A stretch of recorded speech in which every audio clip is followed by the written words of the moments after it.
minute 16 hill time for the L. Yeah. That's a burger. That's a burger, come on. Honestly. That's a burger to his Not for Exton, for the team. Yeah. For the team. Yeah, sorry, Falcons. Take a look at this next clip. We are in a round 11. It's Surge, it's Cloud9, it's round 1, game 2. Creme fried. I mean, canola oil, olive oil, peanut oil, it don't matter. He was handing out fries. He was going crazy. I mean, an ace in that last round, just absolutely insane to get them done. 5 first bloods as well from Creme. Cloud9. They made it to our top 8, fell to fell to Carolina in that game 5, round 11. Let's take a look at Nero, though. This man with some ridiculous plays. Oh, yeah. Nero got a side of fries, and he handed out a burger to Beans, who did not watch over his teammate. He was absolutely frying in the series yesterday. Man was fired up and dialed in the winner's circle. Will they keep it up today? Well, we know Boston won't be doing anything today. A few too many mistakes were made. Cammy with the frag of the day. Mistakes were made. Boston falls to Optic in a very tight game 5 once again.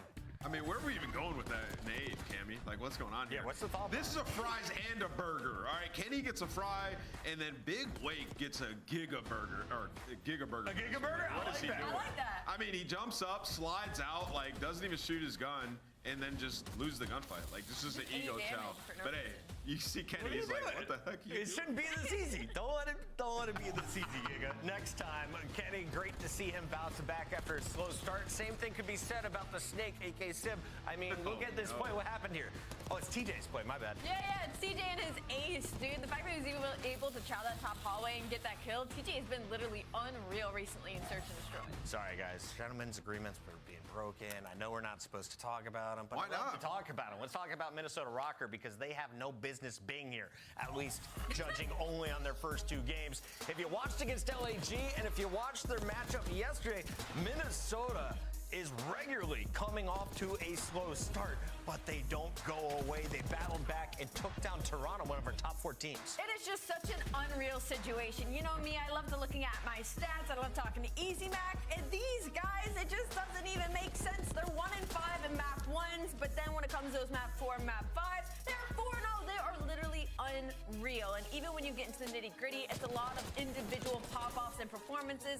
Nero, the second that they get a little bit of momentum, it feels like it infects the rest of this team. You never know what you're going to get. Minnesota actually the number 5 seed in this tournament based on their qualifier performance so far. So they're right there in the middle of the pack. They're guaranteed top 4 right now. Yeah. And they have an opportunity to get to a final if Minor 1, but they have to get through the number 10 seed. Who is it, Nameless? Yeah, I mean, they're going to be going up against Atlanta FaZe. This next one, Atlanta FaZe. You threw me off with number 10 seed. Yeah, I realized it shouldn't be. They don't correlate. have been bad. But yes, in this matchup, it's actually really interesting because you look at Minnesota, they've been so icy. They like some of the same maps that Atlanta like. So I think this could really go the distance once again, game 5. We're talking Atlanta right now because Celium was our player to watch yesterday. The AR shined, but really the story wasn't just Simp. Simp was the guy, though, in match number 1. Can we revisit what he did against the Heretics? I think we just have to watch it every single day from here on out for the rest of the season, because it'd be criminal if we didn't. A 1v4 in the COD League is basically unheard of, and of course it comes off the back of Simp. And it even said it, if that 1v4 becomes the catalyst for Atlanta FaZe to go on and become and meet our expectations, that would be unreal. And so far, that's what it seems like it's going to be. Yeah, I think they put in a ton of work over this break, and you know, the biggest difference for me was just how the SMGs were playing. You know, situationally, like Abizi played so much better in their last match versus the LA Thieves. Like, things were clicking. I also think like their map pool looks good now. Like Hasi being added, we'll see where that goes when they start to play it, how they develop on that map. But just Protocol being involved in that series helped them a ton. They seem to be ahead of other teams there. And this is the Atlanta FaZe that we all expected. Were they going to stay bad for long? No, that wasn't going to happen. And now they're looking to win this tournament and right the wrongs of the first couple of matches. They had a 37.5 win rate in the qualifiers coming into the bracket, 75% map win rate in the bracket, and a big part due to the play from Abizi yesterday. He's not even in the number 1 position, though. There are some insane slayers in this tournament, Allie. Yeah, the KD leaderboard has literally been absurd. I'm pretty sure Dashy still has like a 1.5 right now in Search and Destroy. And I think I know who might have the number 1 spot overall. He goes by the name of Gwyn. He was a Rookie of the Year, and he just keeps popping off for this team. It's the Carolina Royal Ravens, who are 5-0, but Nameless, they were taken to a game 5 round 11 against Cloud9. Are the Ravens soaring high right now? Where are they at? Yeah, they're soaring high. They're feeling like they're the best team in the game. I mean, you look at them fundamentally, like in Hardpoint, they played great. There were some heroic efforts on that Hacienda map. One where Kremp got through, unfortunate plays for Carolina, and then the Skyline, same thing with Matt, getting through into the back. So they still feel good about their Hardpoint, and I think they just put a lot of focus on their search during the holiday break. And man, did they come to play. We saw some like major strategies coming out of them across those two search and destroys. If you want to get better, this is the team to watch in that game. I'm looking at this. Are these numbers real? 15-6. Six map losses after 5 matches. That's got to be league best, right? It's insane. It is league best. They are the #1 seed, and for Carolina Royal Ravens, the best thing about them right now is they don't just have one game mode that they're excelling in and then squeaking by in the rest. They are absolutely slamming teams. It doesn't matter if it's Hardpoint, doesn't matter if it's Search and Destroy. Even their control is looking strong. Today, though, they take on Optic Texas, and we never know what we're going to get. Will it be a 3-0? Are we going to have to grind out a round 10, round 11 S&D? Optic, we know one thing for sure, though. Dashy is going to be there to play and drop some massive damage. Yeah, he is. He's going to drop some massive damage. He's going to clutch some 1v2s. And, you know, every time we watch him, we're just wowed by his ability to just gun anybody at any moment. Guy's got a crispy shot. But, yeah, I mean, that's the challenge when you play Optic. It's like first you have to shut down Shotzzy, because when Shotzi's frying and he gets lost, you're trying to deal with him, that's when Dashy becomes a huge threat because he's just posted up mowing you down. I think the most impressive thing with them, kind of similar to Carolina, is like their adjustments in Search and Destroy. Got into some tough situations with Boston yesterday where Purge was getting loose, and they adjusted and ended up taking him out to win some of those rounds. So Optic looked good everywhere at the moment. Allie, people in the chat yesterday were saying, oh, Optic's got an easy road. They played Falcons with 2 new players on day 1. They play Boston, who is considered one of the weaker top 4 teams, day 2. How do you feel they match up against Carolina, though? I think they match up incredibly well versus Carolina. I think it's one of those situations where they're playing up and down to their competition. That's also what I kind of felt like FaZe was doing the past couple of weeks. And for Optic Texas, it's just about being on the same page for them right now. They have the gunny and the talent in this game. Shotzi's dropping numbers, and if you can't deal with the front line, you still have to deal with Dashy in the back line. Kylo Ken showed out in maps 4 and 5 yesterday, and Hook has just been solid across the board. So they all just need to be able to put it together at the same time. The math will tell you that Optic are the underdogs against Carolina, but in the chat, they will be fan favorites, especially for this storyline. Shotzi chasing 100 match victories. That is a career accomplishment few have. Yeah, 100%. And just how turnt Shotzi's been on social media and on stream lately. He can get 2 of those last 2 wins today and win the first minor tournament of the season would be huge for Optic in the green wall. He's building snowmen. He's building dubs. He's trying to build a dub here at Minor 1. He's got to take on Slasher, though, and you can represent either of these players in game right now. All you got to do, pick up your team skins, support your favorite players and your favorite squads with 2sick home and away. And it's not just the team skins, Allie. We got some gun camos. We got gun buddies, the whole game. Yeah, we've got like bats with speakers in them. There is just so much going on in these packs. You're definitely getting hella when you spend your money for this stuff. I like the kitty cat. Make sure you pick those up. They're available right now in the COD store across the globe. It's time, though, for your pick'ems, and this has been pretty fun, Nameless. You have been on fire. Allie and I were getting about half of them right today. Allie, which one do you think is closer, though? FaZe, Rocker, Royal Ravens, Optic? Definitely Royal Ravens and Optic. We talked to Beezy yesterday, and I asked, do you want some 3-0s or do you want some nitty-gritty matches? And they're looking for some sweets. So I'm hoping to see their first 3-0 of the season. You agree with that? Nah, I think FaZe Rocker is going to be a banger, bro. I could be crazy. Twice. I could be crazy. 2 reverse sweeps. Will it be 3? Only time will tell. That match is just a few moments away, followed by Optic Texas versus Carolina Royal Ravens. And then, of course, we conclude our single elimination Minor 1. It's live. It's the CDL before we head to Spain. Minor 1. All right, chat. I'm here.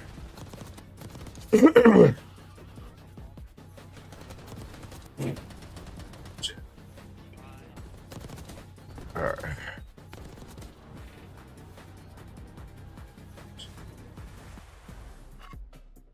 Upgrade your game with the Scuff, the official controller of the Call of Duty League.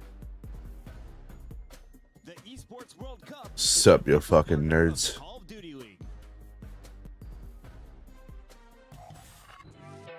Sup.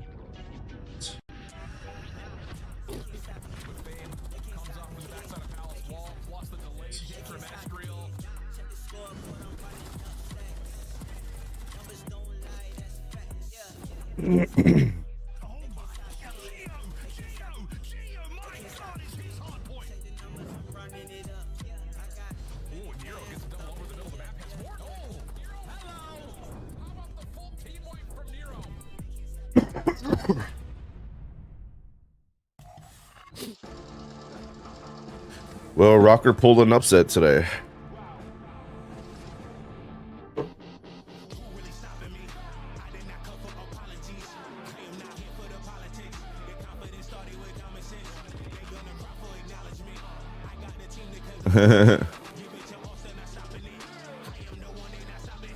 Yeah, but somehow, some way, Rocker pulls their asses out and make reverse sweeps. So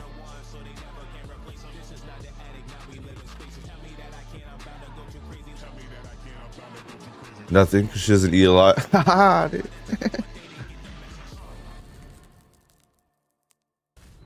She eats white food, people. I mean, white people food. We have your first match ready. Atlanta FaZe is about to take on Minnesota Rocker, who has played first 3 straight days in a row. They've started 0-2 in their first 2 matches, but now they find themselves comfortable in those game 3s. Let's take a look at their opposition today. It's Atlanta FaZe. This squad will be taking them to Protocol. Vault, Red Card, and Protocol for a game 5. Nameless. I like how Meyer just ignores Kauai. Are they confident on Protocol or Vault? I mean, on Vault Control, Minnesota feels very good. 3-1. We've seen Nero going off on that map. And then on Protocol, yeah, I would say so. I mean, a 1-2 record, but you know, you're going up against Atlanta FaZe, who have looked like the best Protocol hardpoint team. Protocol, Vault, Red Card. Oh wow, first red card. Trust Minnesota, man. Even if they lose that map number 1, they're confident. Question is, will we get there? No, that map 4 Protocol. Yeah, red card for map 4. But again, they're also really struggling 1-5 map 1, so it could just be the specialty of the later half of the match. I think it's time to do some scuff pick'ems. Let's make them official. Let's lock them in. Wheeler, no cheating. You can't go first. Allie, you have to. I have to go first. I'm going with Atlanta FaZe. I really liked what I saw from the ARs yesterday and from the SMGs all weekend long. I think we're going to go with the red. I'm going to stop going against Atlanta FaZe. I, too, will ride with Simp Abizi, but I think it's going to be Celium's day to shine. Yeah, I'm going to go with Minnesota Rocker. A gritty team. You know, it's an easy ball, but I just feel like I've seen some great moments from them. And the Control is a game mode Atlanta has sort of hung their hat on throughout the years to like get the series back in their favor. And I think Mini are better at it right now. You're going to get 30 correct picks before I get to 20. That's blowing my mind, Nameless. He's got Minnesota Crazy. Rocker top 2. Study. Is this guy on Mars right now? Nah, he's not really on Mars, Chris. Minnesota got ice. Like, they got ice in the base, Al. We're talking about 4 series where you go to a game 5 and you're undefeated in game 5 versus some of the best teams that we have in the league. So you can't count these guys out. They're always going to be in the series. It's such a tough team to put a finger on, legitimately. Like, map 5 bangers versus LAG, but then you beat one of the consensus best teams in the league last year, or you know, this year, yesterday. It just feels like there's no opponent that they can't square up against. It just comes down to, are they going to do it by map 1 or are they going to do it by map 3? That's the only thing that's scary about it, Alan, because I tweeted it yesterday. I said, Minnesota, realistically, their series don't start until map 3 because they tend to start slow into these hard points. Even though they started slow yesterday versus Toronto, they still only lost by 10 points. But then you get to the search and destroy. You get 6-1. Backs against the wall. You need a miracle to happen, and then that miracle starts that momentum. Then they go through the map 3. They get to the map 4. And then when it gets to the map 5, it's anyone's game. So if you're Minnesota, you just Van Helsing skin's pretty fire. The way that Abizi was playing yesterday, 112 kills in the series, that guy was all over the damn map. Well, it's about to be a first look where we'll see Atlanta take on Minnesota here this season. And again, it comes in our minor tournament with Protocol as the opener. We'll also finish with it as Minnesota often goes 5 in case that is indeed the case. But to start things off, nice patience here from the Rockers, finding a couple of nice kills to allow them a chance to contest, but the follow-up from Abizi right off to the races again. Yeah, it's just too much pressure from Atlanta FaZe. You had Abizi hit that zip line, find that first kill, so now they're going to be the team soaking up this P1 time, but a couple kills going in favor of Rocker. At least at 3 dead. Abizi, the only player all spawn, has to take his time. And with only 20 seconds left, throw your nades, throw everything you can to take them off for this one, because you want these spawns for next. Indeed the case. Although, a couple of nice eliminations from Minnesota will allow them to start making a move up the map. Simp trying to get annoying, and he will find Geo up top. That will put a lot of clearance into Atlanta, trying to secure these spawns and rotate over to P2. Problem is, you have kind of this split spawn situation for Minnesota. If they're taking a pause, they know that Simp is still flying in the back line, but from the front, Minnesota finding the kills they need, leaving Draza by himself, but he's done well to get his first, trying to secure the second, and he'll be able to do so. Oh! Draza lighting things up off 3 in a row. Oh, now this potentially is going to lead to Atlanta FaZe putting them in a little bit of a trap towards the backside of tower, unless Paulex has something to say about it. Paulex and Nero combined for 3 around P2 and instantly shut down that opportunity for Atlanta FaZe. Now with 35 seconds still to go, you have routes being developed. Draza doesn't want to give up all this time, but does he check into his lab? Yes, he does. Astro puts down shots. Elise gives the calm, but Minnesota still in control. Geo, after a little bit of a slower start, right back into the mix, able to lock down a lot of this time. 18 seconds to fight for. Minnesota feeling a bit of pressure from the backside of tower. They'd be correct. That's where a lot of this hit for Atlanta is coming from. They just don't fully get a read. Estriel also now in a bit of trouble, as he's going to have to just sit here, hold his life, and wait for P3 to open. Little up and over. Cellium tries to play off the zip line, but Estriel finding elimination allows Minnesota a chance to break through the old time and still put some rotational focus into play. Yeah, that's fantastic. I mean, you figure that regular Mountain Dew don't go with alcohol. Easier for his teammates to rotate into that hard point, but even in a man-up situation with one player from Atlanta. No, how you saying like the original one doesn't taste good? And they're here for a break attempt. Play coming in quickly though from the backside. Abizi selling first 2 kills, allow them to get in lockers, and Paul cannot find a trade, leaving Geo by himself. He's done well to cleanly get the first. Nades up top will keep him at bay. The though on the way for Minnesota is delayed, trying to play through this sidewalk position. Abizi's already gotten a read on it, and Abizi almost able to turn that into a couple. Yeah, I haven't. Dude, I barely started getting the fucking the heat, the Jumex way. Like the Jumex fucking alcohol beverages are barely touching him down here, and we're Mexican. And with that double, they're already gonna have that man advantage, so they should be set up for this. Yeah, no, but they took forever to get where I'm at. It's like when new things come out, they come out in a way from like upstate all the way until finally we get it down here, dude. We'll get that shit like 4 months after it released. Like it happened when Prime came out. Like everybody had Prime upstate and shit, but we didn't get that shit until like fucking 4 months later. For how long? The setup is still weak. Everybody from Minnesota drops down through zip. They find every single kill and execute that break to perfection. The second best break team that we have. I think it was like Joker that brought up the zombie talkies to me, and I was like, bro, I haven't seen those anywhere here. And just a week ago, I started seeing them. And I think just to kind of bullet point the difference between Minnesota and map ones this weekend compared to what we're seeing right now is they're so quick to follow up after these 3v3 situations turn into like a couple of players just remaining by themselves. They're so quick to get off respawn and follow up with their kind of secondary hit, so to speak. Atlanta, though, a nice job to kind of close out the last hard point and still initialize this new one. They're going to get this thing back to around. Oh, no? Yeah, those are good. Has a chance to try to break.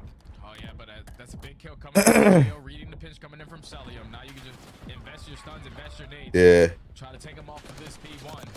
Astro at least catches an opening through mid-gun, but it's still Atlanta FaZe soaking up all this hill time. The ARs are holding down the long-distance lanes. Finally, Simp is going to fall, but with no, yeah, the orange one's good. The pineapple one's good.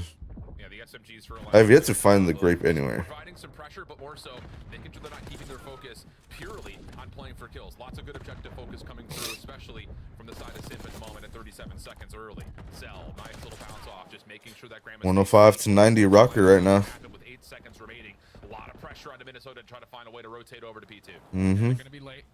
It's another rotation won by Atlanta FaZe, but last time it was an early break coming in from Rocker that kept this hill scrappy.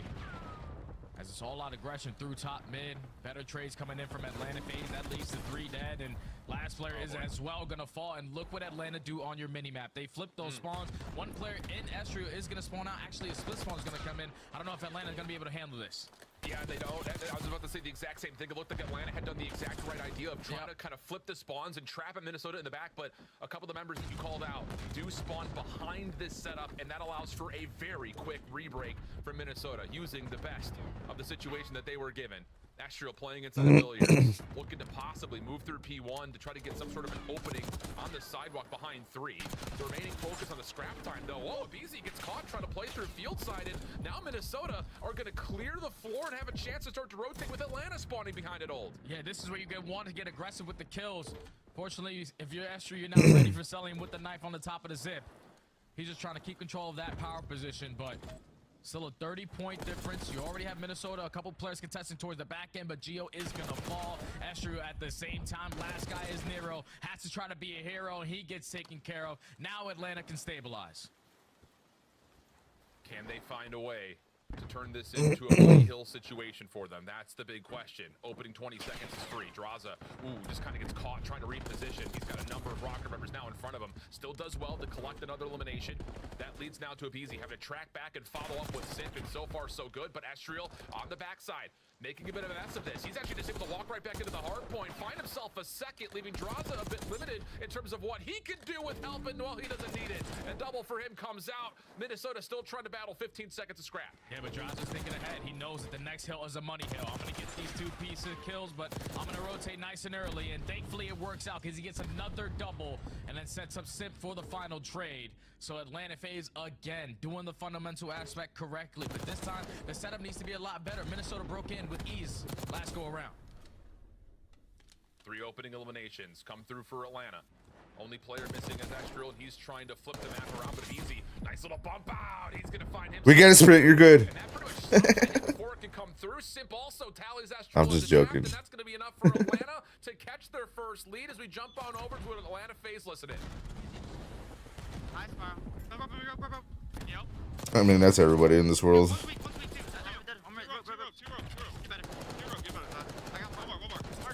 Weak. I hit him twice. Two on time. Here's top zone. Top zone? Okay, I'm playing mid then. I'm playing. Let me chill left. Yeah. Thank you, guys. I'll see him. Yeah, Yo, he's tower. I'll see him top mid. He's mid somewhere. Listen, he's top tower. Top tower. Yeah, I'm pitching their tower. Okay, Tower. Alright, never mind. I'm making no. We played God,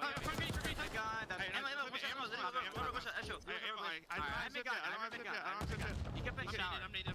I see him too. I Heli. Hold on. Heli.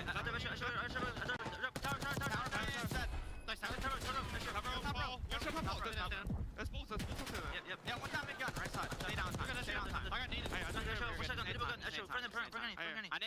on foot. He got me. He's front tower. Front tower. Oh my god, he must got 180. Bottom ammo. Nice. I'm nading over. I'm nading time. I'm from center now. Near time. Sidewalk. Nice. I spawned in ammo. Right side top ammo. Right side top ammo. Yep. I right side. Team come in. I'm on there. No. Here we go. I'm seeing you guys. Yeah, they're on the ground fly. They're What's up, mid? On a mid. Everyone's heli. Push up. I'm pushing up right now. I'll get time. Top row. All top row. Top row. Yeah, man. I'm one shot. What's going on? Working mid. I don't have any mid. Two mid on you. Come down on me. Gio, I hit him twice. Gio on time. Nice. Hit 3. Top rope one shot on time. Top rope ammo. Spawning out. We have every low. I have your top mid. Yeah, I'll get left. I have all low. Hurt. Listen, I have your mid, right? I have your left. Yeah. I have all. One ammo. Oh, near that. Isn't like Celestial or some shit? Spot to say for a minute there, Jay, going from 4-1 again, it just kind of felt like Atlanta were just trying to find eliminations. Oh, they're back here. They're over to the side. But now finally through P2, they get about 35, 40 seconds worth of time and a chance to possibly put the rotational win the new. Yeah, that's been every single P2 so far in this game. Atlanta had been the team early on into that hard point, but finally they're able to get a chunk of time off of it. Still a 20-point difference, a fight for the spawn. Simp finds a freebie onto Nero, but they know that the pressure gonna be over towards Simp. Now you put yourself in a 4v2. We just gotta trade out. We know that they're spawning front. Real top, Gio down low. Wow, the damage is so good. Gio win that. Celium's the last one remaining down the top in Minnesota. Oh no, man, they're getting good trades. Eventually break that one down low, one up high, and a chance then to reclaim the lead. And this is where Minnesota has Ravens, Optic, FaZe, and Rocker. And Atlanta FaZe are picking them apart one by one. Already 2 Oh. That I don't know. Well, I heard Ravens. It's gonna have to be Paul around Smart guy. Then Gio from the side door, 240 to 217. Here comes the pinch attempt. Gio finds his first. Simp trying to confirm the trade does, but cannot contest the hard point. Minnesota likely to extend this to another hill, but Simp's gonna try to hit some of the finesse time. That will limit Minnesota on their approach down. Abizi gets a read over through the spiral stairs, and maybe a chance for the last 8 seconds to come through here with Sellium lurking in a corner. Oh, but Sellium's not gonna find Oh, it says smart guy. He's also gonna fall. Draza finds it though. Still even in the numbers of the trade, but here comes Simp. The MVP of last season. It's a smart guy. Still in the hill. Need 5 seconds, and they might have done it. I was like, well, I heard Ravens. I was like, smart guy. Gio stunned up. He has to touch. The contest is in. Sell. He's able to find the kill, and no one else can touch for Minnesota. Whoa, Sellium once again. It was a staple of the Atlanta hard points in the first Yep, week face of the tick smack boy. He came on big when he needed to most, and boy did he ever once again there. Not just to go. Rocker could have had it if they would have Top of P3, but down low at the very kept their end. foot on the pedal. 2 last eliminations for Atlanta to secure the 250. Yeah, fantastic plays from Atlanta Face from start to finish of that game, Alan. We knew that going into that, it was going to be a battle of the rotations, but I wasn't expecting Atlanta to basically win every single one. We're talking about early in towards the P4s, early in towards the P2s, flipping the spawns at the right time for the P3s. And even though Minnesota were able to keep themselves into the game, it was hero plays coming in from Estriel, dropping down bottom and getting a 3-piece. Nero had his moment. Same thing could be said for Paul X. It's just when you're not rotating early, when you're playing a team that's very difficult to try to break on in, because Atlanta have showed improvements on their setups, they were just thinking a step ahead of you. A very close game again for Minnesota Rocker, but unfortunately they fall short. Now they have to rely on a search and destroy, which is not going to be easy because we saw the improvements out of Atlanta's game yesterday.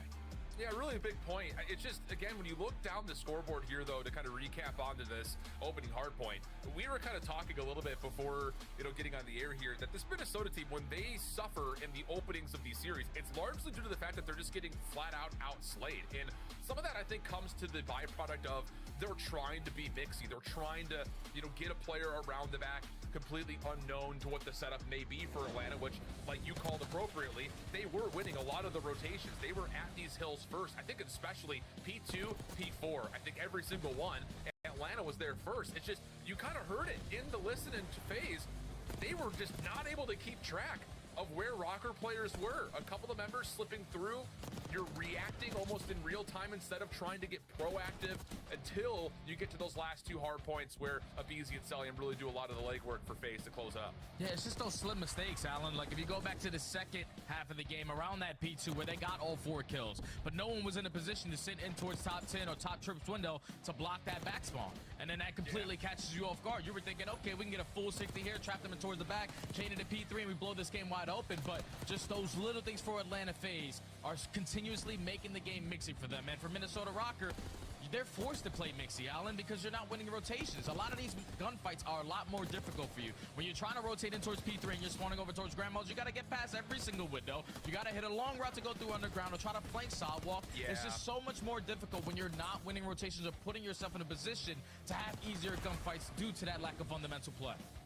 I don't know if we'll see the Sellium play here over the top at P3. He kind of just gets lost. He just sits up top, finds, I think, the trade onto Estriel, and no, we don't actually get a chance to see it in the final play, but he's up there, and it just looked like Minnesota forgot about him. And then all of a sudden, he just walks down the staircase, finds a couple, allows FaZe to break through P3, give them the numbers advantage to rotation to 4, and then, of course, at the very end, I think he finds 3 of the final 4 eliminations to get that little bit of a stretch that Atlanta needed. But it took a while. I mean, Minnesota came out cooking, kept the lead all the way until we got halfway through our second set of hills, really all the way through our second set from completion. That little play at the end, I think, is the big game-winning moment there for Cell again. Yeah, when you need to drop down and you need a player to get a couple kills, none better than Sellium. He's been leading the KD department for like the last 4 years in the CDL. Finally starting to get back into the groove of things, and I need him to do that because on my fantasy team, he's been costing me, bro. He's been costing me. Thank you, Sellium, for starting to turn up so far this week. No way Jay's out here just rooting for fantasy points. I don't For the loss. I'm getting cooked. Are you actually? I got Allie this week on our Breaking Point Fantasy. But let's talk about the Search and Destroy. I think in particular, let's keep the focus on Minnesota right here, right now, because the results really aren't convincing on this particular map mode combination for either squad. But again, just kind of in normal Minnesota form, the results you can look at for Rocker was a 2-6 loss in map 2 versus LAG. But then this is also the map that they were able to take versus Well, LAG. according to X, we're now superstar squad. Which Search and Destroy are we going to get from Minnesota today? I feel like we're always going to get a consistent game out of Minnesota. It just Yeah. depends on if they actually want to play in map 2, or at least turn to map 2 and make them in their mind. But wait, why are you talking about Seattle? We got to lock in right here. Because they always hit the fall short early into these rounds, and versus a team like Atlanta FaZe, you cannot do that. It's very difficult for them to allow you to bring yourself back into the game because they like to make those mid-round adjustments. But I think if you're Minnesota Rocky, you just got to stay true to what you are on Vault, which is great. Oh, yeah. Dual win percentage, great in your post-plan, great in your retake situations. Teamwork needs to make the dream work here. Yeah, both teams really very successful when it comes to the open I door. don't even remember who we got the 50 on. It will tilt in favor of Atlanta with Simp finding the opener on De Niro, who just tried to catch timing to contest that bomb plant. But now Exodus holds the record. Challenge from that angle, that's been held. Trying to reset. Now someone's got to beat 52. Backside P2, but look at this Atlanta post plant. They know that someone's going to try to hit the flank. There's the information, but Draza, he's not going to be aware that there are two members here. Minnesota find the trades, Jay. Oh, that's fantastic plays out of Estria and Gio. Find both of those kills. Now you know that the Terra's going to be trapped in towards the site. You got a couple stuns, a couple nades to potentially make your push on. Bro, I hate when Paul Lex successful on the retake. This is what they do. It's not one player trying to make a solo play. Obviously, we started off the round with Nero just jumping out towards pool, but even in the 3v4, get together, let's work together, and a successful retake comes in early in for the game for Minnesota. Fantastic plays. I love the idea for Minnesota that Estriel playing over towards the balcony stairs, he gets seen, and you can't just take that challenge by yourself to break through that deep post plant over towards that gold building and backside P2 by the hot tub. So someone comes through and helps, and Drazatis doesn't expect it. And then I think that was Gio who came with part of that play. Then he backs up to play through the hole in the wall and just drop in to get the pinch underway. So really well done by Minnesota on the retake as now they go to their first offense.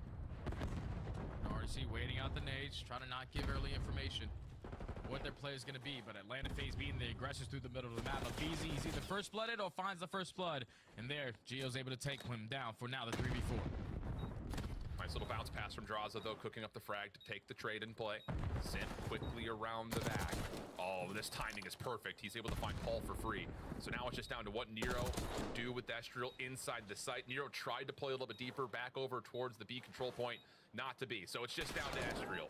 1v3 moment. He's been tagged up from both sides. Good first, but nothing more he could do. Flat out overwhelmed as Atlanta respond with a defensive retake of their own. Yeah, it's just so difficult, Alan, when you're the players inside the site and all your teammates fall outside towards pool, because then you start to panic a little bit. You're already in a man disadvantage. You're going to try to at least make a play there, and Nero, unfortunately, walked into the preem of Celium, who loves to play over towards that B site at those void doors for the push through. But it all starts with Simp catching that timing onto Paul. If Paul's able to finesse that a little bit longer, at least play his life a little bit longer, potentially Estriel has a different route on in. But once he falls with 25 seconds left, someone had to make a play, and Atlanta with too many numbers were able to pick them apart. Bob picked up quickly. 3-man hit up towards the top side of balcony. The drop in likely to follow. When we were here last time, there was an early contest from Minnesota. It came out of Nero. This time, it's all focused for Rocker, trying to reclaim mid-map. And they've gotten up towards the double doors. This comes down to how do they use Estriel's position at B Street to try to, again, surround this retake. Yeah, this is going to be on Draza and Celium. Hopefully watching each other's backs. Paul Lex is able to fly on in and catch a double. Now another situation where the SMGs that are in the site have to try to make a play. You have Simp going on the pinch, a BZ trying to watch over the site, but a BZ falls. Simp 1v4? Yeah, maybe. It's happened before, Jay. It's just not looked like this. Not going to happen this time. It's good timing. I mean, BZ's in a good spot. I like the idea of him trying to back up and play through that B control point again, but his feet get seen. He gets taken down quickly, but that guy top left taking a sip of some, I don't know what, probably a cup of Joe or something of the nature. Paul gets 2 on that little push through backside P2 in electric fashion. Yeah, and I don't like that round right there of Atlanta. Like, it looks like it was 2 people just absolutely turtled in their spawn. Like, they were scared of the pressure coming in from Minnesota. And it completely catches them off guard. Team shots come in for the first kill. Team shots come in for the second kill. Again, teamwork is making the dream work for Rocker. But if you're Atlanta FaZe, you cannot afford to turtle in your base like that. You gotta be the aggressor. Starting the year with 1-3. Yeah, it's got to be something along the lines of them just trying to counteract what Minnesota had done on their previous retake. This time, it's Minnesota not taking the jump in to pool. This time, they push into marble, and Atlanta was not prepared for that at all. First, It's like everybody in Minnesota, like somehow, some way, just pulls out. Like they're just playmakers. Like Paulex will make a play, Escher will make a play, Nero will make a play, and then Geo too. Like all 4 of these dudes somehow make a play individually, with Cell trying to create some noise over towards Palm side, or they'll clutch up in some sort of way. This is one of those hope you can just slide and chow through. Semtex out, Semtex able to find one, but the follow-up here, they would have to line up, and that's just not going to happen. Love the idea. First 2 kills come through, get the plant, everyone stay inside the site with the help of the trophy. No worries. Yeah, just 4v2. You're playing your advantages. We know that. All I know is that Nero's hairline pisses me off. We're definitely gonna have most likely 2 people left at the end of the round, but Just seen that. Minnesota, Yeah, just seen that one slit in the middle. They were able to build even after losing such an intense map. Number 1, they're showing prowess so far in this S&D. They take away mid hallway. They're setting the tone early on versus Atlanta, and Atlanta right now haven't had a read on it. On their offenses, they're turtling their base. On their defenses, they're not prepared for the aggression in front of them. So Atlanta need to switch it up quick. Yeah, and I think the thing about it, and you've called it out now, is you can't just hold off of that P2 backside pull post plant. And this time, it's a quick, aggressive hit, trying to make its way through balcony. Nero's stun, I do believe, or Semtex may have gotten a tag. It slows the play down a touch, Paul. Not quite able to lock the shots onto a Beezy. So bomb planted, and the post plant for FaZe is way different this time. Yeah, this is going to make it a little bit easier with all the map controls they currently have, but the timing might come into play. Draza only able to get one of Beezy effective on the trade. Now in a 1v3 is Gio, and he gets picked off, and that's what you got to do right there if you're Atlanta. Do not allow them to dictate the game versus you. Just simply hitting that stun on Nero on the bottom side of the catwalk steps forces them to not be the aggressors. And then you take that map away, you get the bomb down, and you hold strong on that setup for a great post plant to secure that round. And Draza with an SMG, we've seen that a couple of different times from FaZe on their offense, where he wants to get a part of the play, and he almost kind of serves as the bait for a player like a Beezy. In that situation, that was exactly the case. But Draza finding the opener, Beezy confirming his trade, leads to a 2-for-1 exchange that you'll take every day of the week and twice on Sunday. 3-2 the count, though. Minnesota still hold the edge. And Atlanta, trophy system defensively, they're going to use that as a bit of a catalyst to try to get aggressive of their own, but Nero slides out, finds one. That's okay, 3v3. Yeah, Atlanta says, screw this. Their offensive rounds so far have been way too comfortable. Let's make it a little bit chaotic. So, trade effective on that early 3v3. The bomb is not instantly going to go down, and now you're going to sort of get a read on this. We don't feel any pressure over towards pool. Selim's going to start to back up his way, at least watch that crossover towards B. He might get that info that Paulex is here. It's all about the timing, and there it is. Both players will scout one another out. Estriel was trying to rotate the bomb over to B. Stun check from FaZe's defense does land, and that's enough for Minnesota to be dissuaded from playing on the B site and get right back in towards A. Bomb being planted. Defense has to rotate once again. Draws will be the first one here. I love that rotation right there to Rocker. Draw the attention to the opposite site, hit the vault door instantly. Now put yourself in a power position with the trophy down. Now Atlanta trying to find some success on the retake scenario. You have one player in Geo who's hitting a route, though, that might cause a problem. Yeah, Draza's been seen, so with that tag, Geo can actually take the long route and play a different clutch position in case it starts to go awry. Here comes the hit. Sid finds the opener. Estriel just being all slippery. Bottom side at A. Geo, last one left now. He's got to play the cross. All the shots initially aren't clean. It does force a team kill, but plenty of time for the defuse. I love the idea for Minnesota, but simply put, it's just the opener on the retake from the front for Atlanta to turn the tides that whole post plant. Yeah, that's all it comes down to is the opener, and I feel like it was great heads-up play right there from Atlanta, because I'm pretty sure whoever was playing over towards Hedges gets that info on Geo that he was playing around that gold area. So instead of completely investing all their cookies to try to find that kill, they work their numbers advantage in towards the site. And then eventually, once they realized Geo's last player alive, he has to be in a long-distance gunfight. And he was sitting on the opposite side of Vault with that AR. So those mid-round adjustments, they come in quick for Atlanta FaZe. And now that's what, 2 to 3 rounds in a row for them? Yep. And I think just kind of going back to that moment, Geo had draws at one shot, just could not quite finish the kill. So small difference makers leading to some major implications as Atlanta will go right back to the normal approach offensively. This is actually the same thing they ran round 1 with Cell playing over towards gold. He's in a long-range fight versus Geo, and Abizi just pops up, finds the trade. Still a 1-for-1 though, not bad, and Abizi's now stuck at the bottom side of the vault doors. He's gonna get isolated, and Estriel finds the kill, leading to a 3v2. So now Sim's gonna try to make a play. Gonna hit the rewrap through vault door. Still 25 seconds to go. You're gonna have Draza at least from pumps. Try to get an angle on the bomb, but Sim is gonna be on you. Yeah, and Estriel will keep one safe, but Draza gets the collat for a 1v3. He just has to deal with Estriel. Opening shots are decent. Draza back to full health. Estriel pushing. How does he find the elimination? Draza can't Look at his face. Oh, nah, Alan. That can't happen. That cannot happen. We're talking His jaw hasn't stopped dropping. Majority of your bullets, when you're on a head glitch, he has to literally run at you and kill you. And yeah, Draza, the same way you look is how I look. Jaw dropped on the ground. Because those are the ones that you gotta win. You found the angle, take them off of the site. Yeah, Draza literally had a cartoon jaw drop, bro. Brother, and everybody from Atlanta fans let him know little giggles coming out, but that's definitely one that you're gonna go back and be like, Just straight up hit the table, dude. Yeah, I mean, all day. The fact that he gets the collat in the first place didn't even seem all that likely based on where the bomb is being defused, but what a play from Estriel. Now on 3 in a row at 8-3. Bomb carrier as well for Minnesota. And he's just gonna throw off a couple nades.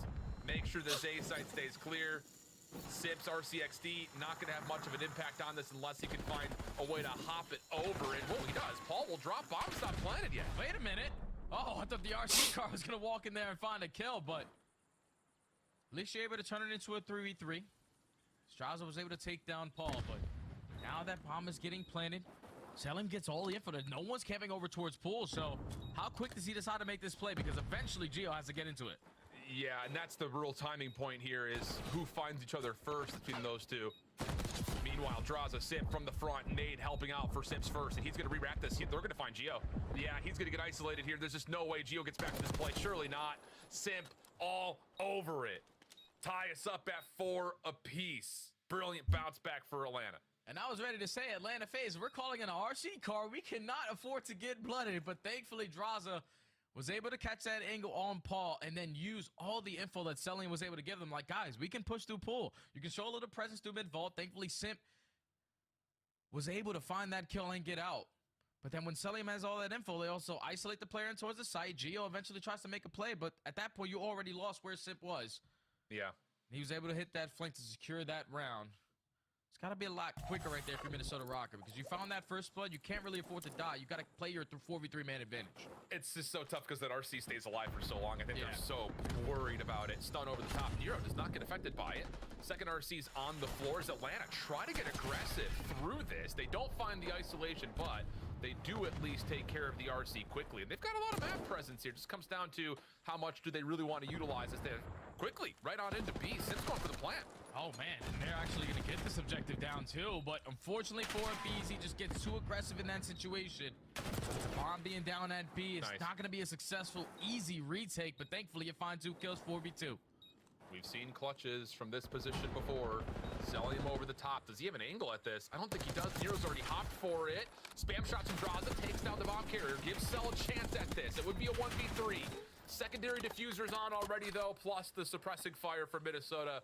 Finds elimination, and Rocker will go to map 2 point. Yeah, that's just perfect execution right there from Rocker to realize where the pressure was coming in off the info you gained off the RC. There had to be a lot of aggressive plays coming through the middle of the map, but then with them using that RC, that allowed them to play their spawn pretty slow. So everybody was prepared for the pressure to come in towards B. Even though that bomb gets planted, already 2 players in towards R to take down a BZ, instantly find that kill onto Simp, and then Sellium thought he had an angle from the top side of gold, but 1v3, everybody with an AR preem in you. Yeah, GG, Minnesota, game point. Still feels like this is, without question, not a guarantee at any stretch of the imagination. 10-4 though for Estriel. He's been all over the place. Simp at 10-6 on the other side. Minnesota quick to once again play through balcony. Look at the response though from FaZe. First time we've seen this. They just hit through bottom vault and are surrounding in towards A. Will Minnesota get a read on this? Nah, they're not gonna have any info. No idea what the setup is looking like for Atlanta because they didn't invest any stuns or nades to the middle of the map either. Yeah. So Now you're just thinking potentially just throw a couple shows and we can work this bomb in towards A. And Atlanta phase have yet to peak.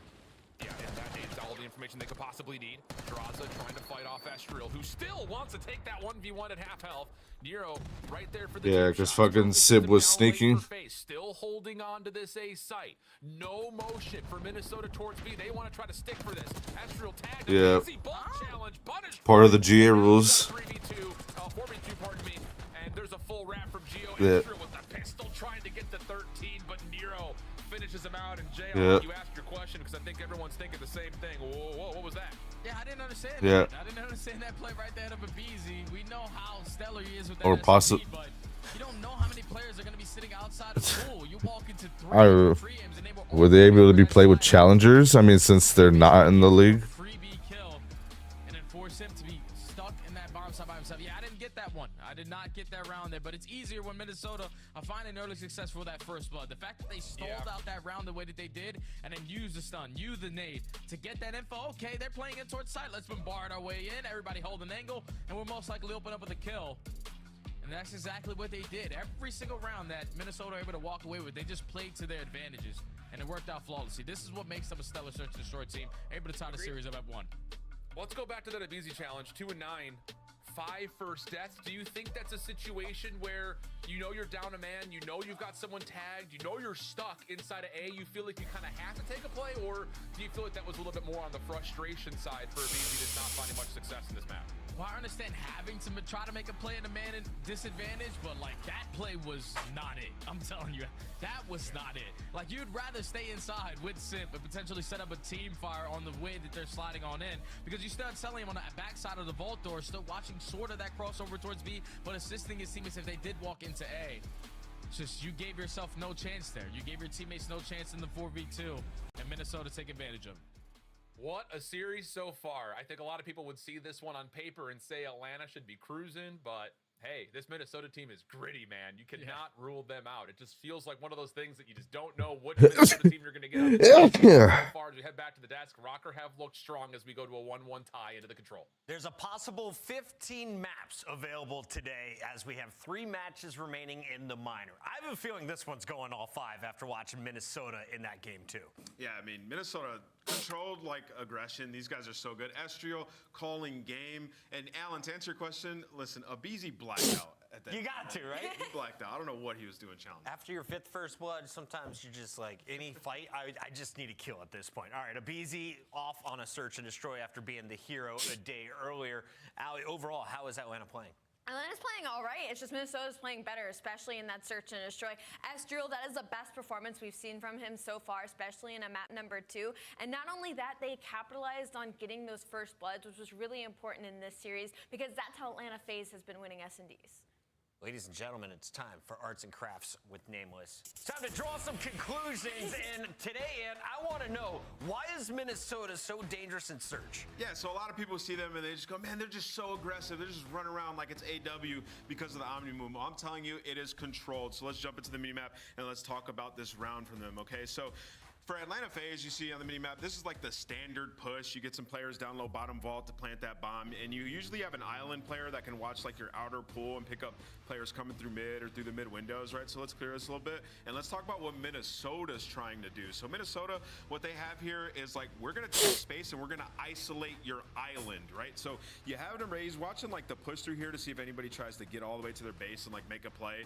And this guy, he's gonna be watching B Street to make sure they're not going B. So you've cleared B, you cleared your spawn push, and these guys 5 and 7, they've shut down mid, right? So that's Paul X. They're gonna now, once they get all that information, like, hey, nobody's B Street, nobody's pushing our spawn, right? We're gonna just go straight towards the island, and we're gonna kill these guys that are trying to play here and pick up kills, because now, since we've gathered all that information, we know exactly where you're gonna be, which is down here playing on that island. So let's talk about it and let's watch it. So Paul X and Nero, they see nobody's mid, all right, nobody's B Street, all right, nobody's our spawn. Yeah, I know what you're doing. You're playing the A-bomb, you're doing the default strat, and we're just gonna fly at you. And meanwhile, while we're flying to the island, we also have our teammate Estriel going around the deep spawn to make sure nobody's playing in the back base. Once once you kill both players in the island, you know you probably have them trapped on bomb, and if not, they've scattered out, and you can just simply use your numbers.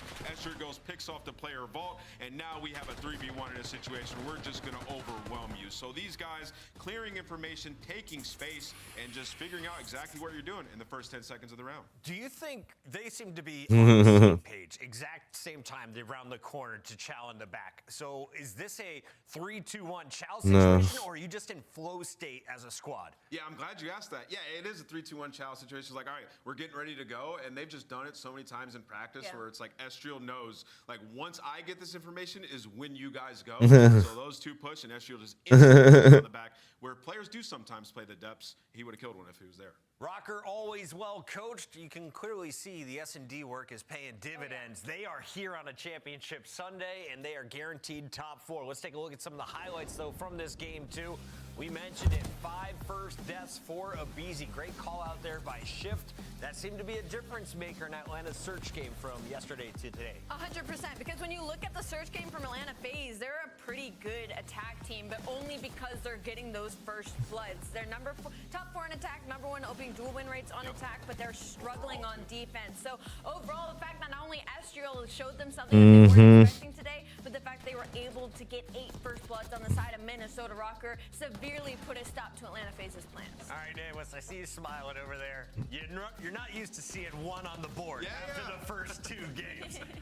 Will we see a game 5 still? Do you think it goes to the distance, or does Minnesota finish it in that second hard point? Minnesota, I think it does go game 5. I think Minnesota win this control, though. Okay. They've been very good at control. I believe we're headed to Vault, a map that I can't wait to just watch Nero. So, observers, if you're hearing me, can we get a little bit of Nero play in our last year? N-E-R-O. He'll be like number 7 or something. Put him on the screen the whole time. I completely agree with you. I completely echo what Ann said. I think now at this point, because Minnesota was able to win that map number 2, we're definitely heading to a game number 5.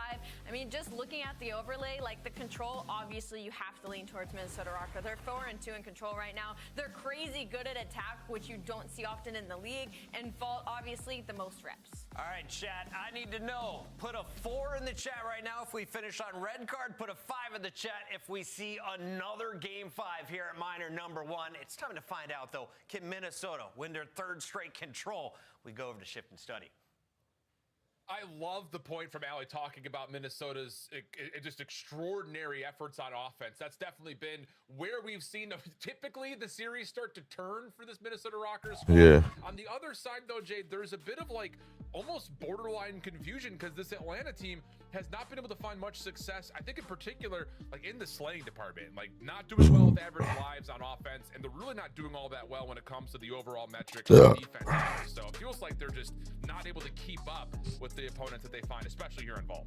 Yeah, and I think that might be a first time ever, Alan, when we're talking about Atlanta FaZe struggling in slaying, because right now they're sitting at 11th overall in the league. They don't find success when you talk about the tick segments or anything like that on the attack, and that's due to the way that they played the map previously. We haven't seen them on it for a little bit, but last time I watched it was when they lost the Falcons, and it was just nonstop. All right, we're pushing forward, no one wrapping back, no one trying to do the dirty work, and you're gonna get picked apart every single time you try to play Vault like that. Going up against a squad in Minnesota who Ali said was number 1 on their attacks. They're great in the segments, they keep up in the slang, so it's gonna be defenses versus offenses, because Atlanta, at least versus Miami, they showed improvements on their defensive end, which is impressive because Miami has been great at this map mode combination. So let's see, will that hold for another day here for Atlanta? Already off the rip, 3 eliminations just to the 1 for Minnesota, and now with that follow-up, Atlanta could really put the pressure on the map early. We're already just down to 60 seconds to fight. Oh, Bonero with a big opening kill onto Abizi. Now you can show a little presence over towards that pool area. Gotta work this overextension, but you also need to find a couple of kills. That's already 3 in the feed for Atlanta. Last player alive is Estriel. And he now just has to play his life, hoping that his teammates can find a couple kills out of spawn. Yeah, Gio's able to clear out 1, but look at the re-wrap here from Atlanta around the back. Yeah, Estriel's just got nowhere to go. He's gonna have to make a decision here soon because he is being surrounded, and he will drop. So 3 in a row now for Draza. 5-1 start for the AR. Cell, SMG in hand. A little bit of a battle with Nero, but Atlanta are cleaning the floor up. I mean, we're talking about 5 total eliminations so far for Minnesota with only 30 seconds to play. Yeah, they're just manipulating the game the way that they want to. You have Draza who's pushed out towards gold, influencing those spawns from Minnesota over towards poolside, forcing them to overextend, and you have every single angle cut off. even selling him with an SMG is going to be able to get it done. There you go. My fantasy team is clicking today, baby. Atlanta FaZe are running it up. I mean, 6 total kills for Minnesota. Alley cat. This is more like it if you're a FaZe fan. Just, I think in particular, watching them overtake the map. They're just holding on to key power positions, let Minnesota run into you. Verbally abusing him too. Turns into a dominant first defense. Just way too easy right there for Atlanta, and it makes it a lot easier when your break off is great too. You find 3 initial kills, you're allowed to take B straight away from Yeah, and he's telling her to get away because he's scared of his life. over towards Waterside, and they just did not want to. He's not gonna open the door. That player over towards gold because not very successful to find success over towards B. And then there's videos of him like sleeping outside and shit too. Yeah, you're not gonna have a good time. Now can they figure it out in the attack? Because this is where they tend to struggle. Yeah, but that's a heck of a way to reset the momentum if you're Atlanta. Not deterred based on what we're seeing on the cams of Minnesota, still smiling, still talking it through. It's just one of those things that, again, it can sometimes be difficult to put a finger on what this Minnesota team really is doing right to find these wins. A lot of it, though, has been by ways of just outslaying their opponents on control in particular. But with a bit of a pause after the first offense essentially created nothing, now it's just down to can they put together a solid defense? And so far, the answer is yes. Sim's still on 4. Will be by Esriel. And Estraza gets figured out towards the B zone. Everything resets. 26 plays 27. What can Esriel get done? He knows that the pressure's going to already be on him. Tries to stall them with the nade. At least is able to find one. He gives the comps to seems they're slowly but surely working this overextension. You do have one player in Draza who works through the double door. So if you are Minnesota Rocker, camp your corners and try to find a couple kills because you need one set of kills to put them in that trap. Yeah.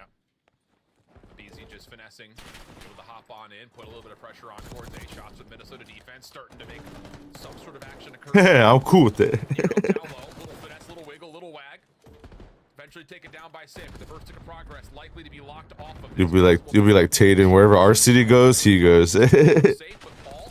He's able to find the first from this pinch, and he's able to take down a second. So Cell's now the last one left, empty from getting that second tick. And so you just want to play your life, try to hold your. Because even Tatum being a FaZe fan, he still follows our cities. When they're coming off spawn, but BZ opens up the first. You have info already on 2 players. I don't know if you forgot about Esriel towards the point, but he didn't forget about you. He's able to make it count with a double. Draza gets traded, and Atlanta FaZe with only 25 seconds left. Only have 1 segment. You got to move. It's going to have to be a flood likely from the front. Sip tries to dive in, taken care of. There is no secondary challenge there, but Atlanta actually catch a couple of the Rockemers trying to push through that. Ball still holding on. He's on a double. Geo finalizes, and with only 8 seconds remaining, unless Simp can do something incredible, this will likely be the end of this offensive attempt from FaZe. Trying to get the touch. Will be a chance. Simp holds it at 0.5, but no further action will occur. We'll stay through our first 2 rounds with only a single tick accrued by both of our 2 teams. He's XL, but it's got a voice like a damn teenager. Because you were able to have that defensive shutout in round number 1, but just the way that they play their attacks is just way too fast sometimes, Alan. You cannot afford in control in general to lose 2 or 3 players at the same exact time, because then it makes it very difficult for everyone coming off the respawn, because as soon as you spawn up, you're going to know where that pressure is coming in, depending on where you are.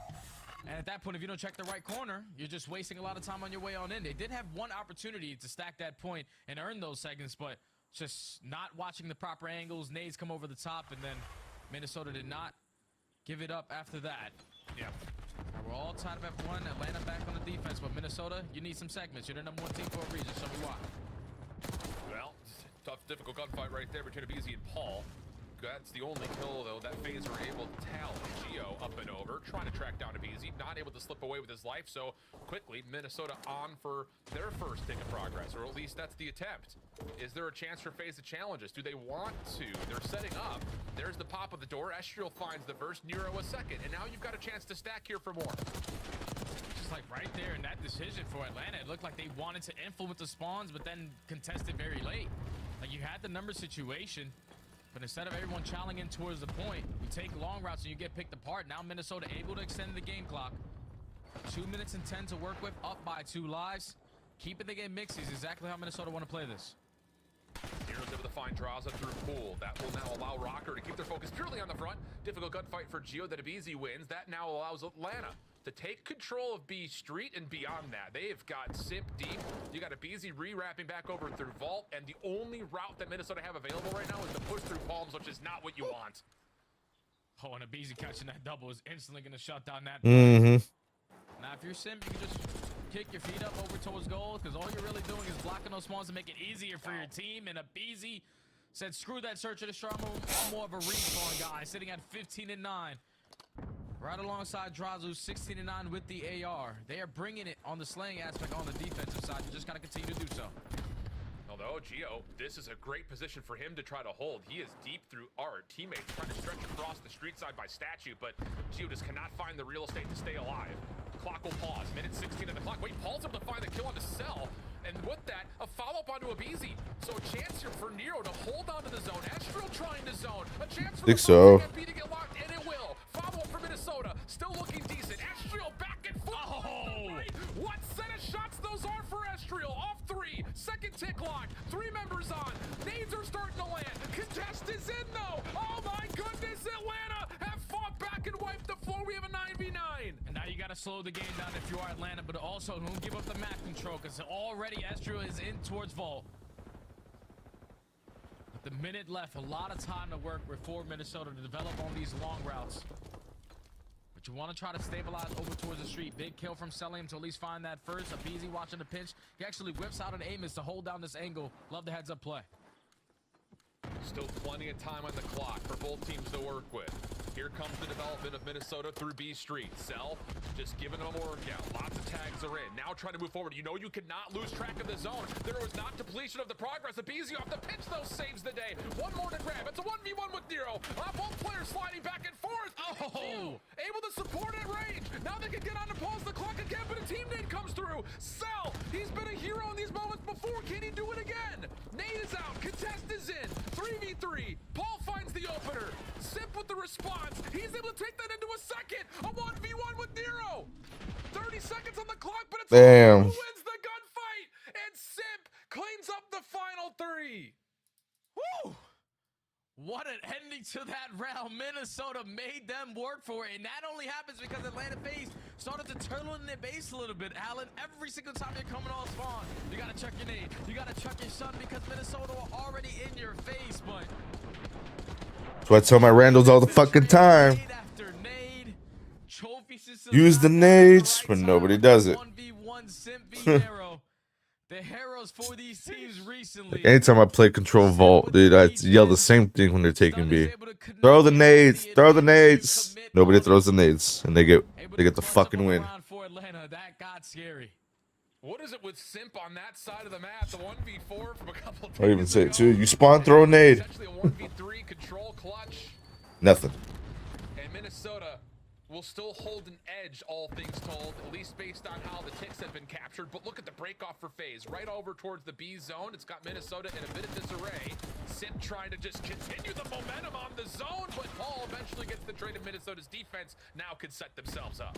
You already wasted 20 seconds trying this push over towards B, but at least you still keeping it up in the kill column. So going blow for blow, but Salim now still holding down this B Street while the rest of the team is applying pressure through the mid. He's finding kill after kill, but that clock continues to wind down.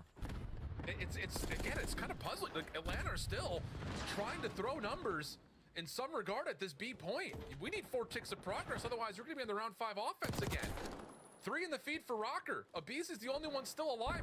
We still don't have a tick of progress yet, and there's not a lot of ground to work with here, J&A. Yeah, because now they have to work out of their spawn and check every single corner because Minnesota players are already pushed up into your base. Thankfully, they're able to find that trade onto Gio.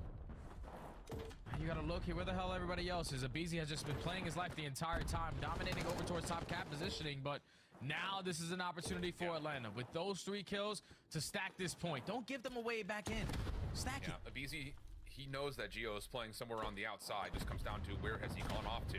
Second tick of progress looking like a guarantee here, but here comes Minnesota for the reek attempt. It's going to be a pinch on both sides, plus the drop down from Balcony at the same time. Abizi still holding, but the kills for Minnesota are too strong. The clock will continue to tick. Abizi's the only one left standing. He's got to make a play, but he's going to get caught by surprise. Minnesota, everything in front of them. FaZe trapped in their spawn. Minnesota, if they can continue to keep this play alive, are going to have the round 5 defense that's looking likely for it. Yeah, it's only 10 seconds left. Simp and Draza do combine for 2, though, so game clock again at a pause at A.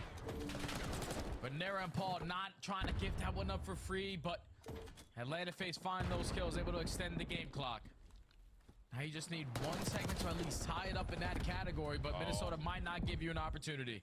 And keep in mind how that first round went with Atlanta dominating Minnesota. If they get this final tick or this 1 tick they need at B, they would likely have the life lead on the tiebreaker scenario for who gets the round 5 defense. But that is not at all an immediate concern at the moment. 12 plays 8, 45 seconds on the clock. Atlanta do have vault control and this back palm tree.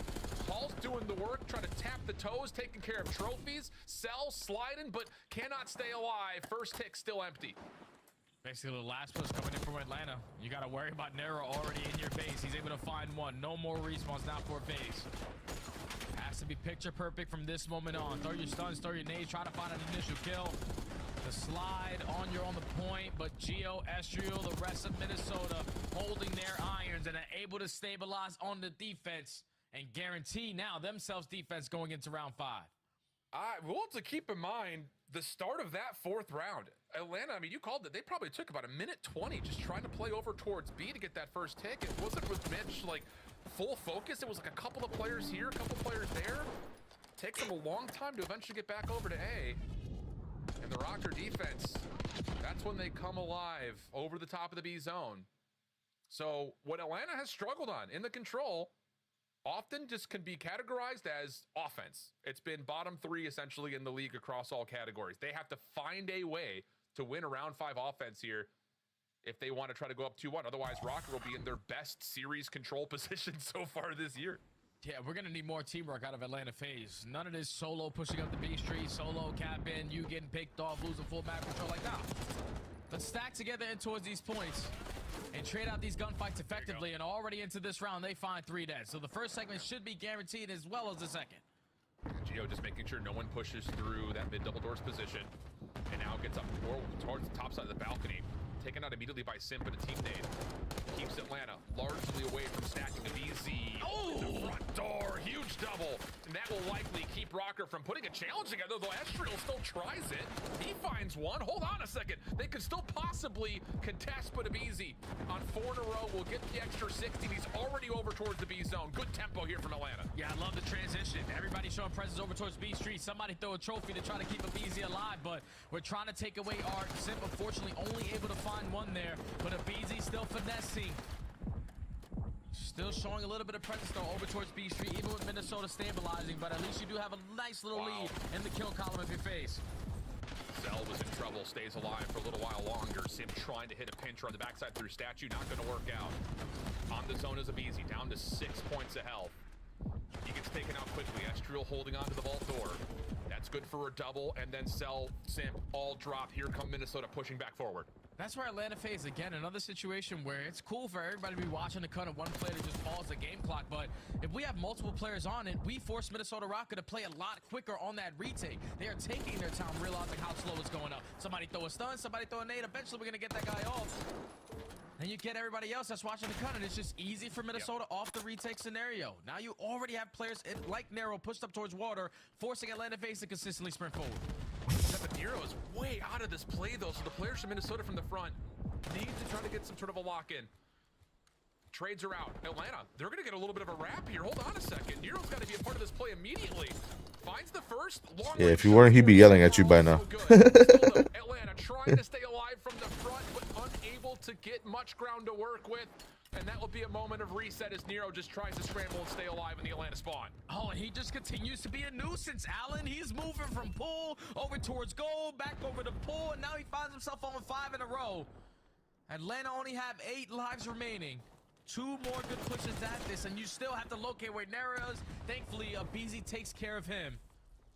But with only 45 seconds left, we have to try to develop this push. You have players going on the overextension. This might be it. And I love this from Rocker. As soon as Nero drops Estriel, he puts himself into a sneaky spot, and it's just no possible way that FaZe can get set up or structured. Now you're down to your last couple of lives. Estriel a bit greedy. This is exactly what I'm talking about, bro. Like, individually, they all just go and make plays. Once again, Paul through the van windows has got a look at a couple of phase members, and he's dealing with it nicely. Minnesota continue to be solid in the map. Going to game 4. Take the edge in this series after one of the craziest rounds of control we've seen in the third. They're just too icy, Allen. I'm telling you, they're just way too icy. Atlanta FaZe are gifting them it right on the silver platter. Like the fact that we're only getting, we found the initial 2 kills. We got 1 person still on the point. I understand we have everybody with an AR, probably roaming around that middle map watching that cut, but if we stack these points a little bit better with the kills that we're getting, we're forcing the opposing team to play a lot quicker and not have to just slow down the decision making. Okay, it's going slow. I'll throw 1 stun, 1 nade. If that guy dies, we're good. Like Atlanta FaZe need to be more productive as a team on the attacking side, because it seems like once they give up the map control, it's like 1 or 2 players trying to fight for it back. Like they allow that other side of the map to completely not go into their favor or not even use it, and it keeps back to biting them. You got to start working as a team, or at least setting up plays as a unit to set up these pitches, because when you're consistently sprinting forward, you're getting trapped every time. And legitimately, this is I think what you can look at to really kind of use a visual reinforcement to what you're saying, Jay. Look at the non-traded kill percentage for Minnesota. 20s across the board. And you got to keep in mind, because the first round was such a wash, that there really weren't any opportunities for non-traded kills to come through for Minnesota. So call it what it is. A lot of those numbers come in the back 4 rounds. And that is a crazy reference point when you talk about players that are 26, 27, 28 kills total, and 22, 23 of them are non-traded. It just goes to show that Minnesota continue to find this finesse game that Atlanta cannot keep up with, especially on the control. They just making the game so much easier for them, Alan. We're talking about, you said it initially, like Nero eventually has to get into the play. He knew what he was doing. He was blocking back pool, so no one could work that overextension. So his ARs who were sitting in the top part around that front side of the van, they can be cooling it. They don't got to worry about their pitches. And then eventually he flanks it. He pushes out towards goal, catches that 2-piece. Then eventually sets up Atlanta FaZe and now spawn over towards pool. So they're in hell every single time they're coming off the result, because it's like, you know someone is in your base. You just cannot locate him. And then when you allow these SMGs to get lost, when you also even allow the ARs to get into your base and get lost, it's just not going to be easy. And going forward, every single control that you play, Atlanta FaZe needs to get better in that aspect of just realizing, okay, we need to stop. We cannot continue to go forward. We got to take care of this guy out of our spawn and then work in sync to get out of it. So eventually we have team pushes going forward.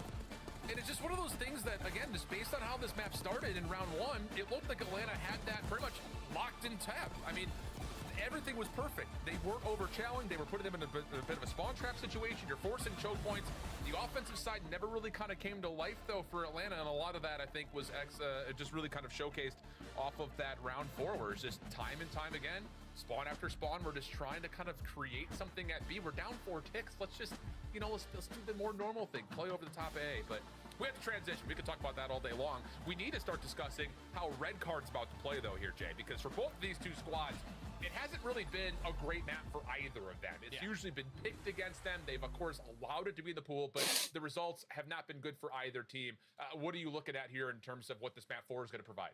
Minnesota had some close games on Red Card. They lost a 250 to 240 versus LAT, where Envoy was able to be blessed with one of those stage spawns, and they were able to close it out at that hill when they thought they had him trapped in towards the back.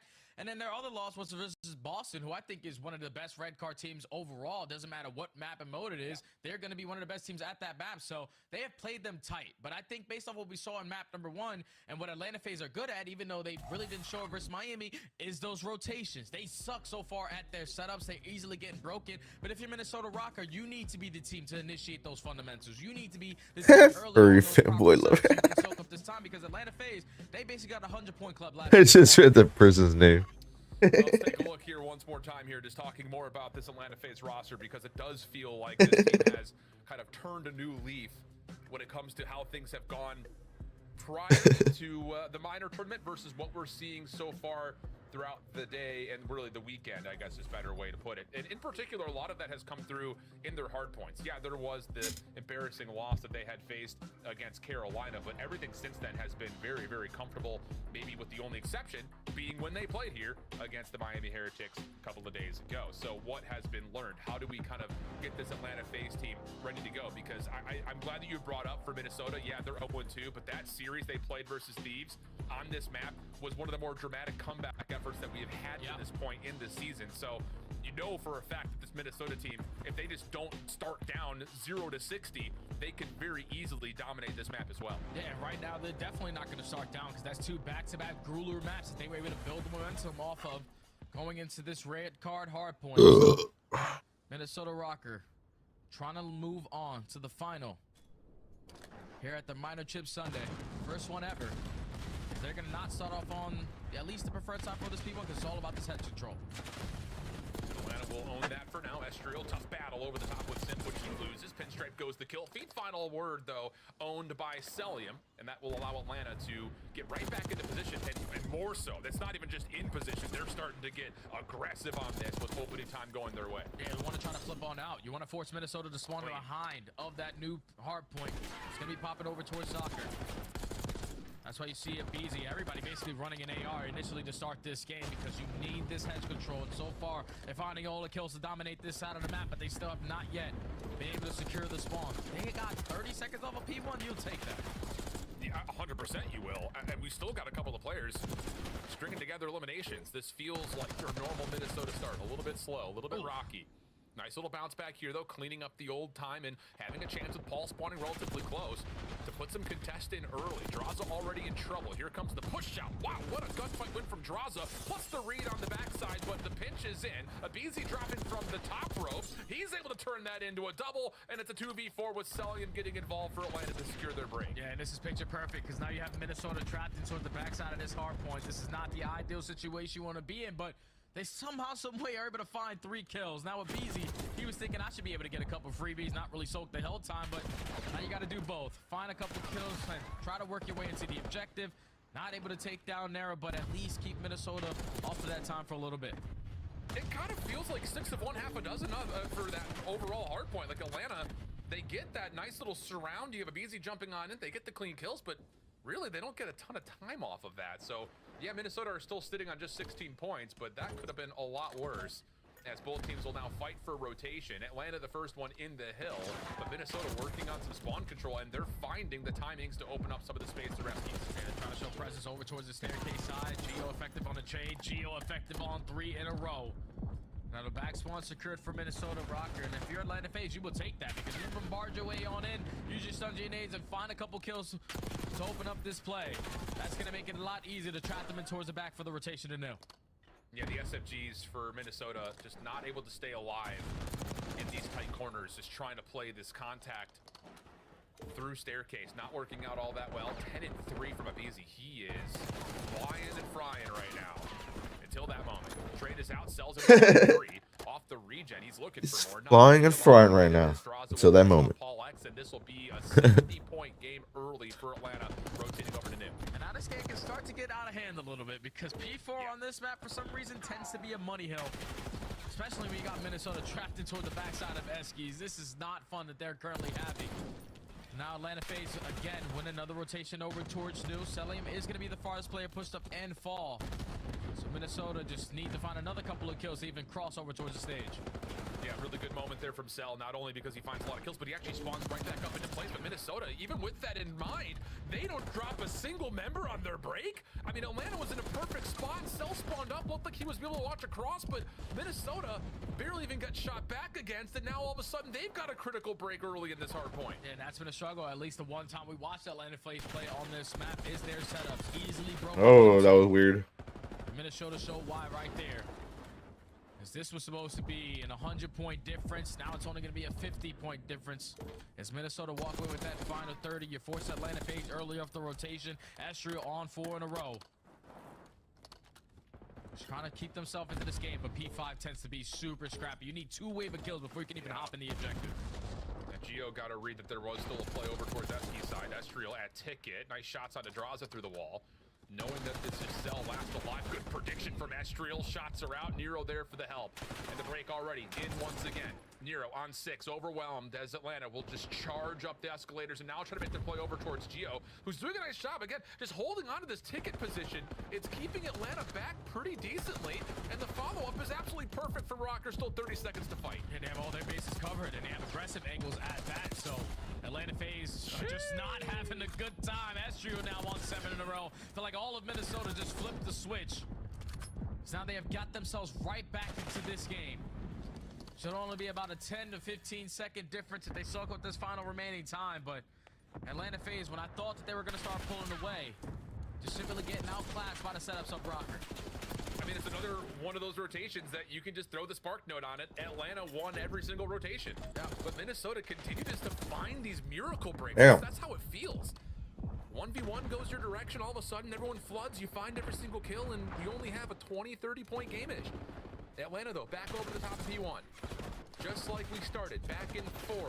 Kills for either direction. This time, though, Nero off the regen.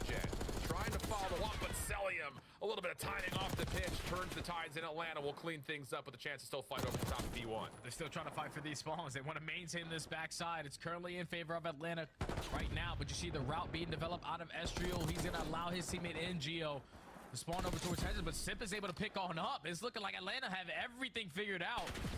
They understood the situation, at least the 3 dead. Them soaking up all this P1 time again. This is their money hill, and it tends to not be like that on a map like Red Card. No, for real. That's so true.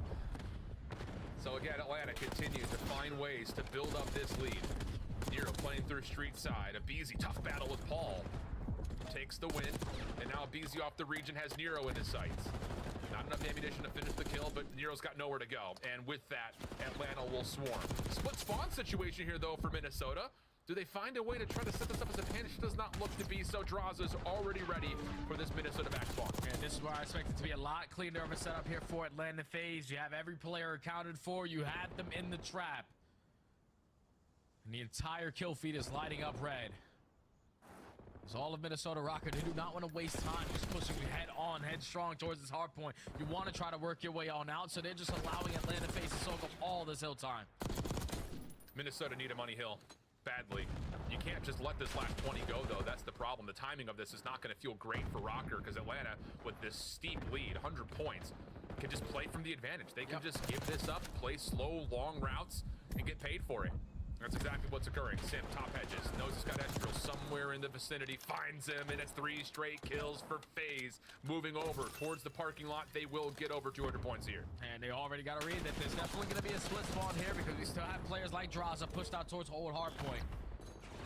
Trying to get a couple freebies through the front end, but Atlanta's still up by 100. They can play it any way that they want to. Already forward end in the feed. You have Draza blocking the spawns, and again, Minnesota Rocker trapped him towards the back. Yeah, this is just a blender right now for Rocker. He's got Nero weak, easy follow-up the turn. Oh, maybe would have had the burn, but ran out of ammunition. It's enough damage, though, for Cell to get to work. And the lead stays at about 100 points. Minnesota finding some favor on the hill itself, though. Problem is, Draza's over the top. Follow-up from Simp feels likely. And it will be. So again, it's just extra seconds here and there for Atlanta. The new hard point spawning to their backs, and they could try to put the game away here. Yeah, this was the hard point, though, that Minnesota found that early break to keep themselves into the game last go-around. So can they do it again? They just need a couple kills to go their way, and the entire kill feed is the opposite color than they were looking for. So now Atlanta FaZe fully set up here to try to close out the game. Best that we've seen Atlanta, I think, this on the weekend in terms of how their hardpoint has been. Again, just not losing rotations. A couple of weird moments here and there, but for the most part, this has been as convincing as we've seen. Paul down low with a pistol, that will work. Abizi just trying to get to work on the wall banks. Minnesota will confirm the break from the front, so this hardpoint continues to be a bit of an issue for FaZe, but still, the gap is over 90 points, and it just feels unlikely that Minnesota pulled this all the way back. Yeah, nice, because they have to play for the hill time and find the kills. Atlanta can just slow the game down and isolate all these players. That turns to 3 dead. Last player is going to be Paul Lex. He's still managing to stay alive, but the wall bank's good enough to at least take him out the time for now.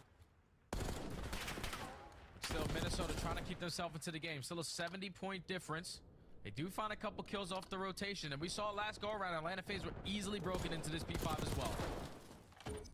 Problem is, you've got a couple of FaZe members that are just kind of playing on these islands that are going to be difficult to convincingly win out if you're Minnesota. So far, so good on the hill itself, though. But now Draza, off this off angle, gets involved, helps out Simp for his double. Minnesota fighting back, though. Hold the numbers advantage over the top of the hill. Stays open for the time being. Draza traded. Long-range shots for Simp are good as the ARs are fully out for Atlanta, and now they've got numbers to start making the play for the hill. And so many kills need to happen for someone to even think about that objective. It's been non-stop white time for about 30 seconds so far here at P5. You will absolutely take that if you are Atlanta. Yep. After Minnesota with that double, you need to work your way in. AR shooting left and right. Here comes the pin from Sid. Almost plays with his food, but is able to I was about to say the same thing. But Minnesota, again, keeping it scrappy. Only going to be down 50. That's a nice wipe on the scrap time as well. So now you can take all of your focus over towards New, which they are finding the eliminations that they need. Hold on a second. We've seen heroics from Rocker on this map before. Can they do it again? They're going to lose the hedges, but they're finding the kills in a prime time to see how Rocker are coming and see if they can pull this back. You didn't tell you. He might get him a globe. You have globe. I'm trying to get it. I'll watch out. I'll do the globe. I'll get time. Our globe. He's our globe. I need a door. I'm waiting. I'm laying down door. One shot globe. Okay, I'm playing him. I'm playing him. They're double door. They're double door. They're double. Last guy. Or you can't draw their globe. Outside ticket. They're deep. Draw the outside ticket. I'm gonna die. Outside ticket. Draw the ticket. Nice. Mid door. Right now to be the inner. There's that time. Mid-door. Barely. Mid-door. And then they're double. I don't see him, bro. You might have pushed that ticket. I'm trying to get time. I got ticket. One shot left. I marked that ticket. I've got it. One shot ticket. Top three mid. One shot A. Alright, we're good. One with their head. I'll try to fidget. Come right ahead.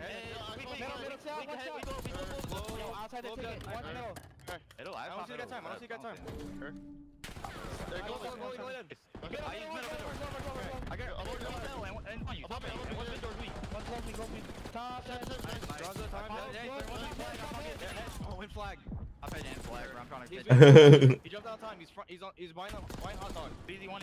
BZ one. There's one hot dog. That's your shit. There goes one front. Hey, close down here.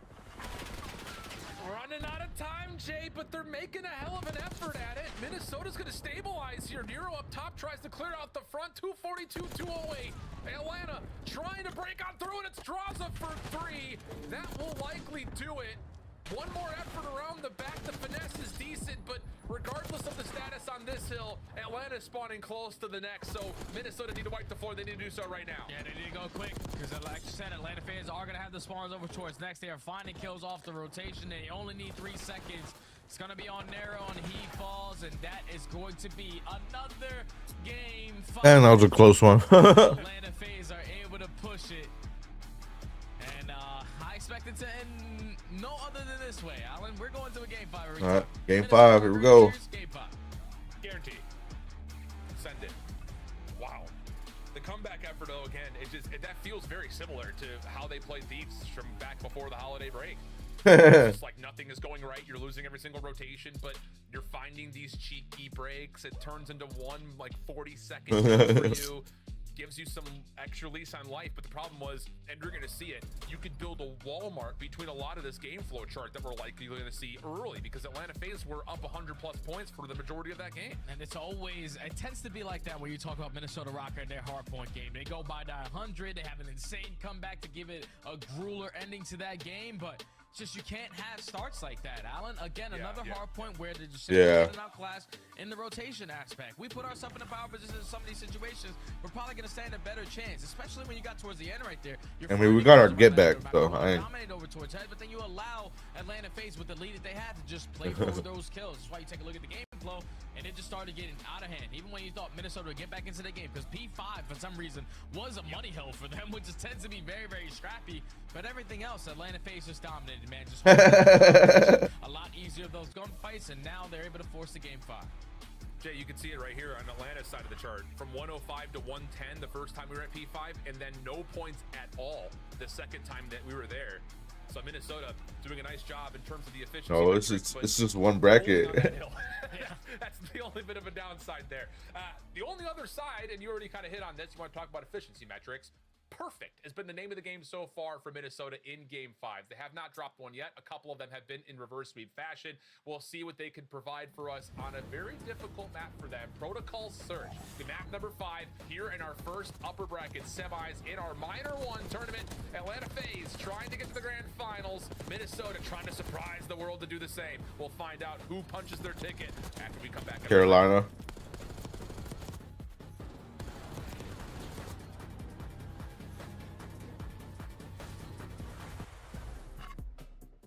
The esports Esports World Cup is an official partner of the Call of Duty League. The S&D might be tough because they have Slasher. Upgrade your game with the Scuff, the official controller of the Call of Duty League. Where every time I was saying Ghost to this, every time I see Slasher's POV when they put the camera on him, it's like that muff. Yeah, I don't think we're supposed to be either. Like it literally looks like fucking Slasher has like a water fucking dip in his mouth.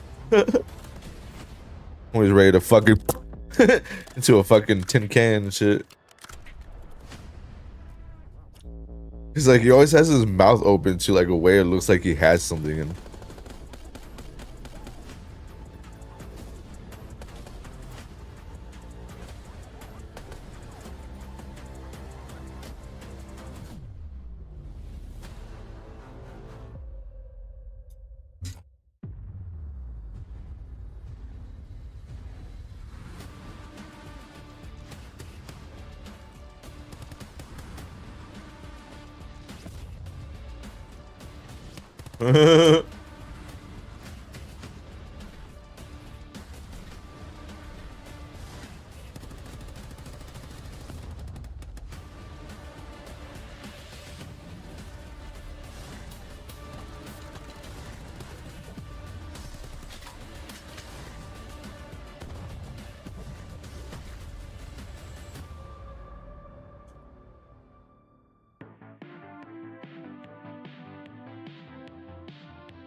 They're playing A.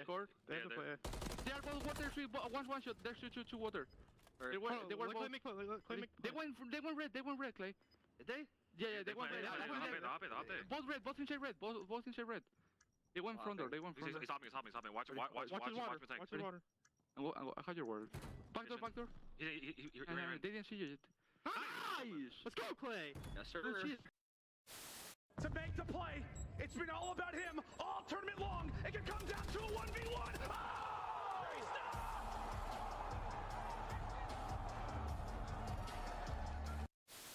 They're going to pounce out 04. Great damage in. It's going to be all on 04. They drop them. Lucky with both. Fickle is roaring and Heretics win. And he lets the crowd know. Silence. Big map 5s that Miami have gotten over Seattle Surge. Skies dies, and then in a 3-4, effectively, New York Subliner slid on through.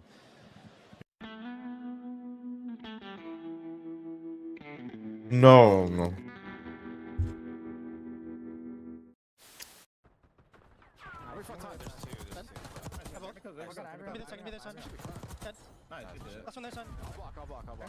Oh my god. Map 5 affair for our first semifinals in Minor 1, Atlanta FaZe, Minnesota Rocker. And you say the words Minnesota Rocker, and I think now we can just subtitle it Map 5.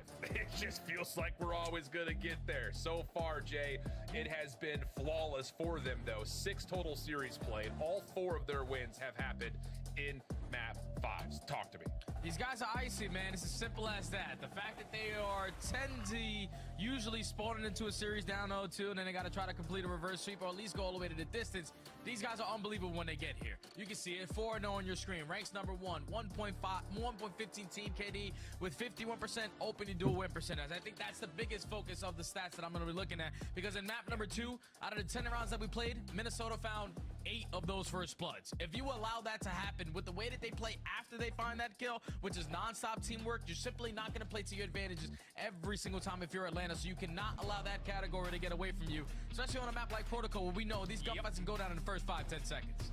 And look, it's not just the fact that Minnesota had 8 of the first bloods. 5 of them were tallied against the BZ, who only had 2 eliminations in the 10 rounds that we played the first time through. But that feels like an eternity ago, especially considering how BZ's really turned up. He had a great map 3, obviously solid there in the map 4 as well. So just comes down to... Well, for a second, I thought my dog was humping his fucking bed, where he was just fluffing it. Like you mentioned, we're expecting a lot of drop downs through elevator, a lot of battles early and often in towards this bottom bomb site. Just comes down to who wins out in those opening trades, as we'll see Atlanta on the opening offense.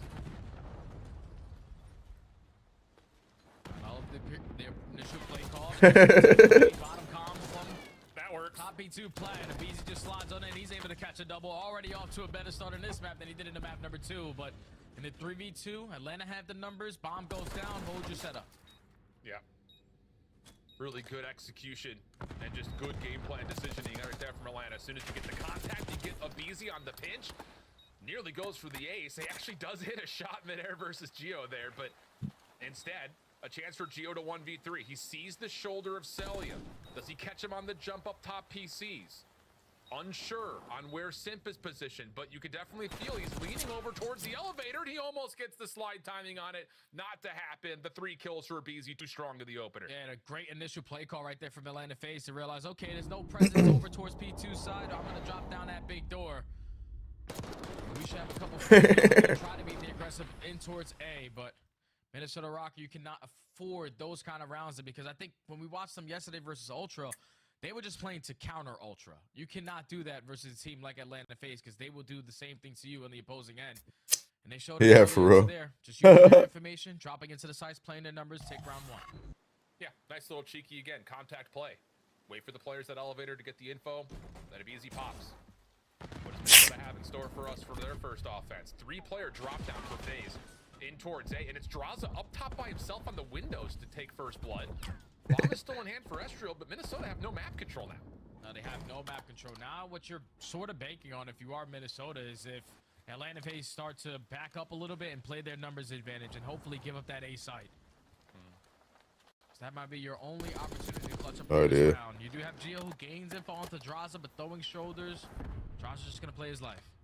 Yeah, that's inconsequential, I think, for FaZe. Stuns, nades being cooked. This would need to land. Cell stuck in the corner, but the nade doesn't quite get through the doorway.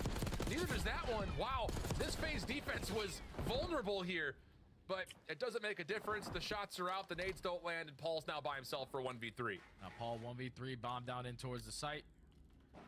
Gonna work his way through barrels. He doesn't really have a lot of time to work with, but he's gonna get taken down by Draza. That round starts with Draza finding that first blood. It ends with Draza finding that final kill, and that's exactly how you need to play it if you are Atlanta.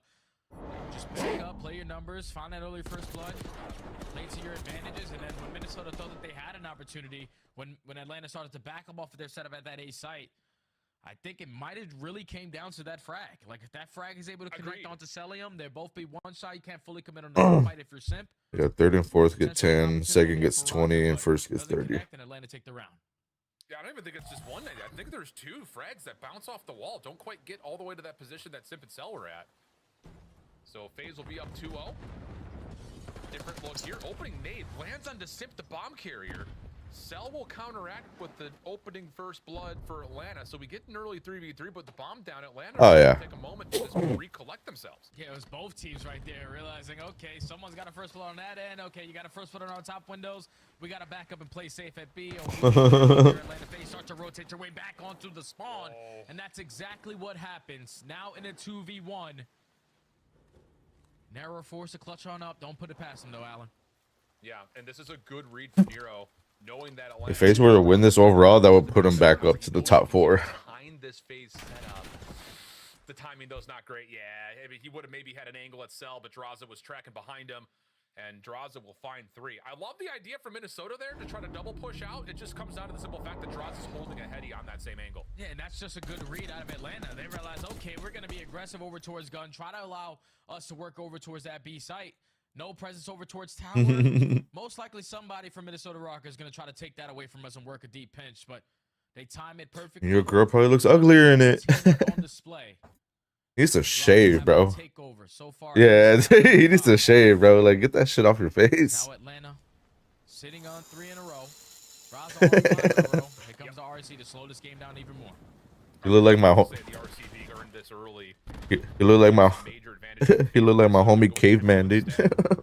Nade stuns, block off spiral. There's an early plant, so it's gonna have to be retake here from FaZe, and you got to keep in mind that Simp is not a part of this at the moment. So trying to find some sort of an Drake and Josh would grew up in the hood. Yeah, retakes from FaZe last time they played versus Carolina didn't really work out at all. Have they fixed their setups, and it's looking like they're just waiting for front side pressure before Draza decides to make a play. Don't look away, Paul. Keep looking. But he can at least pull the play from Minnesota Rocker on the opposite side. Yep. Yeah, Draza can't be the first one to act, and he will not be. Paul still holding the angle, finds the kill. Simp, though, gets activated. He's off 2 in a row. Off the regen as well. Nearly chances at more, but Paul holds the position through the elevator shaft. And that'll be enough for Minnesota on their post plant to hold strong, dropping 2 in the process. And that's why it tends to bother me a little bit when people start to play around RC cars for some of these rounds, because we realize we're playing protocol. We realize the RC car is not really going to be impactful in towards bottom comms. And when you use it to clear out over towards B side to make sure the aggression was going to be there, you give up all that site control. BZ's forced to back on down, and then the 4v4 recap in towards that kind of site is very difficult to do regardless of who you are. So Rocker able to put 1 on the board.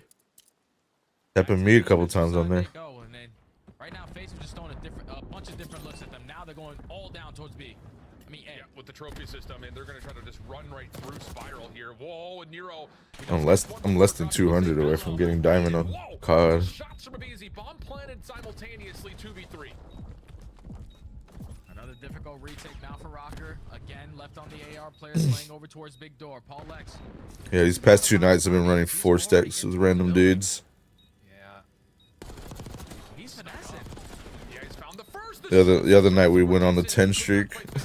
Gio stays sneaky, finds Abizi. Now on to Draza. Had that purple flame, dude. Running out, has to make a play. Sees Draza on the cross. Yeah. Still holding him with the shoulder. Draza knows he's got the benefit of the clock though, and this is going to run out on Gio.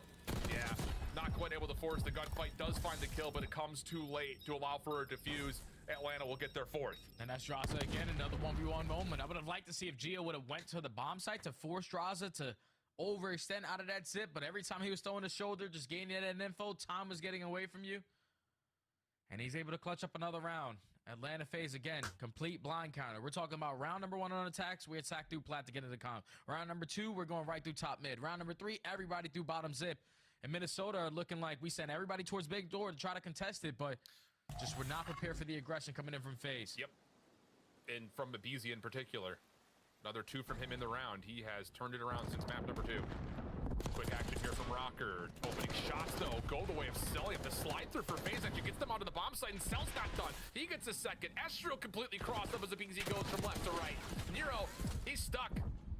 He will get 1 and get away with the zip. No one's going to chase him, but the job's pretty much done, you would feel like, for FaZe 3v1. Just do not get rid of this bomb that you have in your sight. Oh, if they lose this, they need to disband this roster. It'll be an impossible task to try to lose this kind of round. Bomb down in towards A. You already gained info on where Nero was. He has to work in to kill all 3 of you. Yeah, this stands no chance, Alan. 5-1. Slide out decent, but yeah, there's no way, no how. And that, just simply put, is a 4v4 bottom side at A, and Cell getting 2 as both the SMGs slide past him. It's clean shots.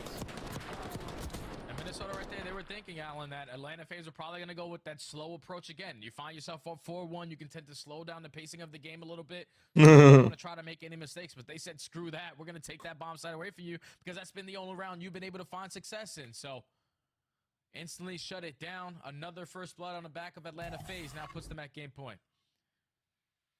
It's been clean, it's been polished. This looks like the same thing Atlanta did in their first round. But Abizi's got an AR this time. Nade stuns right into the face of Draza in front of Abizi, but all 4 members will stay alive. Bomb carrier of Simp, playing down low, has also been naded, so he has to hold for a moment, and this is a chance for Rocker to get this defense moving. Another different look from Atlanta FaZe on this attack. Everyone preparing for the aggression coming in out of Rocker, but that stun and that nade should be able to connect onto Estriel. They already have bottom comms control, so it's only a matter of time before Simp thinks about this plan. Shots from the mid of Spiral, though. Paul's able to find Abizi. Simp's tagged again. He can't go for the plan. And Minnesota have not taken more than they could chew. Wait a second, that is not a great timing on the challenge. Nero off the pinch from Door at least saves it, kind of. And oh, there we go, finally. Gets the second, but initially that slide out from Estriel was just a little bit too long. You thought maybe Atlanta was going to benefit from it, but Minnesota, good timing on the pinch from behind, suffocate the Atlanta offense and keep themselves alive. Yeah, even with Simp finding that double, I still respect the timing on the chow out of Minnesota. They wanted to play to their advantages. They knew that they were already showing presence towards sides, so they said, screw it. We have 4, you have 3. Let's chow, let's chow, let's chow. And thankfully, it was able to work out with Nero catching that double, do double doors. Now they're able to stay alive into the search and destroy. But on the attacks is where they have tended to struggle a little bit. They've only found success with the aggression in towards A, but the Minnesota Rocker, the adjustments need to come in quick. Hero tagged up heavily. Yeah, that's where you're worried about. Actually, it's just wall bangs through the gun. Adraza confirms first blood. Follow-up from Simp around the back. Trying to put this round out of reach. Not quite able to confirm the kill. Hold on a second. Ezreal's around the back. And what a win versus Celium. I was about to say, I don't think Cell saw him initially. So now we got a 2v2. Abizi re-wrapping back in towards A. Draza nearby. And Abizi may know that Ezreal's on the corner. There's the stun out. The follow-up is perfect. It's just down to Paul. 1v2 situation. And he's stuck in a corner with an AR. First shots are good. Looks for the second, but cannot keep himself alive. Atlanta dominate map number 5 and punch a ticket to our first minor grand finals. Hell yeah. Just a mid-round adjustment. Salad way too strong on the side of Atlanta.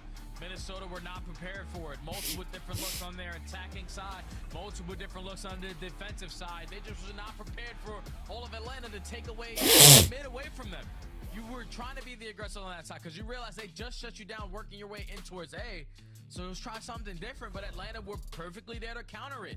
We're talking about that first map where Minnesota were able to find 8 out of 10 rounds first bloods. This time Atlanta Face turned it completely around. They walk away with 5. And Draza was the early guy for Atlanta Face who was really setting the tone with multiple kills, closing out moments. And Atlanta Face, they close out the series in 5. What a series it was, though.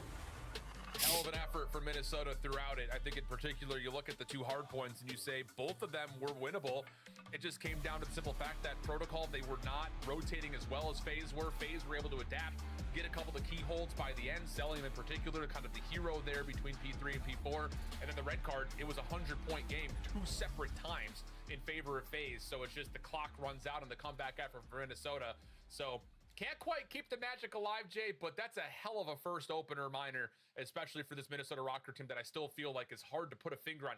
Where do they really fall in terms of like a power ranking? Yeah, because right now it's pretty simple. Like their hardpoint game, they just need to think about those fundamentals. In Search and Destroy, they just need to stop getting countered because right there, that's 2 times now. We watched them on Protocol. Toronto did it yesterday. Today, Atlanta FaZe did it. They just were prepared for everything that there was going to be thrown at them, and they countered it perfectly every time. Well, it was a tight one from pretty much start to finish all the way through as we head back to the desk to recap and set us up for our second semifinal. Thank you very much, gentlemen. And Nameless, I'm sorry, but Minnesota's run had to come to an end. We were clinching for a little bit there as it goes all the way to a game 5. But this time around, Atlanta FaZe, they get it done in just 8 rounds. Yeah, and we get to that game 5, and, you know, we were talking about how good Minnesota's been in those game 5s, making adjustments. It's a bang-out, down-low computer sometimes. It just is what it is, and, you know, in this map, Atlanta FaZe, they just were better. I mean, they're finding the trades. We kick things off with a big Abizi double. A couple rounds later, he gets another double. They just had no answer for it. And in all the clutches, you know, where it's 2v2s, 2v1s, like, they're just losing them down there. Just positioning, getting out-positioned, outgunned by computers. Ali, you saw that 5-1 start from Draza. He goes on to lead the lobby in damage for game 5. But who do you think deserves the MVP honor for the entirety of this series? Ooh, the entirety of this series is a tough one. I want to lean towards giving it to Abizi, but I really do want to tip what Draza has done as well, because the ARs are the biggest focus for Atlanta FaZe right now. They have been the biggest struggle, but I think Abe in the past 2 days has just been unreal. I have to give it to him. Seemed that the slaying was pretty even, Nameless, but Atlanta FaZe a slight advantage, and they definitely showed that throughout the hard points. 250 to 227, 250 to 214. How many teams will compete at this level with Atlanta when it comes to that game mode? I mean, I think right now there's a lot of parity. I can think of like 5 off the top of my head. I mean, we obviously got 2 coming up that are definitely there that can beat Atlanta FaZe, and I think LA Thieves will get their heads on straight here soon as well. But I mean, even when I look at those hard points, like Minnesota just getting out-rotated, the fundamentals just weren't there, and they're still keeping it very close. I'm going to give a shout-out to Ezreal today. He played incredibly well. A lot of moments. The control was awesome between him and Nero. But yeah, I mean, I think that they lost the pick and bans in this one, Chris. The protocols. FaZe are the best protocol team in the game right now. You got to get rid of it against them. Who is Ezreal? Go back and watch game 2 from this best of 5 and his performance in their first matchup. For now, though, we have to celebrate in Atlanta with Mr. Celium. He earns your scuff play of the game, and honestly, I just asked for a montage. It's like Celium is frying once once again. The beam is back. Allie, he took care of business in the hard points game 1 and 4. He did take care of business in the games 1 and 4. And the thing is how important this map 1 really was, because there was an opportunity here for Minnesota to they took it back. win a map 1 and go up early in the series. You think they take that only a 20-point difference, and they take that map number 3. This series would have gone much different. Shout out to Celium, a big turnaround from him as well. I'm hoping to see him top the KD leaderboards again soon. That is Celium from Atlanta. Flip FaZe with your Scuff play of the game, but joining us live from FaZe is Draza. Draza, welcome to the winner's circle. How we feeling? This has been a nice 3-match run so far. Yeah, I mean, we're feeling good. Obviously, a close game like that, or a close series like that, winning that was super nice. And they were 4-0 in game 5s, and we just showed up and played better. Draza, I wanted to ask you a little bit about your opponents in this series. Where do you think Minnesota Rocker kind of sit in the league? And on the flip side, where do you think you guys sit right now? I think we're the best team in the game right now, to be honest. And I also think Minnesota is probably the 5th, maybe 4th, depending on how their S&D is. I feel like their S&D is what's keeping them in the series. And they're actually not bad at control either. So I feel like they've actually been showing up a lot. I wanted to cut you off 7 times there. Sorry, Draza. Who do they bump out of the top 5 or top 4? Who do you have right there in your list? Honestly, I don't even know. I just think they're around. I tried to put them I think they can kind of beat anyone. All right. Yeah. Jaws, I want to ask you guys, you know, at the end of last year, something clicked and you guys were able to take the EWC trophy. What needs to click for you guys to take Major 1? Because when I look at the league and look at all these teams, Yeah, someone will say some outlandish shit, bro. So how do you get above? Bro, if you were there during the first ever like Falcons game, dude, and their first time like they're doing the live comms thing, oh my god. The chat went absolutely insane. Even though we played this series not as well, we're still fully confident to win it. And that's what Yeah, 9/11 shit. Yeah. Nope. All right, good answers across the board. That is my man Draza. You will see him. Like they just didn't hold back, bro. Like even the mods couldn't keep up. All right, so we didn't see a whole You can see some messages were getting deleted. in this next matchup. Yeah. Optic is going to be playing Carolina. We've had a great weekend so far, and it continues in just a few moments. Nameless, what's the story of the week for you, though? I think Minnesota is still the story of the week. I mean, a couple huge upsets. I mean, look at their series. Game 5, Game 5, Game 5. It's an absolutely beastly team. Alley Cat, we got another Game 5 coming? Ooh, we better. It's going to be a semifinal heading into the final. We have to have another. We already had 1. Let's just do 2, 3. 3 today? Let's do 3. We'll be back with that second one after this.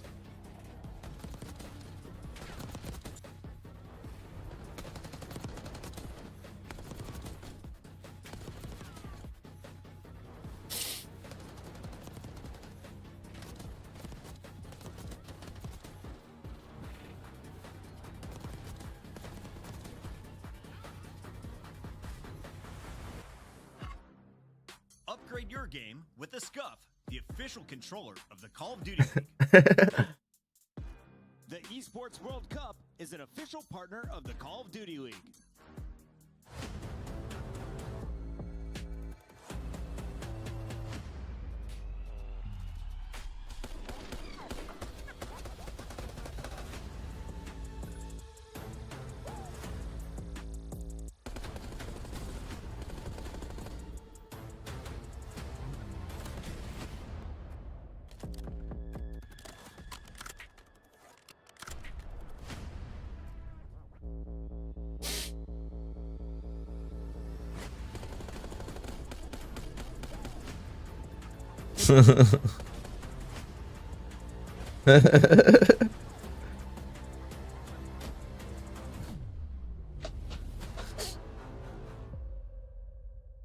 Yeah.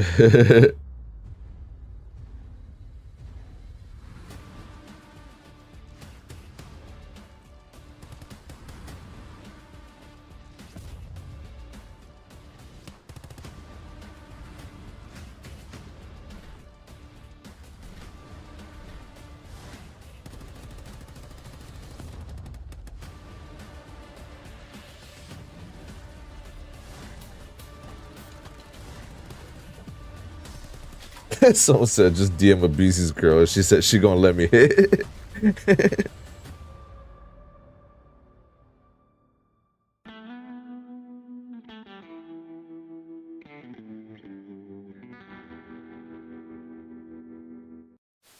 Ghosty doing his best to do it. Oh, here we go. 3 are going to drop. A chance to go. One person is Roz that's got to go clutch. From the position we saw Crimp do it, he doesn't do it. Ghosty able to put him down. They get on the point. Everybody's up. That's not going to hit. Second bit of progress done. They got to surge on forward. A BZ with 1. Can't get through. Oh, and Sim connect. But you win it if you're Crimp. Of course it's Crimp. Time and time again, he wins his one-on-one. We were hyping this up, right? It's the 4th matchup. You know, we've seen you guys constantly in grand finals. You guys came out and made that look easy. Yeah, I mean, like I said, we've been saying it online the whole time. Online respawns are different. No sound EQ. We're a way different team, and we just showed it right there. Also, people seem to forget who built that camp.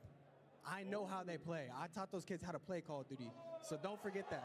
All right, like let's. We got Fame here. Fame, how you feeling, man? I'm feeling good. Happy to be here. Fantastic interview as always from Fame. Wonderful lad. My barber insisted that I try out the look, and ever since, I've been feeling pretty good. We've been playing pretty good, so I feel like I kind of got to keep it. It might be a full goatee. You never really know. Keep your barber, my guy. LA looks good on you.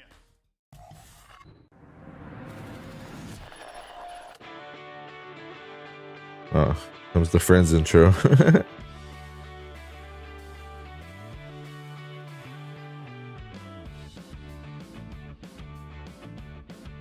Yeah. It's like a mix of Friends and Family Matters. With like the camera filter. Yeah, or that too, yeah.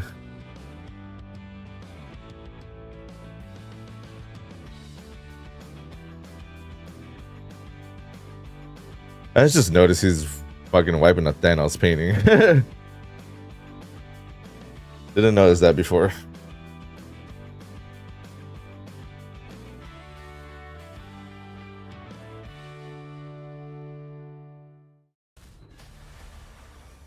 Sporting a 5-0 record, Carolina Royal Ravens are officially the #1 seed. They had the best map count coming into the tournament, and after their Game 5 victory over New York, they seem pretty confident as they match up against Optic Texas. Why do you like this team?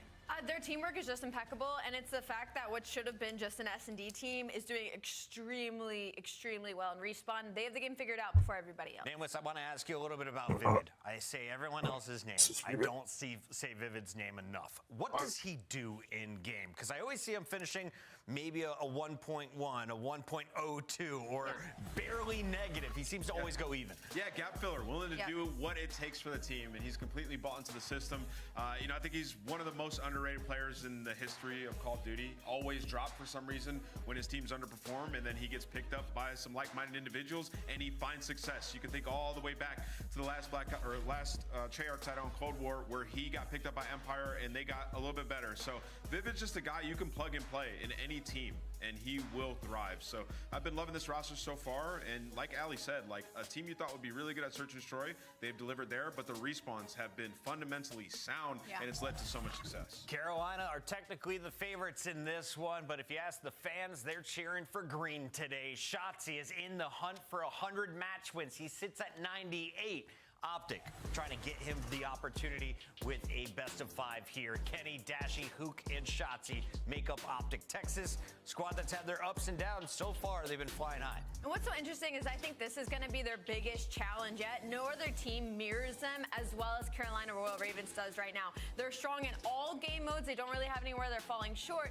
The issue is right now, it's just that it feels like the teamwork isn't quite there just yet. They're not all on the same page, and as well as a couple of players needing to step up, but we saw that yesterday. So I'm hoping for a Game 5 series. This should be a 50-50 battle. Did you see the Sunday Whites are out? Yeah, they're vibing. Yo, it is a vibe over at the Optic camp. All right, let's take a look at our maps and modes. Royal Ravens are devastating across the board. No matter where you want to match up against them, they have found success. Who has the edge, though, in this best-of-5? We will see a skyline, as you mentioned. Yeah, I mean, I think both these teams, like, they've had even split on the skyline. The vault control is a square up, and then when we get down to that Game 5 is where Optic is very comfortable on the protocol S&D. The red card, we have not seen Carolina play that yet in Game 4, so uncharted territory. Where we have seen Optic play it, they have lost. So interesting tail end of the series in Games 4 and 5. Final question for you guys before we get to the pick'ems. Who had the harder road in the previous round? Was it Texas playing Boston or Carolina playing Cloud9 New York? I'll let Allie pick this. I think I'm going to go with Carolina. I think Cloud9 New York is a pretty top team, and they had to play them not once, but twice. I actually 100% agree with that. And the hard points were down to the wire. Think about it, like it was 10 points, 15 points. Like it was a square up, and then the search and destroy as well. Had to do all the stops, so they're feeling good. Carolina, they've been tested once. They will be tested again. It's time to find out where Allie will pick, because I will choose the opposite. I've been going back and forth about this. The way these teams match up statistically. My brother is currently I think because of operating on a PS5 controller. did a great job. I will go Optic. Nameless, where are we going? Yeah, I'm going Optic as well. I think Optic get this one. I think they get it done in 5. Do you regret your pick? Do you want to Nope, switch? not at all. This is going to be my redemption. Fuck you, Alley Cat. Upset. This is our second minor semi-final. Fucking bitch. We'll move on to the minor final. We send it over to Shift and Study to find out.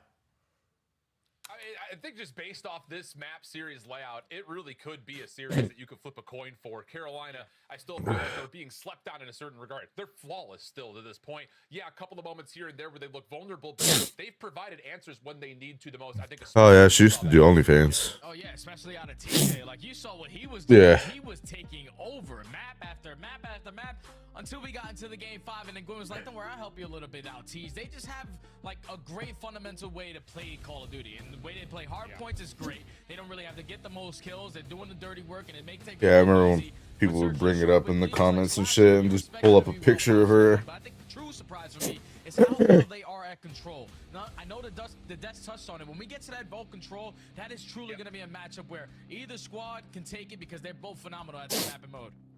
Well, Carolina got it done in the 2-3-5 yesterday. Nameless pointed to it. It was like a total of like 20 points between both the two hard points, though. That was played on Hacienda, but also played here on Skyline. On the other side for Optic, though, outside of the ability that they showed throughout the qualifiers, save just the Map 5 loss to Boston. How about Hook? He played lights out yesterday in combination with Dashy, and I know that the Green Wall will be thrilled to see that happen once again, pending, of course, that it does. But we jump on into Skyline. TJ already making a play up top. Nice little fly through of it, but Texas will get on for a little bit early time before Carolina eventually countered. Oh shit, dude, we're in the championship whites. Everybody's name but Vivid.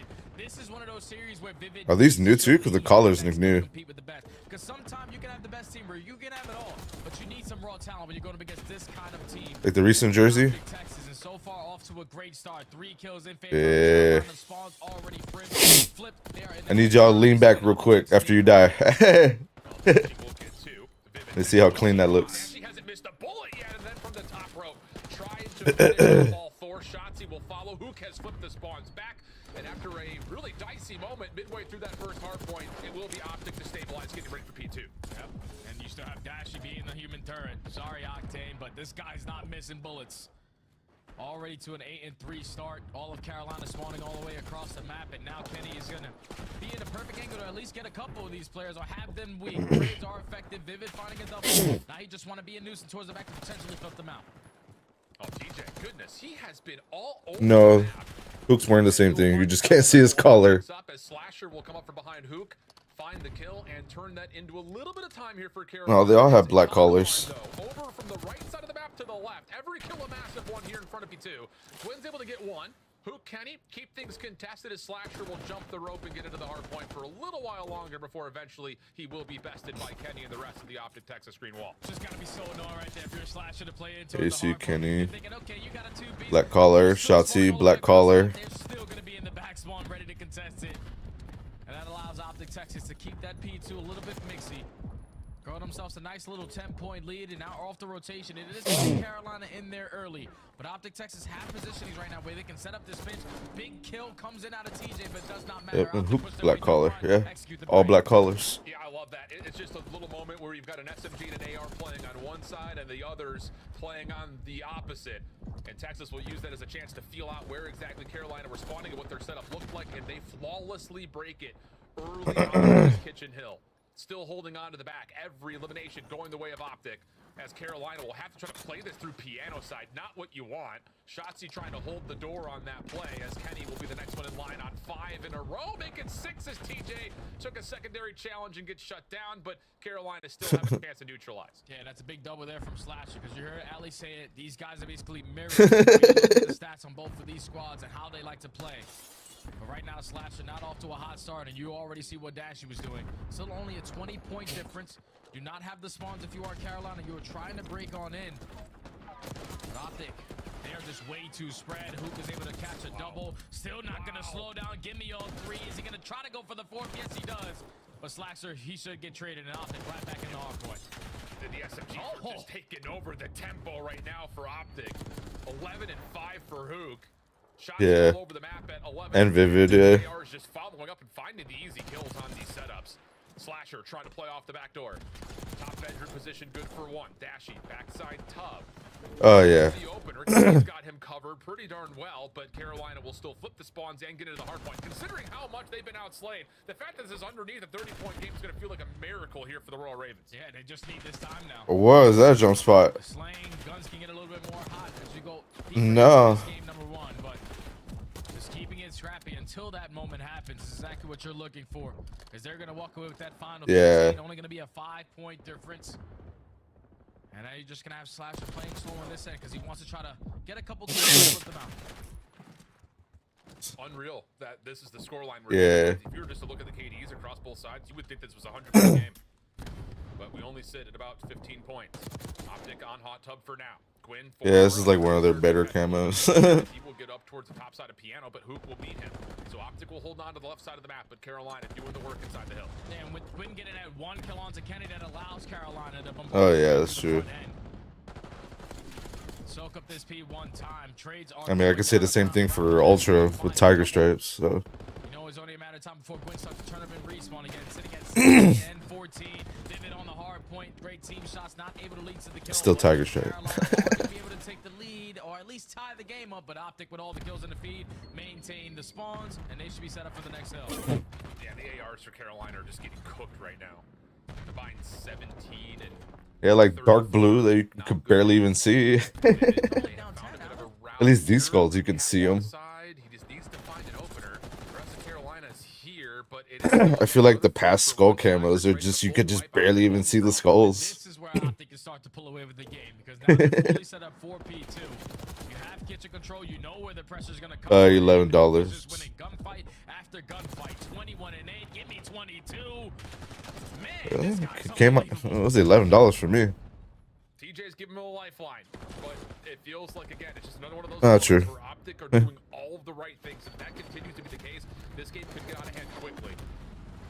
Yeah, 1168. Now 2 as the mantle from TJ gets shut down. The third player and Gwyn was also found around the back, and then Slash to set something up is also absolutely obliterated. It is all Optic as we rotate over to 3 and head into an Optic Texas. Listen in. You that I P1 now we. Give it a time. I mean, dude, that's nice.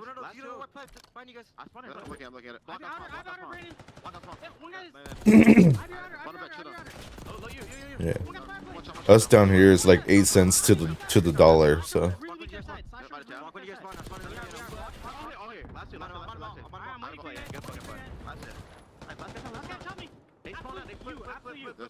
Yo, flip behind you. The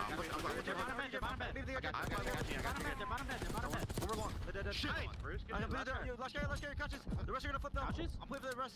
He's long. I can help. I have middle, you're good. I'm pretty sure they're taking routes though. Yeah. Could be feeling me.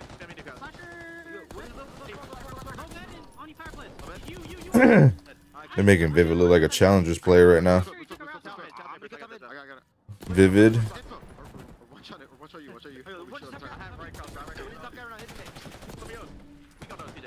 Watch you.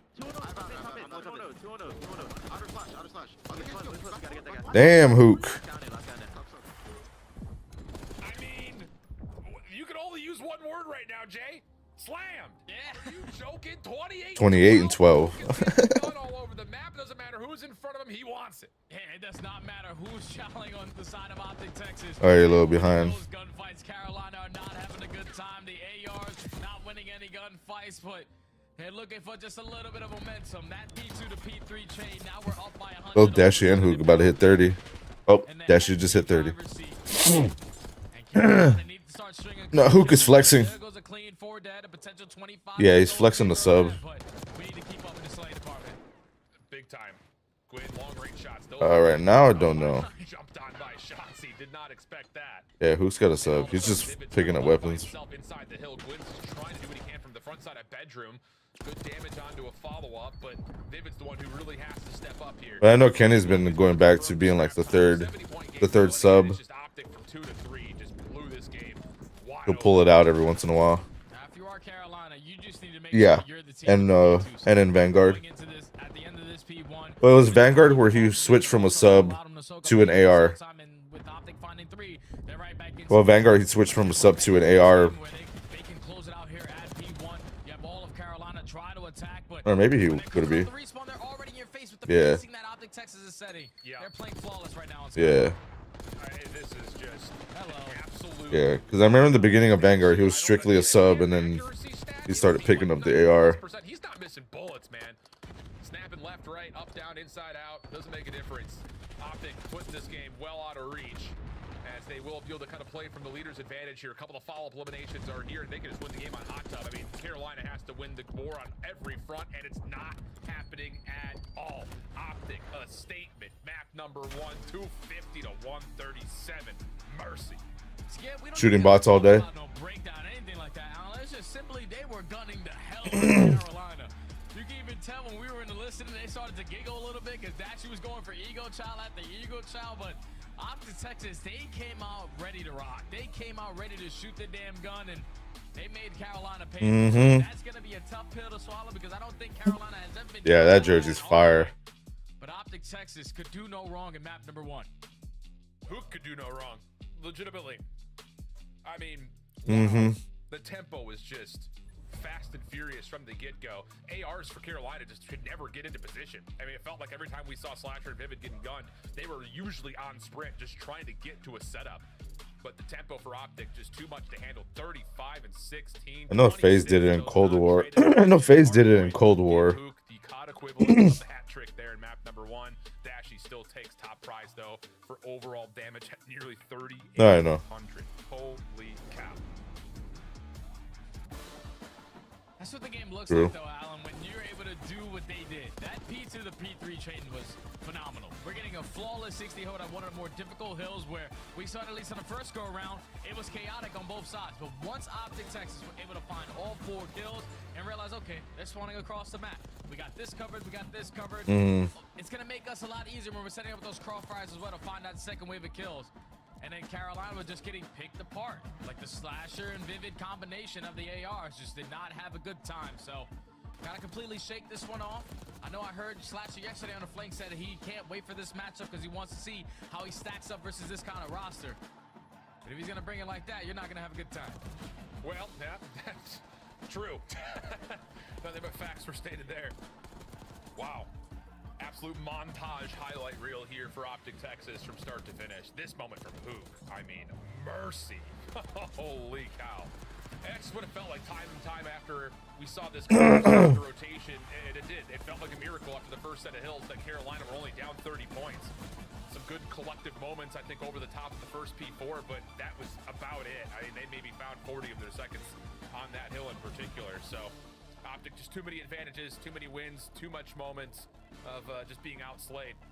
And Shotzi just kind of doing the dirty work as Carolina stunned here off the opener. So need a bounce back, need to just kind of mentally reset if you're looking at this from Carolina's perspective. Yeah, it started yesterday. They got it done to the 2-3-5, and it's going to have to be like that again today because the way that Optic at least showed the way that they were going to play hardpoint, it's just absolute textbook. Shots are on point. Even when they're flipping their spawns, they're still picking it up. They are micromanaging the game so well. You can see it on the game flow. Once we got to that second half, it was just a pull away. Like, that's basically 2 hills where combined, they've gotten 4 points between P2 and P3. You're not going to win like that. Simply not going to win. And I think on top of that, you want to say the other side of the perspective. You get essentially 100 points if you're Optic in 100 total 20 seconds worth of opportunity between those 2 hills. Yeah, it's pretty good. Okay, so let's kind of reset the conversation because now we get over to the search and destroy Hacienda. Obviously, it's been played a couple of times here and there. I think the biggest thing about this map, though, as you know, we talked about this a lot on Challengers this week, is that it does feel very dramatically different from when it was last in the game because Black Ops 4 is 5v5. There are more opportunities, more routes for SMGs to take that just cannot be covered, which is, I think, one of the reasons why we still have that open window over the top of the B site. It just comes down to, do you find the timings and those moments to kind of slip out and try to make a mess of the defensive setup, I think, in particular, if you're an offensive SMG. And I feel like teams, at least from what I've been watching when they play Hacienda Search and Destroy, they're not really worried about the times because they're just full on bombarding their way through top hallway to get over towards that B side. They are taking the map away. And we know for a team like Optic, where they have players like Dashy, who's a 1.5 in Search and Destroy, he has his moments where he just makes rounds out of absolutely nothing. 4v2, 2v2, because Dashy pops a 2p. That's the kind of player that he is. He's always been a phenomenal Search and Destroy. But with them only having one rep underneath their belt, thankfully it was all the way to around 11 because that's a lot of odds that you can go back and watch. Obviously, you have players who played Black Ops 4 back in the day when Hacienda was originally in the game. So they're going to understand what they need to do. Now it's just all about implementing, like you said, that secret hallway for the complete opposite side. Because you see teams either play it slow towards plat and completely get it taken over, or they be aggressive through top mid hallway and it's all about those early engagements and they completely shut down that site. So with Optic Texas, with the way that they play map number 1, you best believe they're probably going to be the aggressors. But on the opposite side for Carolina, TJ ain't no slouch. TJ's going to bring in his Search and Destroy, and he's got to have a moment here. Yep. Yeah, I was about to say, again, we saw this yesterday, the Hacienda search from them, a 6-2 affair. This is the stats from yesterday between Gwyn and TJ. I mean, really, everyone looked good on the map, but TJ in particular goes 9-3. And then on, I think the other side, I think the most impressive thing about this for Gwyn was the first blood tally, right? The opening duel win percentage really strong for him as he was able to tally a handful throughout all of the search and destroys, but in particular, also finding success in the Hacienda beatdown that they were able to give to Cloud9. I think really kind of, again, helps you if you're a Carolina fan to rationalize a world where you can still bounce back after a beatdown map number 1 and try to get this thing back to a 1-1 count before we look at the vault. Yeah, you're going to feel super confident going into Hacienda. Obviously, both teams sitting at 1-0. Only had one repetition on it. But the way that Carolina have been playing Search and Destroy recently has been outstanding. But the same thing could be said for Optic.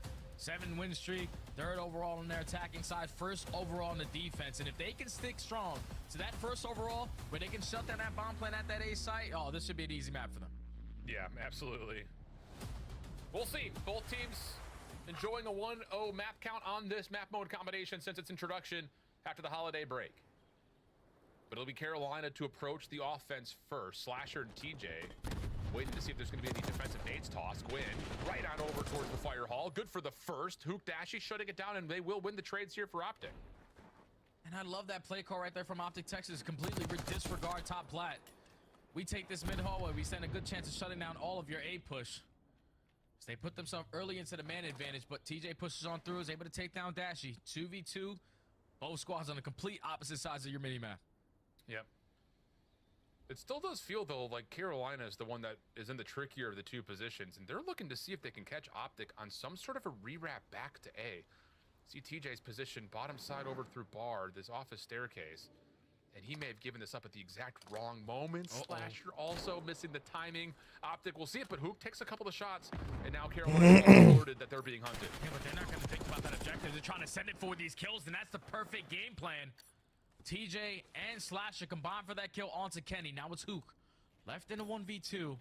Rotation going over towards B, and Hook, you better get a move on it because it's more difficult to retake this when that bomb gets planted. Well, he is chasing shadows right now. Slasher holding an off angle on this close corner. Hook, opening shots are good. Runs out of ammunition, but resets. Uh-oh, the problem is the water. Slasher, can you get the kill? Sometimes that water feels like it's made out of Kevlar, but Slasher's able to connect and tally the kill before the clock expires on the play. Ooh, I thought Slasher wasn't going to send it, but I got to know, the world champion, he's not going to give that one up for free. He said, I had you absolutely one shot. You can't really get out of dodge. And close it out with the Strider to secure round number 1, but just comes back to that trigger discipline out of Hook. If Hook is not able to put down a shot, he was able to at least spot one player working over towards plat.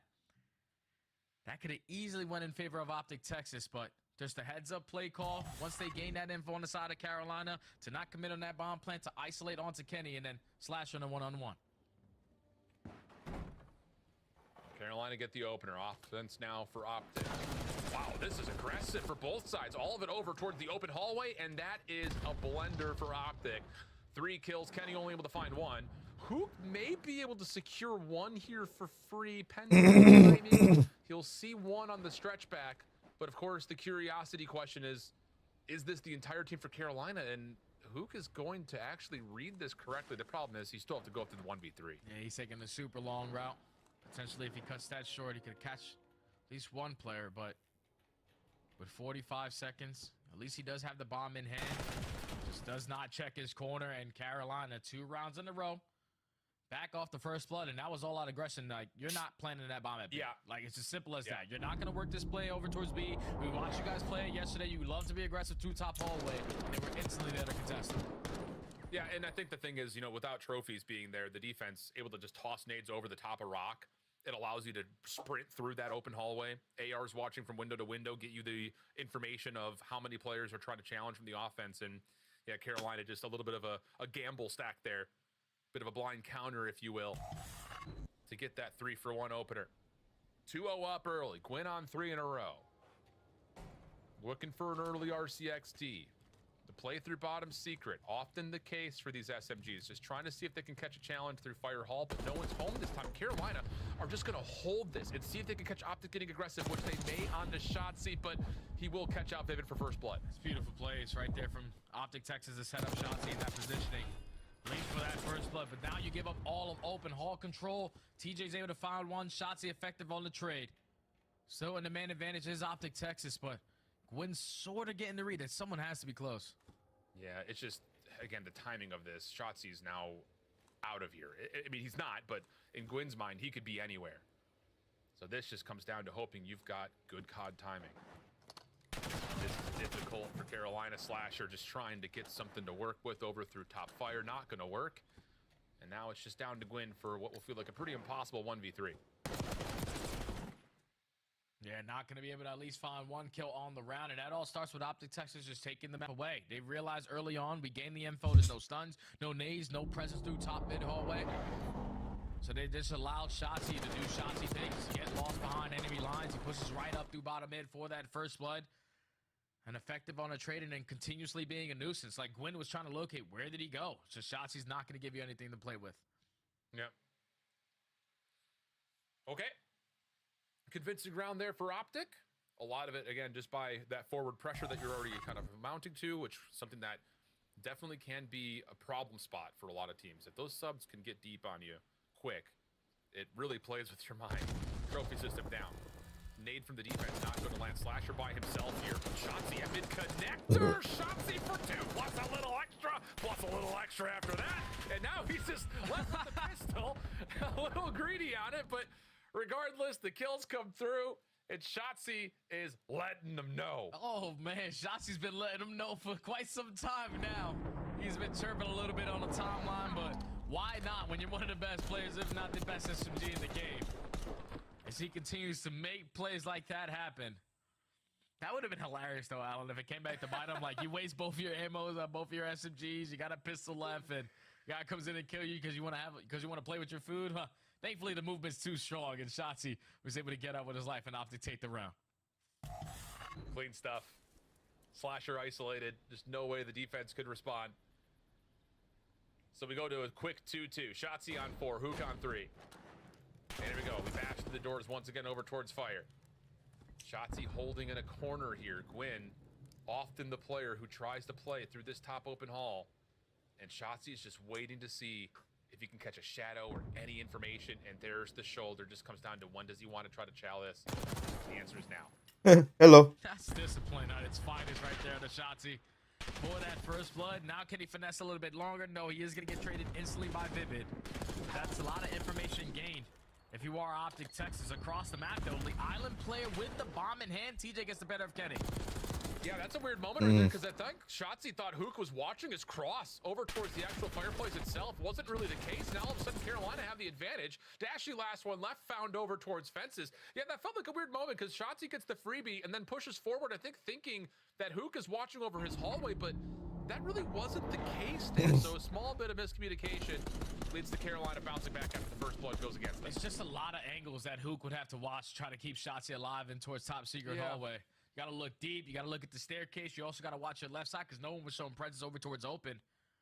So he just decided to play it over towards Platt. And unfortunately could not catch the time to keep his teammate alive. But that round simply comes down to TJ winning that one-on-one. Like, if TJ doesn't win that one-on-one, bomb down, everybody else from Optic Texas just back on up and disengage and play the numbers advantage. But him clutching up in that gunfight allows him to take that one away. Slasher playing a bit more aggressively down towards bottom bricks. Gwyn once again getting to work top fireplace. He's got help here. That's from Vivid, who does tally the kill onto Dashy. So the first 2 kills, good for Carolina. The adaptations have been solid, and with these opening first bloods going their way, Shotzzy getting around the back will have to force something, and now he finds himself in what would technically be a 1v3, 2 more to grab. Is going to be down though towards our defenses. If you are TJ and Gwyn, just run around and play a trade together. It seems that TJ's already gained the info. Shotzzy with the movement. Trying to keep them at bay, but eventually a play has to come in. Yeah. Bomb will be collected. Gwyn missing the timing as Shotzzy is able to find this through fences and get a plant. This gives him a chance here. Gwyn and TJ are clearing top office. They think he's rewrapped to B. So now Shotzzy has the benefit of playing this post plant in whichever way he chooses. The problem is he hasn't seen Carolina in a while, so they could be coming from anywhere as well.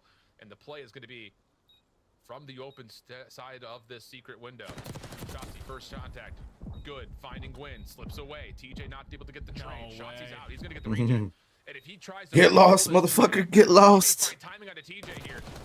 Oh, Shotzzy. Shots were decent, but TJ just a bit quicker to snap on. Oh, it hurts my soul. To defuse as well. TJ's just way too icy, man. No sweat off the brow. Gwyn, you want to turn it into a 1v1? This is what I do. He understand who he was playing against. That's why you saw it initially when they were running around top plat, clearing out all these spaces because they're going. Oh, that was a free kill. He's not just gonna stand on still. He's gonna be maneuvering around the map, trying to finesse it. But TJ does not blink. He knows they always come back, and he's able to clutch up in the one-on-one to take that round and now allow Optic as a 2v4 clutch. Yep. 4-2 the count now. Carolina growing a little bit of separation, and our first look over towards B. It's a passive one, just trying to stay alive through checkers, counting pixels through this little peek is TJ. I believe he saw both players. It just comes down to, will they realize that Shotzzy and Hook are going to just play this from top? Learn something new every day. A lot of pressure here on the Slasher, who's very isolated. Yeah, they took map away from Carolina, but that's totally. I even learned new wall bangs on fucking Vault too. To where Hook is able to get the better of him. Shotzzy works the deep clinch, is able to take down Slasher. Now in the 2v4, Gwyn trying to make a play happen. He gets cut down. Vivid now left. Nice. He gets taken down and would look to be a complete blind counter when TJ gets the info on both of those players going to mid. I guess he just waits too long because you allowed Optic Texas to get that info, retreat their way back on back, and catch the timing to eliminate that bomb carrier. It almost felt like a moment of like split decision, you know, knowing that Slasher was going to be at an island, it was under threat. There was like a moment where it looked like Carolina may have considered backing up to see if they could just hold on to their double stairs. Or do we allow Slasher just to play his life and finesse through well and allow the plant to go down? And in that moment of indecision, Hook finds a peek through the open hall into the bomb carrier, and that changes everything. So now down to 1. Shotzzy, stun top window, is going to run through bottom bar here, and this is what he's been doing really round after round from the offensive side. Just comes down to what support does he have, as there has been no gunfire anywhere on the map yet. No info either gain on the side of Optic Texas on what the setup is looking like for Carolina. So it's just going to play this one slow on both ends. Vivid is going to gain that info that someone's going to be approaching towards top mid bar, but here comes the double challenge. Oh, he gets the first. That's okay. Office, though, now owned by Optic. Slasher's in trouble. Tries to back up towards his spawn and flowers. The rest of the Carolina defense playing a bit, I would say, just kind of individual. What corners can you hold? Can you catch timing? That's the idea at the moment. Shotzzy's seen. You have to isolate here. Problem is, it's Shotzzy, and he could be gone in the blink of an eye, especially with his bomb is now planted. Gwyn through rock. Timing here was decent, but he can't hold down the shots. Hook wins his one. Shotzzy gets the follow. Nice. Sits down to TJ, who's caught topside art. And Optic Wiggle another one away. And that's such bad timing right there out of Gwyn because it looked like he was going to edge up to check that sight. But once he was able to spot Shotzi in towards top bar, I don't want to get shot at my back. So the bomb goes down for free, and then Hook loves those gunfights. He loves those gunfights when he gets caught off guard and he has to snap to win it. And with that one-on-one versus Gwyn, puts it into a 2v2, and then at the same time, Shotzi in the one-on-one, he was able to secure his gunfight. And Optic Texas now, relying on a little bit of individual skill to bail him out these rounds, but they tied up at 4. Mad dash here, right down through Fountain. Gwyn watching from the secret hall. Hook trying to stun himself, keep him alive. Dashy with the first blood, but it's countered. Shotzi trying to find the trade. Back through bottom spiral, he's going to catch Gwyn. But the problem is bomb is now down. Slasher holding on to well. This is not an easy gunfight for anyone.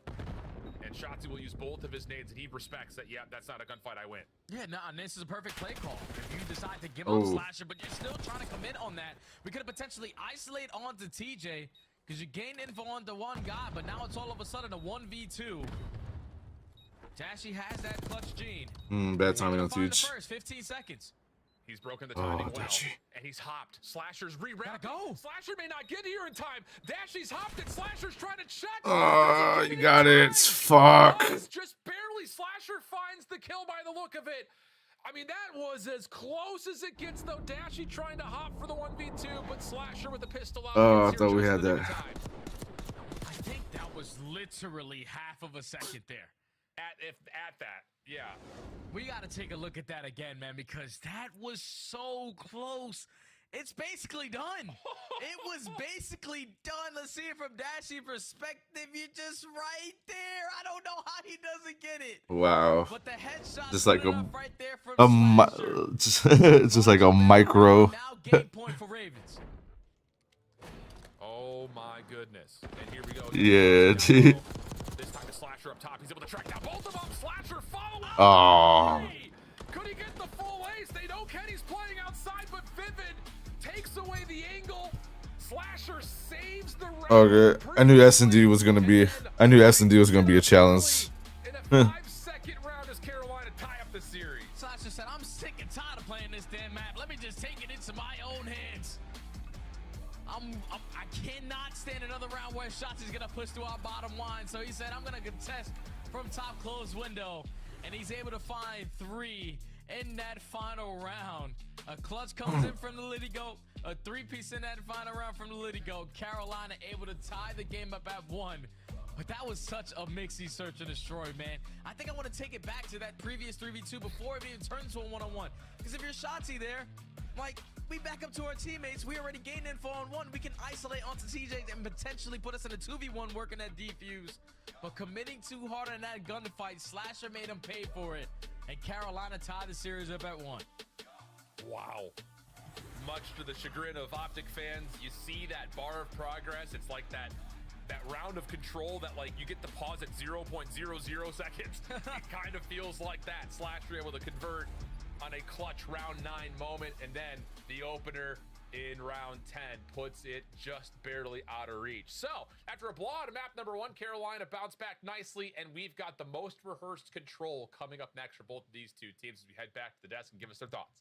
What a series already. We're knotted up 1 apiece, and game 1, let's start there. First half, very close. Second half, blowout. Optic takes over.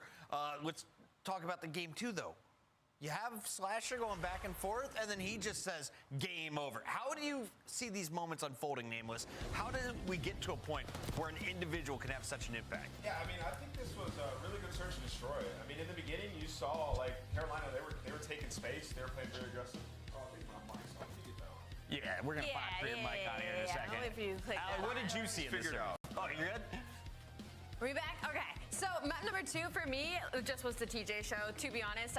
Optic Texas was doing great with these opening duels, but it was just a lot of bang outs, and it came down to these really tiny decision-making moments. If you go all the way back to round 1, it's a great example where they are not in a favorable position on the side of Carolina Royal Ravens. TJ makes a heads-up play. He flanks through the pack with bomb, finds a kill, and then they're able to make the wrap and make the play. Later on, he does the same thing. He's taking the bomb top hallways and really getting behind Optic Texas. There's a few rounds that didn't work, but the time times that it did is what kept them in the game. And then, of course, Slasher calling game in round 4 with the 1v1 versus Dashy with a millisecond to work with, as well as the opening 3 next round. Yeah, I think it was a great search and destroy. I mean, in the beginning, you saw Carolina kind of playing aggressive and taking space, and then they realized, like, hey, let's just play a little bit slower and just kill Shotzi and we'll win the round. Right. Yeah. And we saw that the last couple of rounds. Like, you see Shotzi just running through bottom mid, Slasher's able to kill him. The round that Jay mentioned I thought was huge, probably the swing round for them, where it's like Shotzi's in a position where he can just back up and he pushes to their spiral stairs and ends up getting picked in the clutch round. So yeah, Carolina just adapting really well, something we've talked about in their series so far, and once again, winning a search and destroy. And it was really important for Slasher to kind of get his bounce back at map number 2, because say what you want, that Skyline map number 1 was literally just from 2 mistakes from Carolina Royal Ravens. 1, they allowed them to have a full 60 hold in that second set in P2, and 2, Slasher and Vivid just couldn't keep up with slaying. They had a really slow map 1, and on a map like Skyline that plays like Bokeh, you need to have the slaying. 2 small mistakes. Yeah, they got 17 and 31, Allie. That's a huge mistake that happens over and over again. No, I got you, though. Game 3 is loading up here. Do you favor Carolina or do you favor Optic going into control? Carolina, 100%.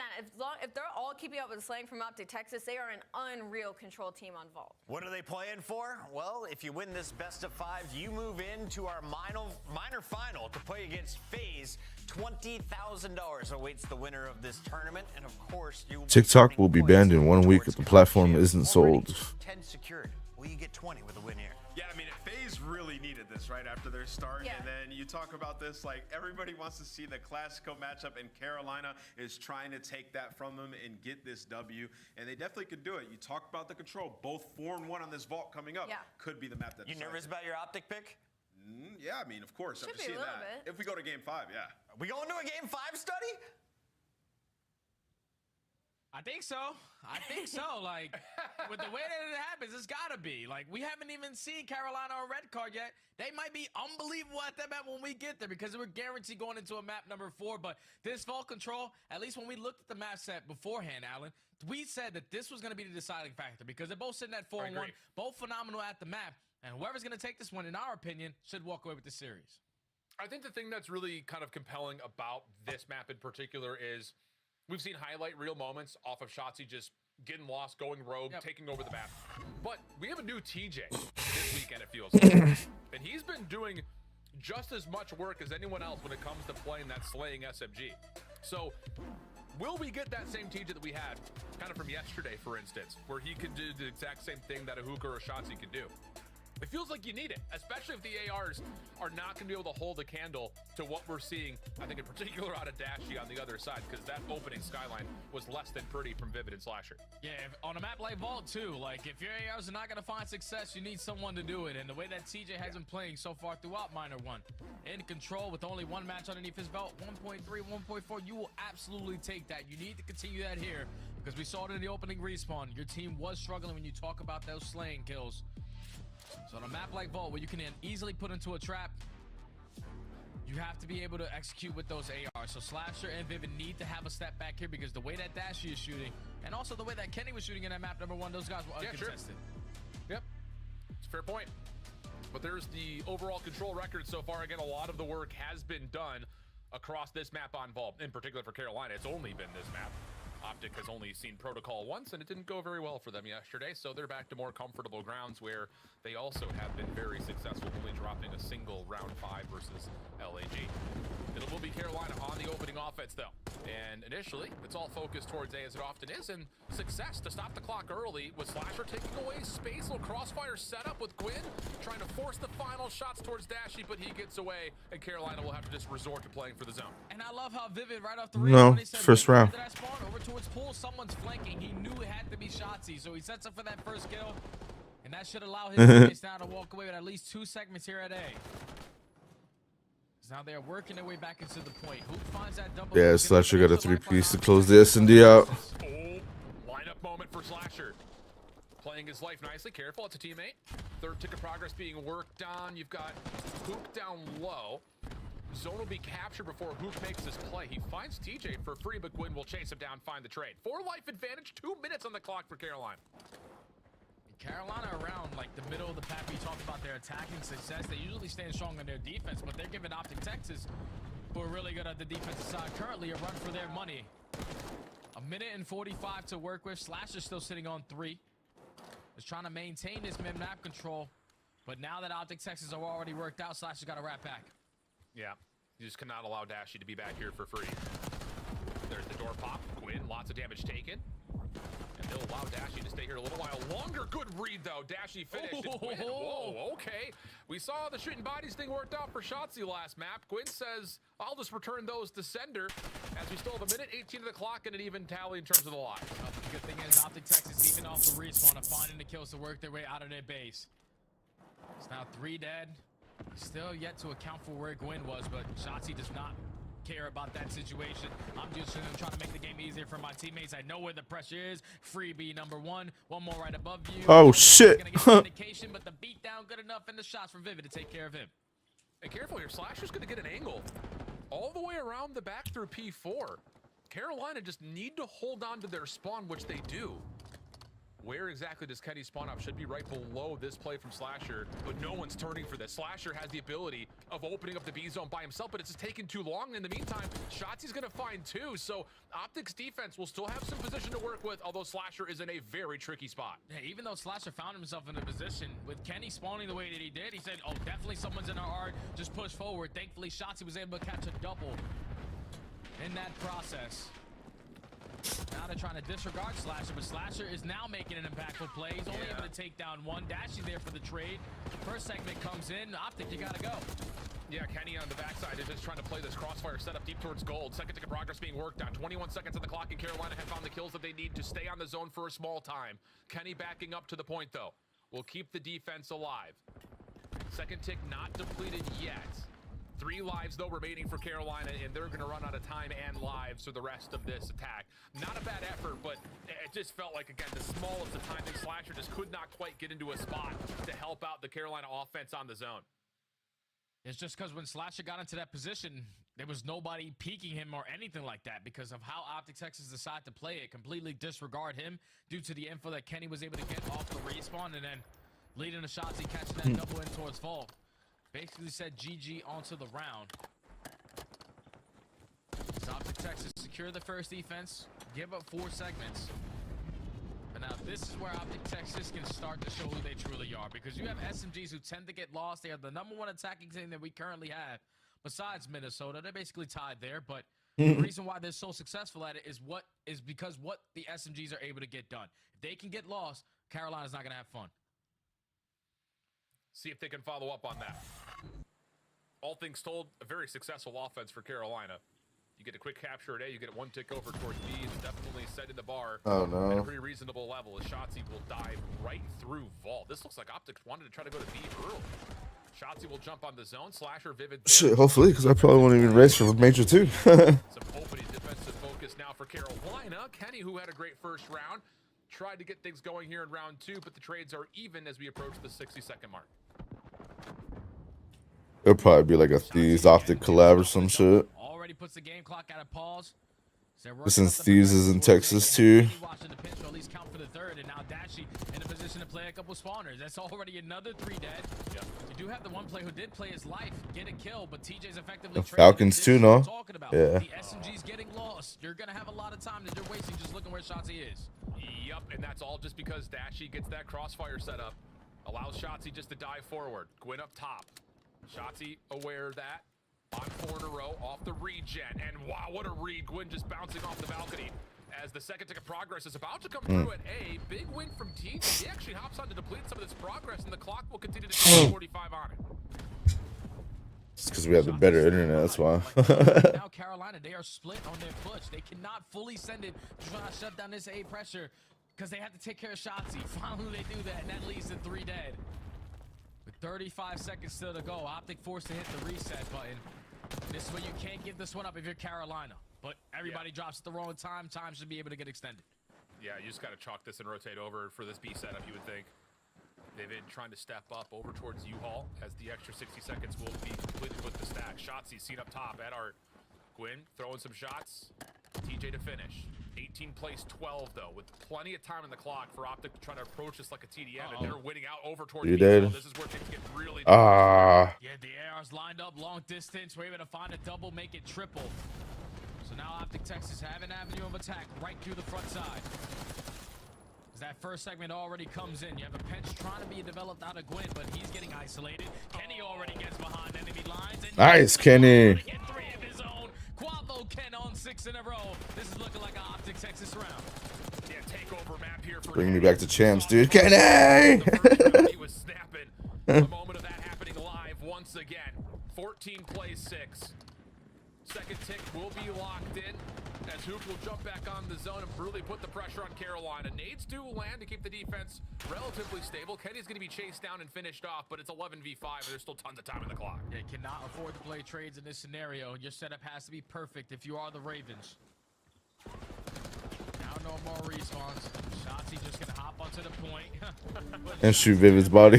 On the side of Carolina, but 10v2, make it 9v2, make it 8v2. It's all up to the ARs now for Carolina to clutch on up. Yeah, and Hook's going to catch Slasher here. Yeah, there's the wall bank win. Likely to get the confirm. Oh, never mind. I say help was on the way. Hook was in trouble over towards Lion, but the shots will land and Optic will go up quickly 2-0. And Kenny is putting on a masterclass this map. No, we're not tied. Yeah, we have 6v4 right now. Middle moments, but here, this completely. I think they only got 4. Carolina defense. Yeah, and it also No, I think.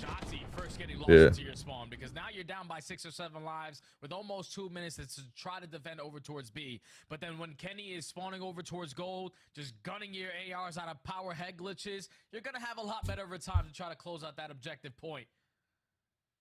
That eventually allows Optic Texas to now be feeling very comfortable, up 2-0 on the map, currently leading by 2 segments. Actually, I don't even think they complete that final segment, so they're up by 1. I don't know if they, yeah, I don't think they did either. But they're just doing whatever they want, Alan. Yeah, it may not matter, Jay. It's been pretty much an all AR affair here for Optic, but Shotzi and Hook kick things off with some fireworks in round number 3.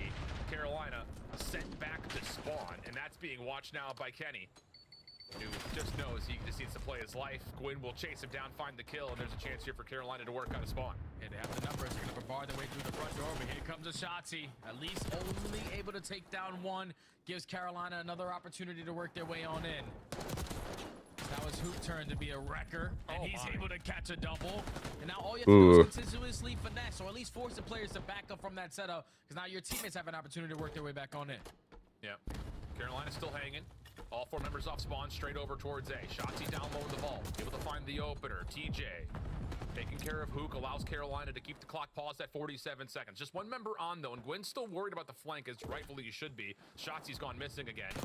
Timing here is everything. Difficult gunfight with Shotzi wins, and the follow-up from Dashy. He was the only defender in the top of the A zone. He works too, and that's going to be enough now to once again push Carolina back into their spawn. That's due to Oh, Shotzi. Carolina did not have any cap presence, because Gwyn was playing super slow off the spawn. Shotzi was behind enemy lines.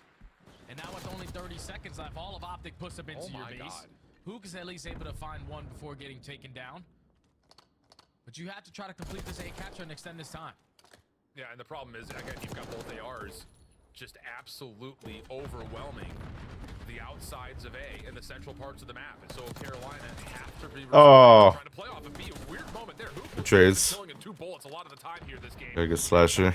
Looked like a guaranteed on the TJ. And hold on a second. Carolina's cooking on both zones at the same time. This is how you make a comeback happen. They're going to get the extra 60 on A. Slasher's still watching the cross here at B with a low lead, and Slasher's now nice good trades. Eventually traded. TJ trying to get the trade onto Dashy. Difficult shots, but it converts, and that's a tick of progress at B. And now it's 7v10. First segment already comes in. Here comes Vivid on the pinch for the freebie onto Hoop. You're spawning them all the way on the opposite side of your mini-map, and this is where the SMGs can start to roam. No more respawns in favor of Optic Texas. Carolina seeming to extend this map a little bit longer. Yeah, I just felt like that kind of came out of nowhere for Carolina. You look up, and there's 2 members, 1 on either zone. Okay. The A zone gets captured. Optic, after what looked to be just an overwhelming dominance through the A zone, kind of lose track of B. They get caught tracking back, Jay, and then Carolina just ripped them apart. Yeah, it just starts with that first kill that TJ was able to get laying down at Voltor. The fact that Shotzi knew that Slasher was playing over towards Palm, he jumps out, catches the timing to turn into a one-on-one gunfight. But then when he loses that fight, you're forcing now your second SMG player in Hoop to jump out and try to take care of him. Then that sets up Slasher for the trade, and then you're dominating over towards B Street. Just clutch kill after clutch kill in those moments for Carolina to keep this game going on. Because now they find themselves up by 3 segments. On the defensive side, they need a shutout. Yeah. Well, let's see, because again, the ARs have just been dominating for Optic. Offense, eyes towards A. A lot of it from the balcony side. Vivid off 4 in a row. A little bit of help. Keep shots coming through. Allows this zone to still stay defended. TJ, Kenny kind of meeting each other at mid-map. It's Vivid who finds the final shots, though. And Dashy just trying to play a little bit of oversight will actually kind of help Optic get off spawn and get back in and try to threaten the zone. But Slasher, a little peek and a dive. That will work out to keep the clock ticking. Yeah, Dashy's been uncontested over towards Top Cat so far since the beginning of this round. Gave his team a lifeline to work their way back on in, but Vivid is stripping that away from them. Slides right on in with that SMG. He's able to catch a double. Knows that Shotzi is still close. Not able to find that kill, but he's weak. Instantly going to fly in for the trade and consistently do that if you are Ravens. Trying to at least force us round 5. Yeah, a couple of trades here and there, but Carolina still keep coming on top of how the slaying department has moved. Kenny tagged up, thought about it, backs over towards Marble. Carolina, though, in the middle of the map. Keep the clock ticking. Gwyn shuts down Kenny from getting back into the fight. 25 seconds on the clock here. And keep an eye on the top middle of the scoreboard. The tick progression, even though the first 2 rounds felt so dominant for Optic, may have them spawning on offense if this gets to around 5. 15 seconds. Got to try to make a play happen. Shotzi and Dashy make it. Hook joins in on the party. That's all 4 dead. This is what Shotzi's going to try to be the aggressor. Push up into R, but the timing not good enough for at least the first kill. And this is where you're sort of giving Carolina opportunity to shut down both of these points. I know you got a lot of segments to make up for, but yeah, let's hop off B after we get that segment done. Guarantee A and extend the game clock. Gets out. The first tick does get locked on the B zone as well. So minute 12 on the clock. Nice Hook. Live still favoring Optic in the process of this defense really coming to life for Carolina. Hook gets some freedom to move on in towards Art. Timing here against TJ, not ideal. And as Dashy drops, the defense have reduced the life gap just to 2. Kenny has to play kind of the hunter here as Slasher's trying to stay alive top. Golden, big gunfight win there for Carolina. Yeah, Slasher's the safety man. He's hoping that his teammates find a little bit of success on the opposing end, but every kill that he finds is making it more difficult for Optic Texas to work out of their base, because him simply being on this side is forcing them to spawn over towards pool and work that overextension. Now with 40 seconds left, you're trying I don't think Slasher has any nades. Because we need this kill on Slasher.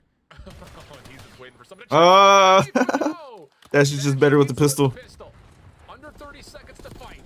50-50 battle as Optic makes my butt clenched because I thought he was gonna get him with the knife. Second tick being worked on. Shotzi off the pinch. This is how it happens. 10th tick looking likely. Play your life, Chasty. Just doing what he does best. Shutdown is in, but the extra tick gets counted. 8 plays 5. Third tick on the way. Vivid clears off 1. Dasher here to join. 5v4. Play your life, Chassis. Just don't push. Yeah, everybody's got eyes on you, dog. Don't fucking.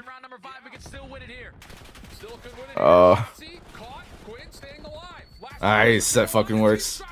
But Optic will stay alive on the zone, find the final kill needed, and put the control away without the cinema of a 5th round needed. What a battle, though, in those last 2 rounds, this vault control. Back and forth, where you thought Optic didn't have an opportunity. They found all the kills at the correct time.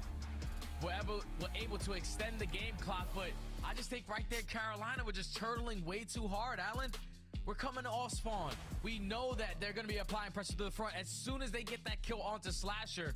But then everyone's just posted up, waiting for the aggressor to come in, and that leaves that opening lane for Shotzi to set up that pinch, to catch that double, and then spawn them all the way in the opposing side of your mini-map. Optic Texas, even when you think they're on the brink of not having an opportunity, they somehow, some way, miraculously put it together. And we're able to close out the control. 3-1, 2 attacking rounds at that. And now they take a commanding 2-1 lead in the series. Yeah, big time. I mean, everything was starting to look like Carolina was going to get the advantage, make this a round 5 affair. But now we're in back-to-back maps where we're going to do the easy analysis, Jay. You don't shoot bodies before the map's over. Man, a bit Optic in the butt, a bit point in the butt here for Carolina. So let's just keep the guns, do what we normally do. I guess we missed that one in real time, but Shotzi sent that one back to sender as well. We got some drama between these two squads. Hey, man, Shotzi's just letting the community know you guys all suck. It's as simple as that. You guys want to start playing for the win, you got to do what I'm doing. And unfortunately, no one can mimic his kind of gameplay. Because he's just an absolute playmaker. Every single time he spawns on in. Because now you're feeling good if you are Optic Texas, because this is one of the powerhouses that we had on Vault, but you're not no slouch either. You are the powerhouse now on Vault Control. And it's just because of what they do on the map, Alan. Like, the SMGs continuously get lost. The fact that Dashy's uncontested over towards Catwalk off these breakoffs as well is a problem for Carolina. But Optic Texas just showing that raw gunny as Dashy puts up another 30 bomb and another respawn. Now they're going into a red card where they have an opportunity to finally put a W on the board to close out the series.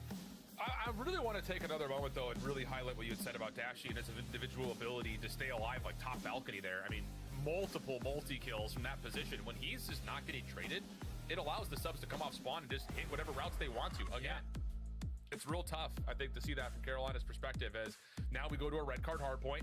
Not a map that either team has really gotten a lot of rehearsal reps on. In particular, Carolina, we have yet to see them on the map, but obviously they're feeling decent about their opportunity to come here and get this into the mix after the holiday break, because their veto was Hacienda here. They didn't want to see that one in the pool, so we're going to get a fresh look at this Royal Ravens team on this map for red card if they want to send this to 5. Yeah, you definitely don't want to play a team like Optic Texas on a map like Hacienda, where Dashy used to love it 6 years ago. Shotzi just gets lost on the map, and that map can be definitely a lot more punishing than the rest. But on a map like Red Card, where, like you said, Carolina have yet to play it, this is where it truly scares me, because we saw it in map number 1, the slaying wasn't really there. Red Card, it can tend to be a really big map on your mini-map, but the engagements go down every second. So you're going to see probably ARs going for 35, 40-plus kills.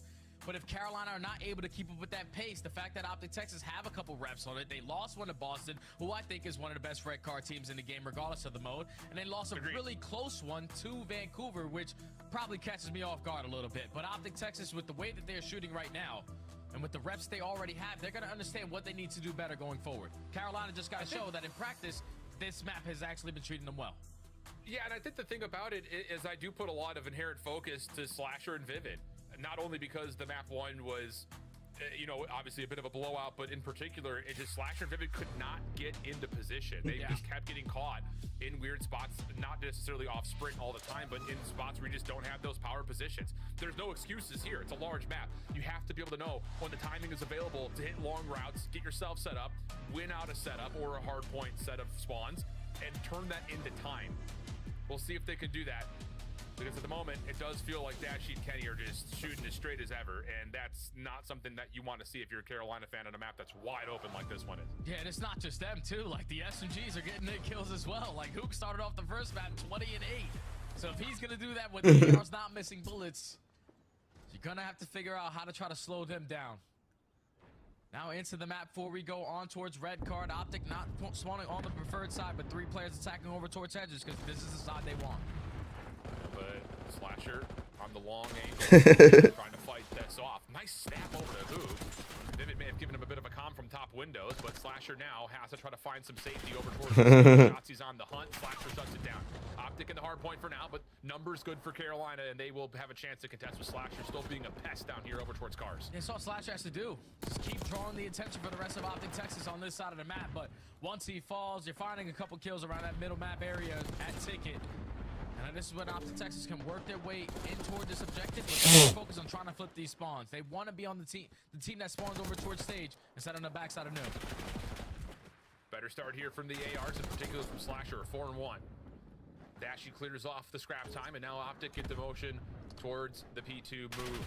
Slasher holding forward. Vivid, nice response over towards the back, keeps the spawn safe. He's had a nice little moment there, double to keep things going for Carolina, and TJ reads Kenny up top. So opening 20 seconds, good for Carolina. Yeah, this is perfect so far, even without having the preferred side.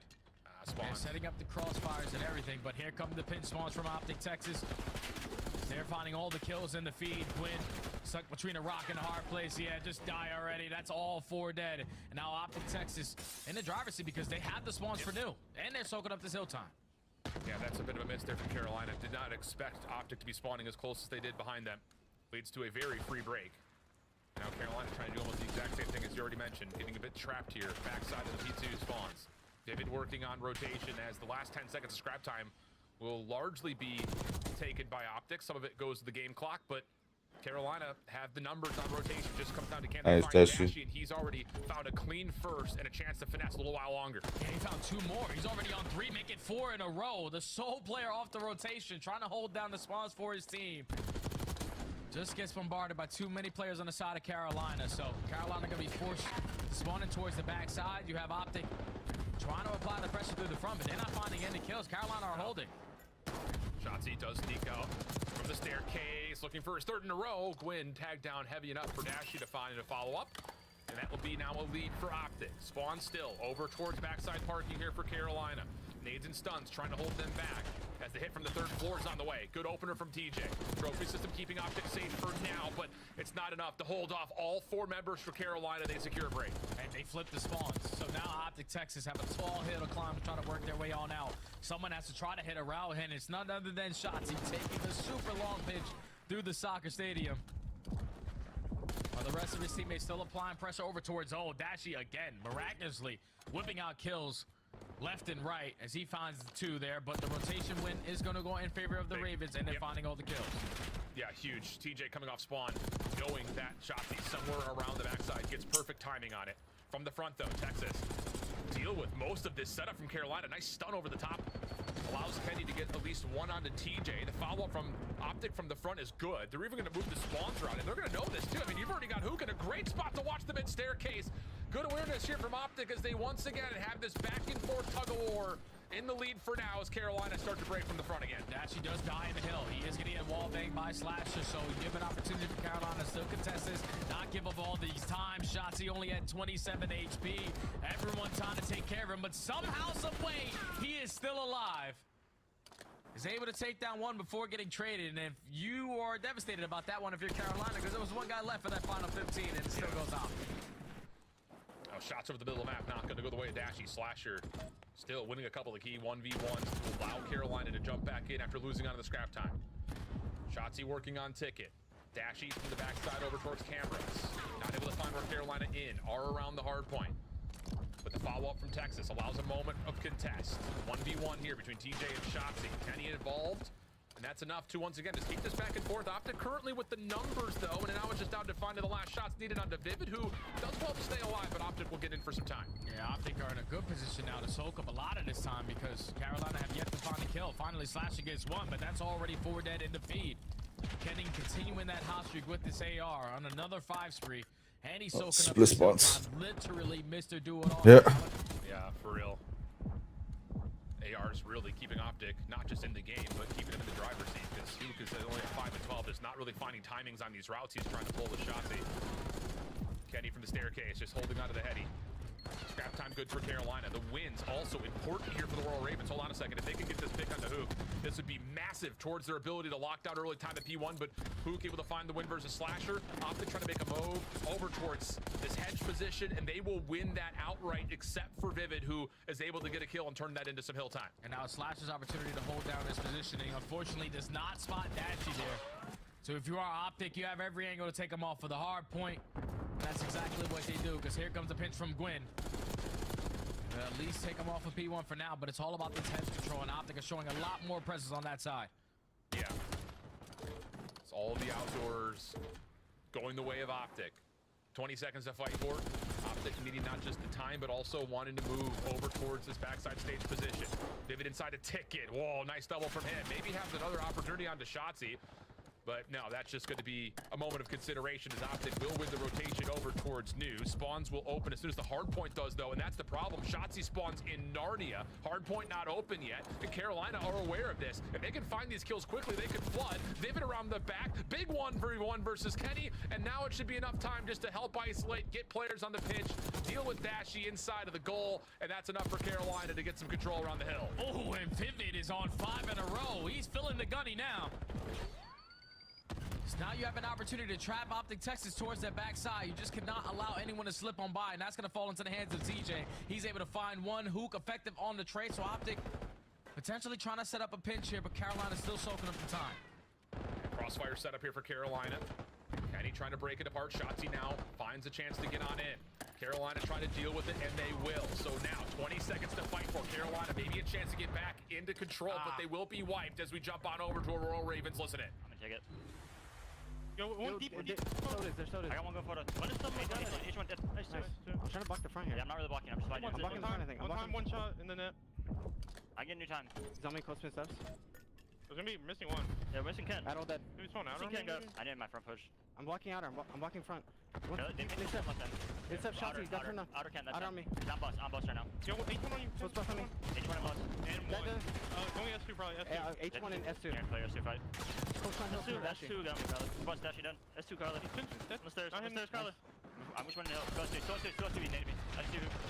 Name it front. Yeah. Front S2. S2 Kyler weak. Nice. I'm gonna call the elevator. Nice. I'm not right. He's gonna play me though. I'm gonna try to work up something with you. Okay, we can flip him. Going to the right. No, already camera. Tom Ken weak. Nice. Bad. Nice. Top mid on me. You want Yeah. H1 weak. H1 going top red, 100%. Should go deep. Nah, I pulled out the AR. He's gonna be top on us. Alright, one's front old. That might be him, I know. No, Kyler. Shotzi's still top window somewhere. Nice. Damn, what a bang. They just spawn mid on us. Below me somewhere. Good try pinching. They're spawning mid somewhere. I'll make sure out. H1 hook. Pitching Kenny. Watch out, pitcher out the windows. I'm ready. There's two on DP. D1 short. There's two P2. Short. Crossing, watch out. Nice, Kenny. P2 right now. Going A bomb. Tiger cross now. He's in net. Cross. It could be mid A2 net area. That could be A2. In net, Kenny does that. H1 already. Cross P2. H1 one shot, bro. H1 didn't cross our line. We have our side. Alright, got him. This guy's gonna be new, bro. Dead. That's me by name. Take it. Chatsy's playing spawn kills, bro. Is he on? I'm going to take it with you guys. He won't get it. New dead. We got it. I'm hitting you dead. Nice. 6 one's old. Plan's old. Can we take it? Are you gonna be hold dead? No. Lamar Dashy, one shot. Lamar Dashy really weak. Yeah, my mid or no? Yeah, Lamar really weak. Help window, Ken. Dead. Let me know if you help mid. I'm looking at Lamar really weak. Take it. Nice. Well, I have all mid. Lane up, dead. I have all mid. Nice. They can go late to Lamar. You go Lamar, I think Kenny. One's going BCD right now. Give me two then. One shot.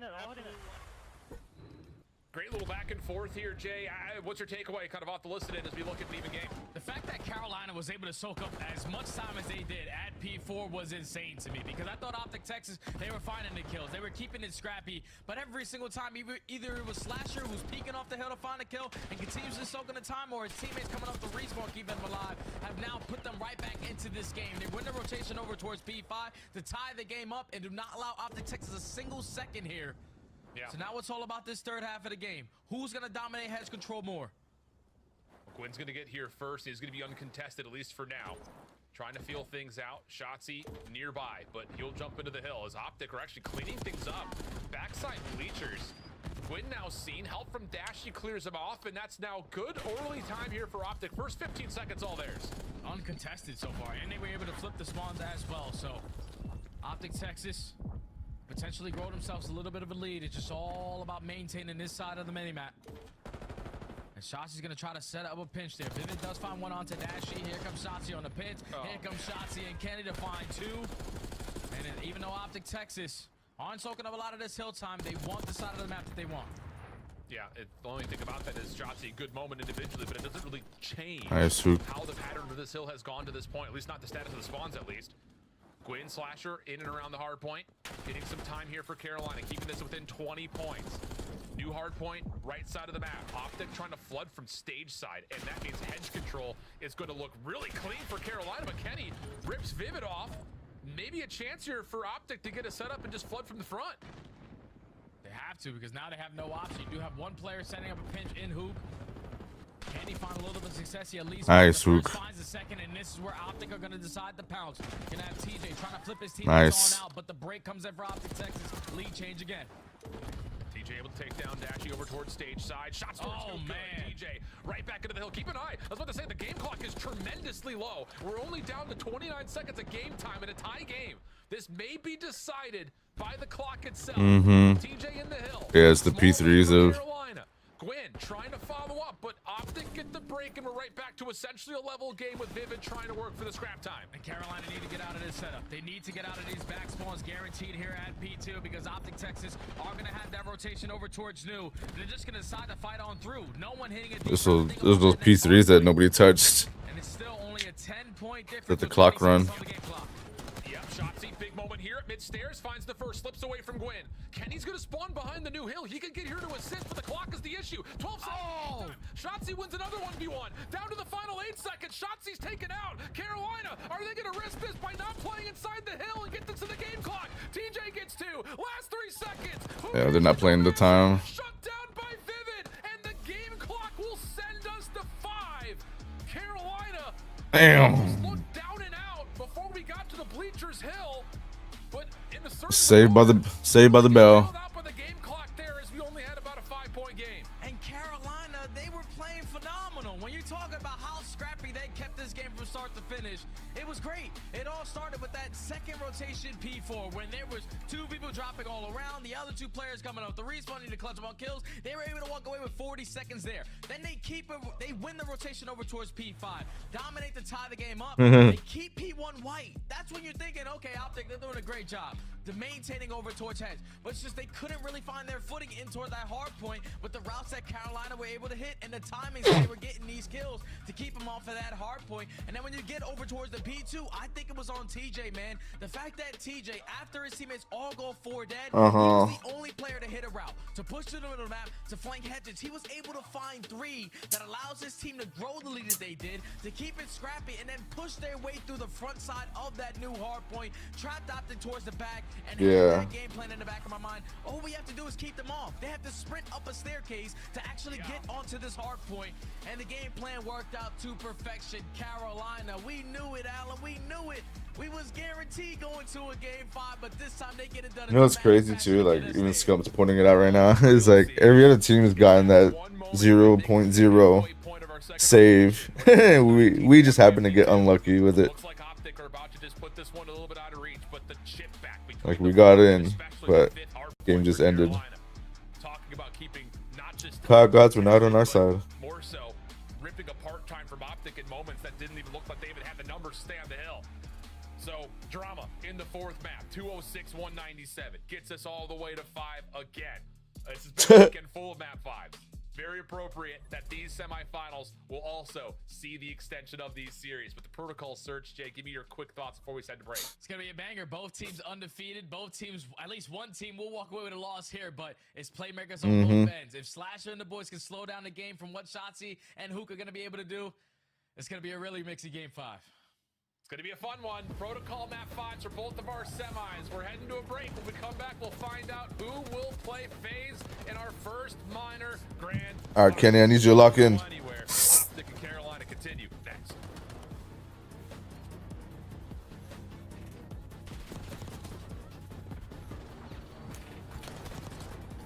Yeah, I don't need him going 2-9 again.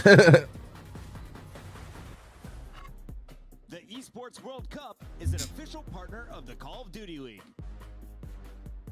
Upgrade your game with the Scuff, the official controller of the Call of Duty League.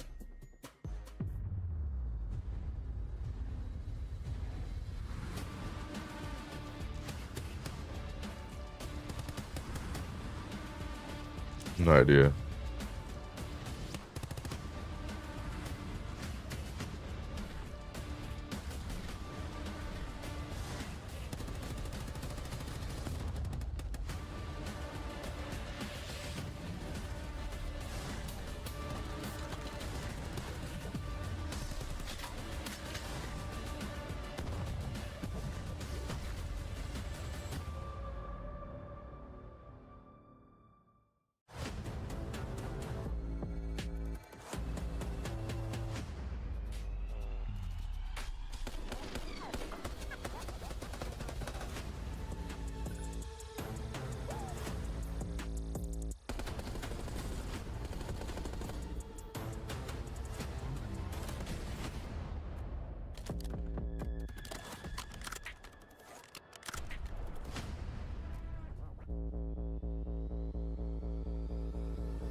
Standy will get free info here onto Assault. Quickly finds the kill. No. Whoa! He's going for the assassination. Didn't hold the button down long enough. And Assault says not so fast. Let me tell you right now, these guys play every day. You should know you cannot assassinate someone when they are a little bit taller than you on the map. And unfortunately, the one beat down doesn't work, but we know them hands from Assault. They are definitely warm. 2 punches right to the chest to take down Standy. You're playing my that's friendly fire to the DJ guys. There should never be a moment where I'm uncomfortable. I'm not sure what to do, okay? Yeah. I don't want us to ever get quiet, ever. It's in our trucks, our back trucks. He's laying down where he just killed me. Guys in laundry also. Back right, left on me. I'll see the Eskies right there. Close that friend. Let's go in! Or pitch right, Nice, 4. I'm scared. They gotta come in. That's how we back in! Let's go! I got a full streak P2. Did what I did? Yeah. I just kept playing caution the whole round, the whole map. I didn't even go front. You know why? Because I just keep going mid. I'm running into mannequin. I'm making mannequin. I'm back ass. Let's walk in front laundry. Back ass.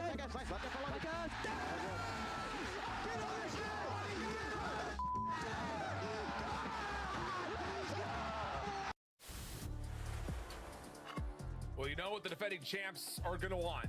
A chance at getting a first quote-unquote championship here, if you want to call it that, in minor number 1. But facing a very tough Carolina team. The game clock decides map number 4, so we head to Protocol Search and Destroy. Shift and study with you. Jay, talk to me about these map 5s, because let's be honest, we've seen Optic on this map quite a bit, but Search and Destroy has been really solid for Carolina so far through this year. Yeah, Carolina are icy in S&D so far. Map 5, they're sitting at 2-0 with both wins coming over Cloud9. But the team KD sitting at a 1.22. Overall opening duel win percentage at 55%. That's the biggest category, again, that I'm going to be looking at in this map number 5 for both of these teams, man. Because right now, it's 44% chance that Carolina find first blood. But when they find it, at least the one time that they played it, 100% conversion rate. On the opposite side for Optic, 52% chance at first blood, and when they find it, 80% conversion rate. So we know how fast these SSGs can play in towards the bottom side of that bomb site. But what we saw based in our last series, Alan, the team that's completely out-countering the other team with how they're going to work their way in towards that site tends to walk away victorious. That's a fair point. But it just feels like, based on what we've gotten this weekend, that you can almost not even consider some of the stats, because the drama that we've had in these map 5s has been exquisite. Yeah. It'll be Optic on the opening offense first, though. CDL skins and all. As it looks like there may be some extra discussion, a little bit of an opening pause. So we'll talk a little bit more about both these two squads here, Jay. I think the thing is, like, it feels like one of those games that, you know, the opener obviously dominated by Optic, but a wake-up call for Carolina. They bounced back. They looked really solid on the Hacienda. I think more importantly is that they were able to adapt and adjust to what Optic Texas was trying to do, to be sneaky, to try to get around the back. They were not allowing Optic to find as much success early in the first 30 seconds of that map. Yeah, once Slasher started to get a read on it, okay, Shotzi has hit us bottom mid and towards our wine 3 rounds in a row. I'm just not going to allow him to do that again. Once they realize what Optic are trying to throw at them, that's when you start developing those counters. But then you also got to remember in that map number 2, there was a lot of one-on-one gunfights that were able to make those plays happen for Carolina. Is remember with TJ starting on that flank on the opposing end, he was able to win that one-on-one with the bomb. So you got to have that confidence if you're Carolina. Here goes the game 5. Right on into the mix. Shotzi already not just in towards the A site, he's through it and on spiral. Kenny will drop for first blood. That's actually now allowing Gwen a chance to kind of play from the backside at field. But Shotzi in this position, if he gets a read from Dashy, he may be able to just pop out and blow this play up before it even occurs. But Dashy will fall. Nades are out. Hook able to turn that into a second. And it's on to Shotzi. The timing of this 1v2 is everything. Has the bomb plant to play off of. And now the move. Nade gets bounced over. No, not quite able to finish the shots though on to Gwynn. Oh, here we go again. More bodies shooting between both these two teams. And Carolina with the heads up play of how they wanted to come out. They gave up that A site for free, and they find that first blood. That was the biggest kill of the round, in my opinion. The fact that Vivid was able to open up that big door opportunity for his teammates to all drop there after finding that first kill. But then I thought of Shotzi, when he put himself in that position towards Spiral, like, the comms ain't coming in. Like, we're not hearing the stuns and nades. Everything come through the big door. He could potentially set up a pinch there. But decided to stay alive in towards Spiral. And unfortunately, Gwyn was ready for that positioning and was able to secure that gunfight for Ravens to take the first. Yeah. Heavy nade stack for Carolina. Head over towards that window zip line. Vivid just making sure nobody pushes through field.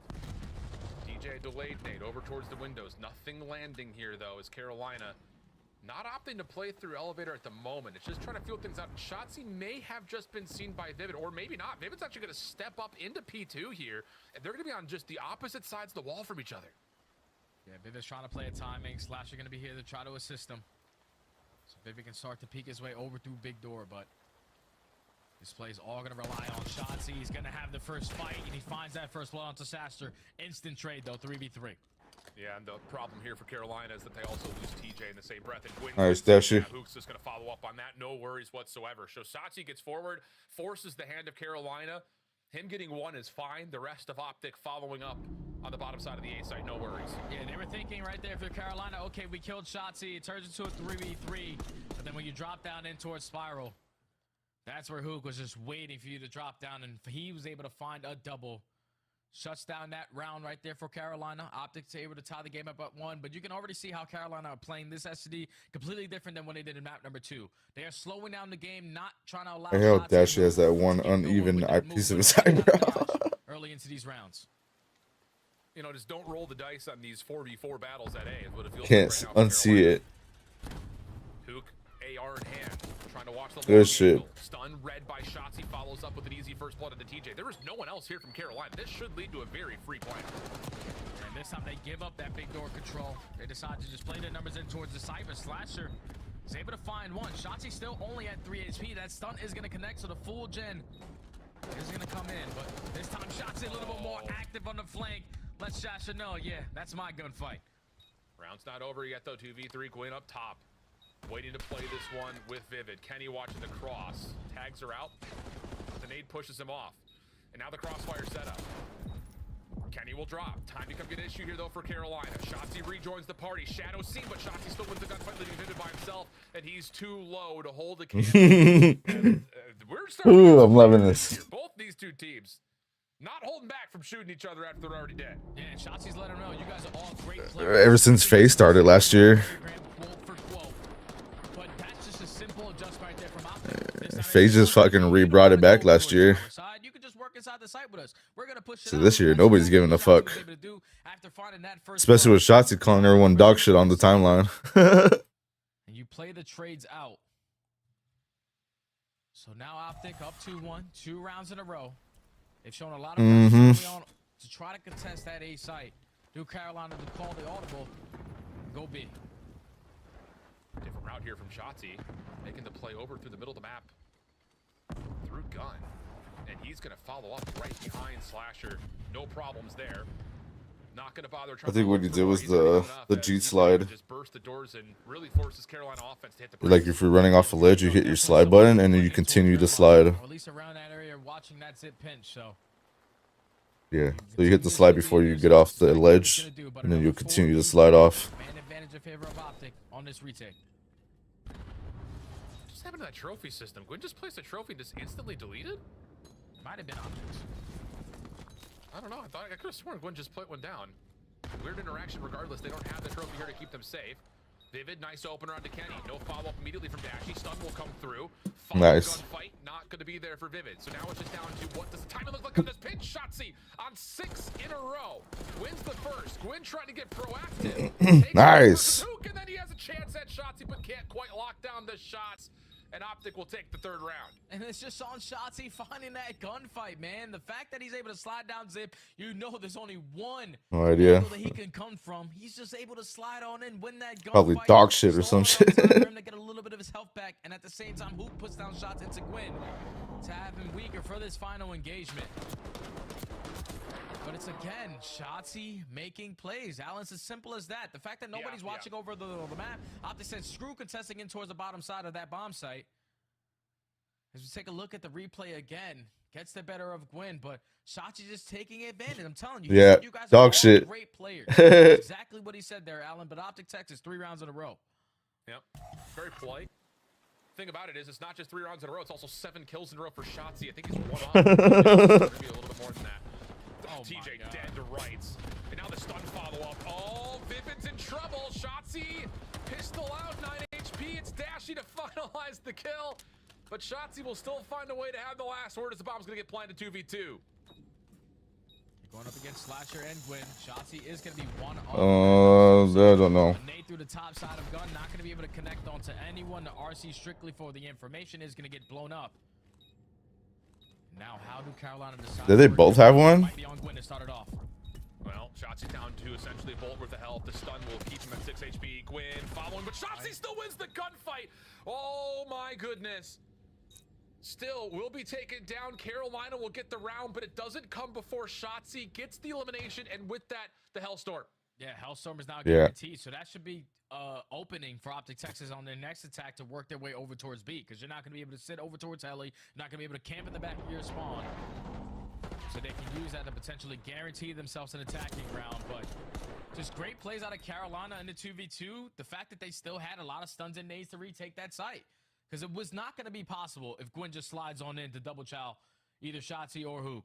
But the fact that he has a stunner nade to have both those players weak, they couldn't fully commit to watching that angle. And with him just getting one, sets up Slasher for that final kill. So is Carolina able to stop the bleeding. But Slasher also finds 3. Big round here.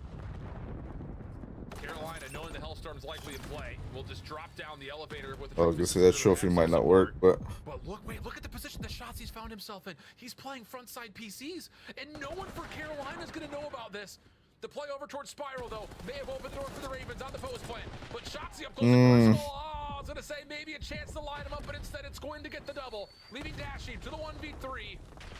Slasher sees him over the top. Little whack-a-mole situation as they keep popping heads. And there's just no way you would think that Dashy pulls this one off. It would be a miracle as Gwyn will fully push it out in Carolina. Quick tempo, get us tied at 3. And that's an ace right there out of Gwyn, man. Right yeah, I think Shotzi should have went forward. Each other's bodies, and they both want this game 5 so bad. But it's been blow for blow. That time it's Gwyn who's able to drop down low, flies on in. Great team shots for the first. We know that Shotzi has to be close, but then the snap onto Kenny. Good enough from our reigning rookie of the year to tie the game up at 3.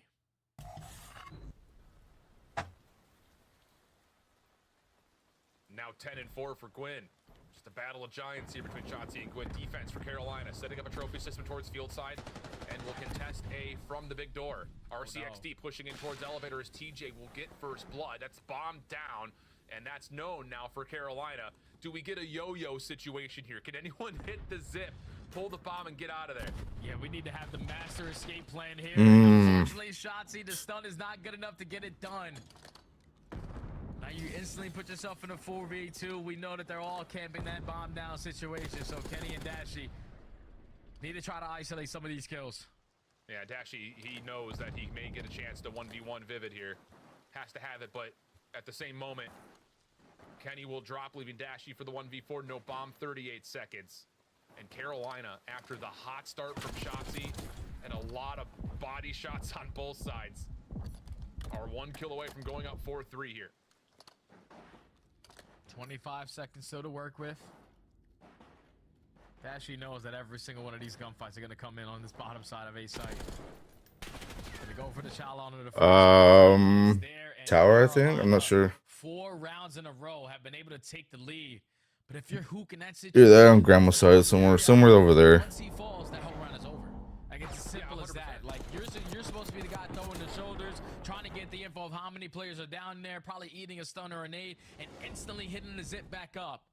But one too many shoulders leads to him falling first, and then Shotzi trying to do the yo-yo play to grab the bomb, but unfortunately, it was not good enough. A couple of ledges grabbed there, unfortunately. Carolina now 4-3 up. Gwyn on 5. Slasher on 4. RCXD still at the ready here for Gwyn after Slasher, I think, has used his last round. TJ, quick route through sidewalk. Wait a second. He is all the way around the backside of this play. Has Vivid been able to keep Kenny interested? Sure feels that way, but Shotzi finds first blood, forcing TJ to get activated. It's only going to be a 3v3. Oh, you were hoping right there if you're teased that Vivid does not fall. Well, this is what we should have done last round. Most important player in shots because he's the one with that Hellstorm in the back pocket. But Yeah, he's still alive. Hellstorm's going out. And he's gonna invest that Hellstorm now. He's gonna get the info. I don't know if he's gonna lead to a kill. Slasher able to find Hook. We go 2v2. Less than 30 on the clock. Shotzzy has to move quickly. Slasher watching the cross through mid. Dashy sees it. Timing through the door is awkward. Oh. And Dashy, as he finds the elimination onto Gwyn, Shotzi's waiting and Reynolds. Shit, boys. A really good place of timing to catch Slasher on the exit, and we're gonna get tied up at 4 now.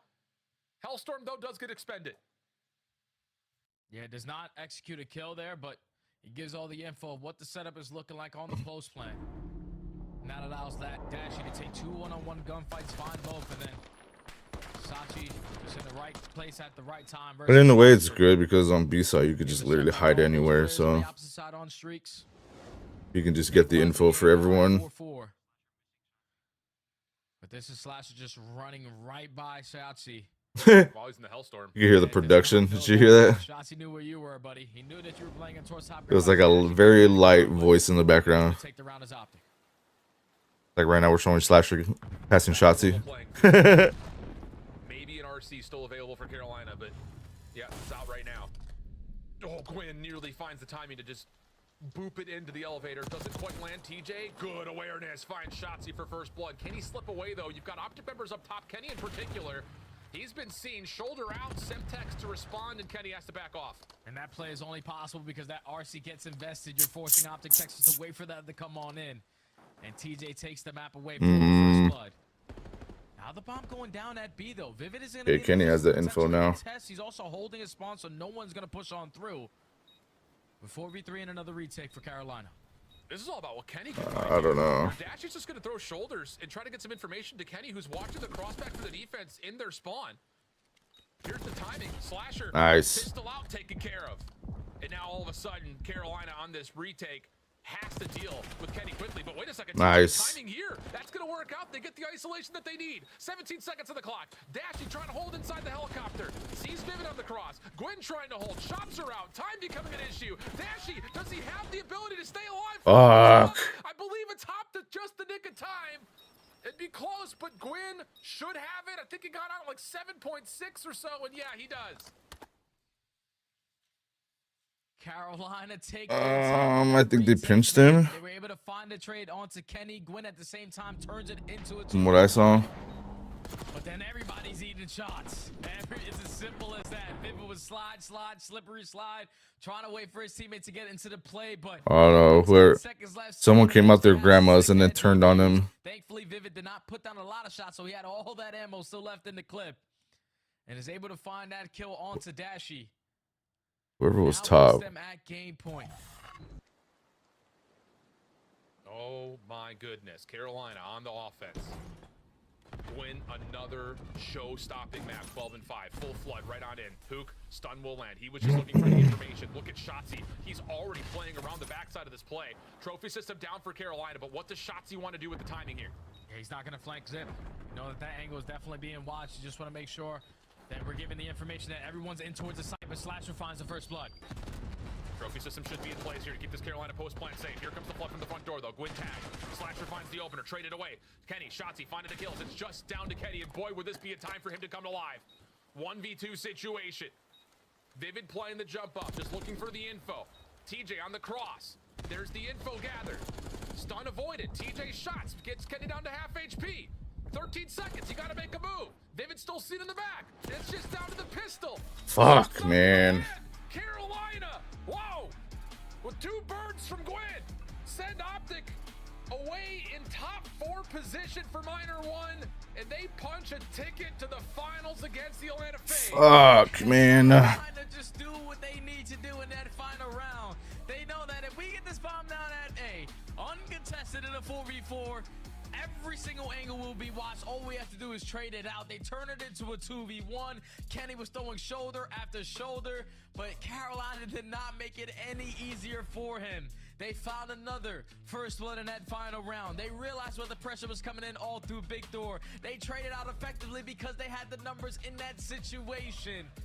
And even if Carolina yesterday got it done in a 2-3-5, how about a 2-4-5 to move on to the finals versus Atlanta in our first minor?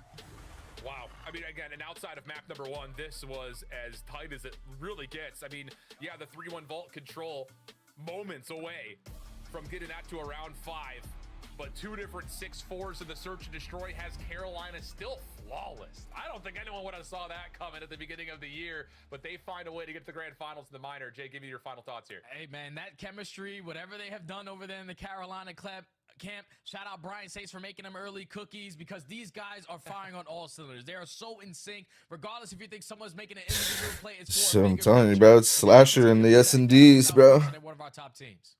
Statement made. Back to the desk though as we start to get Slasher's like very good at S&D, so The team with the best intro is that man's gonna teach them how to play it right. top 6. Carolina Royal Ravens and Alley Cat are on top of the world. How you feeling, Al? I'm feeling great. The numbers pulled through for me. Yes, finally.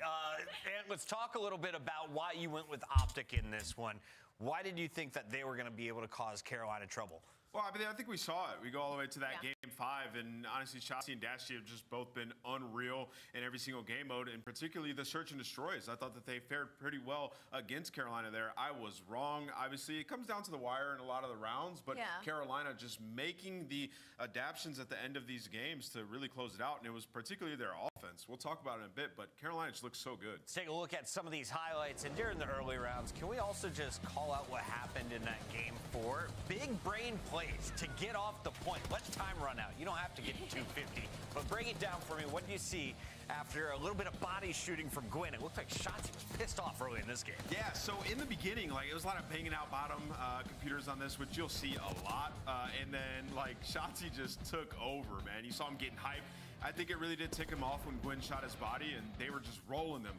And then towards the end of this in their offensive rounds, you saw like the push over towards B from Carolina, just sort of trying to keep Optic honest. They got the streak out of shots. Yeah. Optic probably would have liked. And in the last round, just keeping them honest, knowing that Optic has to sort of play B, they just hit down low, all of them together, and Optic's not ready for that push, and Gwyn is able to just light them up. So Gwyn, man, he had to respond, and he did. Like, you gotta win once you shoot a guy's body. I don't know if it was smart, though. He pulled a vehicle. He threw up double birds after beating Optic Texas. You know the fans don't forget moments like this. So Gwyn now on their poop list. But how does he play with so much confidence? This is just his second year.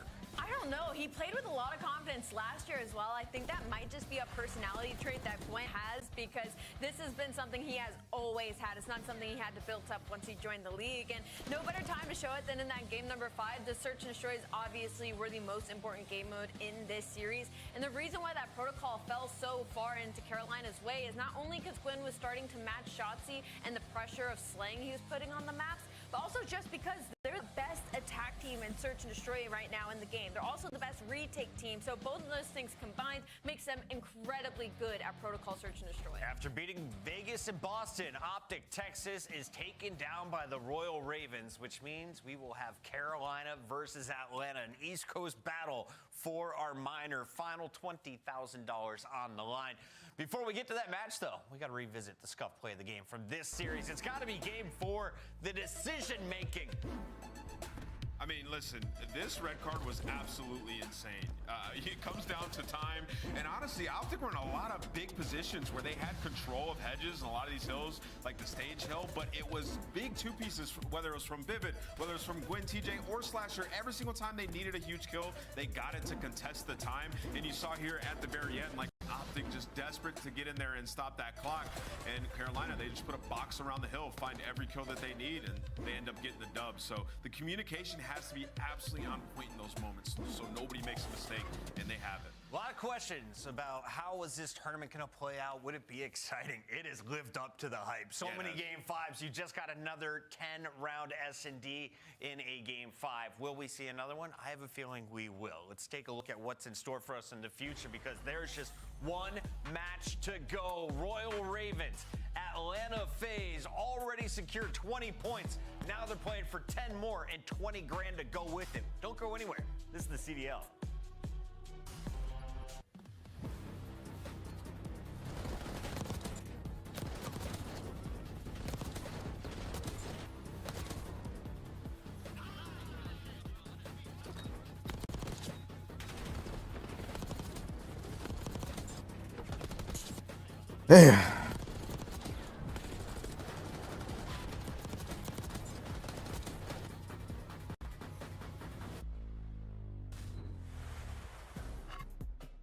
Upgrade your game with the Scuff, the official controller of the Call of Duty League. The Esports World Cup is an official partner of the Call of Duty League.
Like a cannon. Blast like a cannon. Big bang coming through. Blast like a cannon.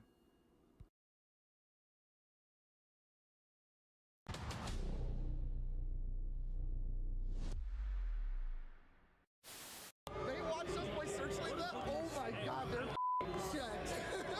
I got it so bad.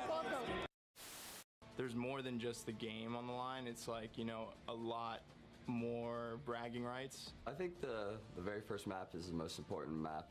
If you go down that first map to Optic, chances are you're not going to win the series. I think they have like an over 90% win rate after they win the first map, so it just really comes down to that first map, I think. When you go up 2-0, it's really hard to come back, and we're really good at sealing the deal and just closing the... We've been practicing pretty hard and, you know, watching a lot of film and stuff like that, so I'm just fully confident we're going to walk away with the W. I can't do anything. These two hills right here, these two hills, you can win Oh, all these. shit. Oh, there's one hallway, one hallway. No way, this guy. Damn.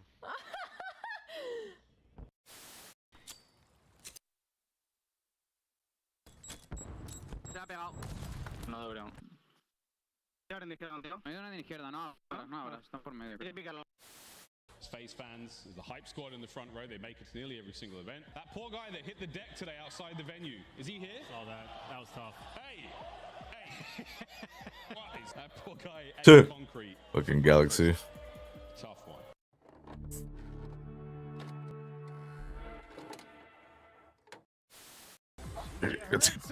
Scrap and draws it, now getting the opportunity to go toe-to-toe. Who gets the final chance to head to Twitter? We're about to find out. Weak. One shot low. Nice. Rug was weak. He was weak. I'm just holding the iron. I couldn't get him. He's one off a streak, Teach. He's working bomb quick. He's playing confident. You saw him. You can't get on till 8. Oh, frag. Wait, what? Alright, we gotta regain. Bro. He's one off a streak. Come on, Teach. Let's go. All good. He's one off a streak. Ain't no other frag on, bro. All good.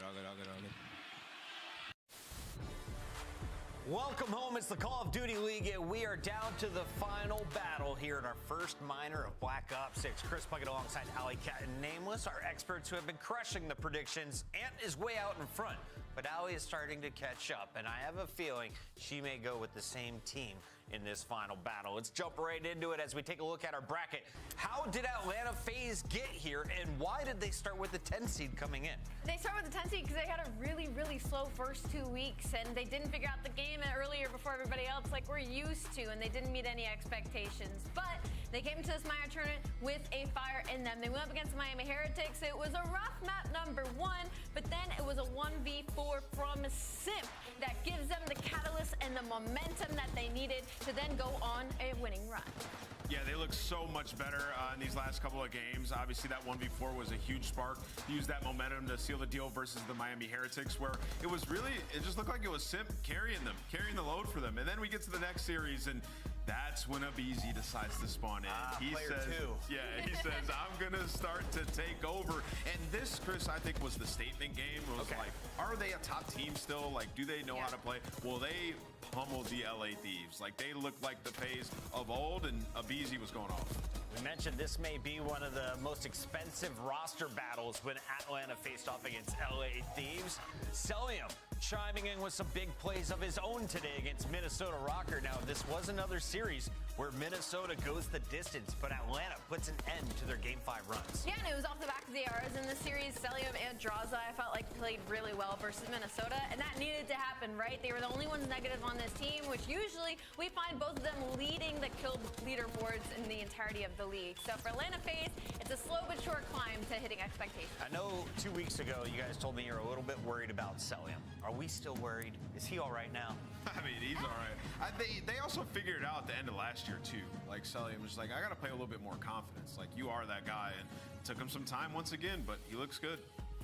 3-1, 3-1, and now a 3-2. Atlanta is 3 games away from taking home $20,000, but in their way is the unbeaten Carolina Royal Ravens, this team that didn't even make it to champs last year. Squad that's kind of been on the outside looking in.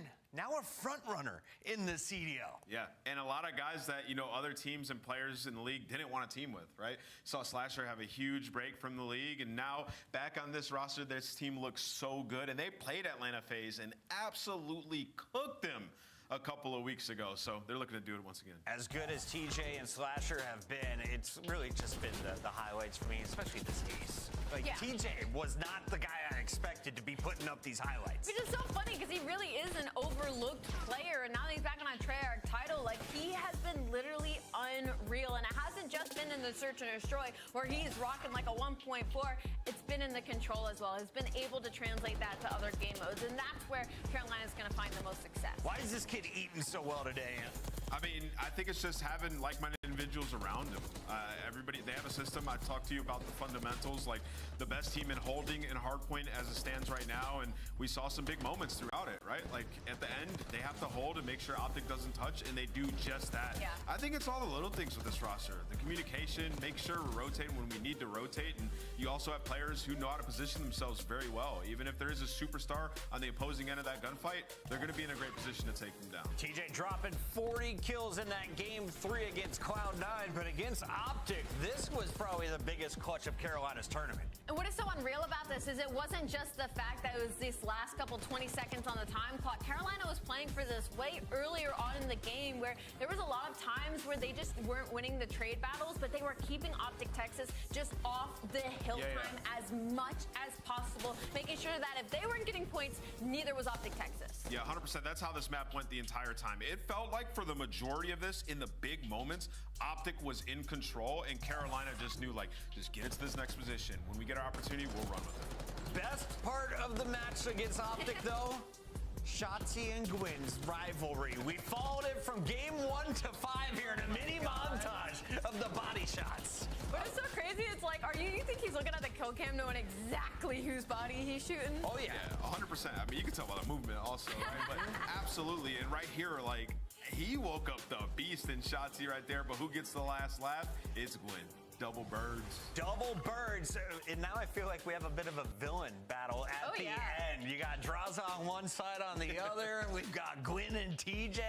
This is going to be a fun fight. I would never have looked at the Carolina Royal Ravens roster, and if you had told me Gwyn was now going to be Shotzi's rival in that series, absolutely absurd, especially after the interview as well. Gwyn really took that to heart. He said, Shotzi, you think we're not trying to win? Watch this. Watch this. It's the Call of Duty League. It's the first ever minor, and the Minor 1 final starts right now. Who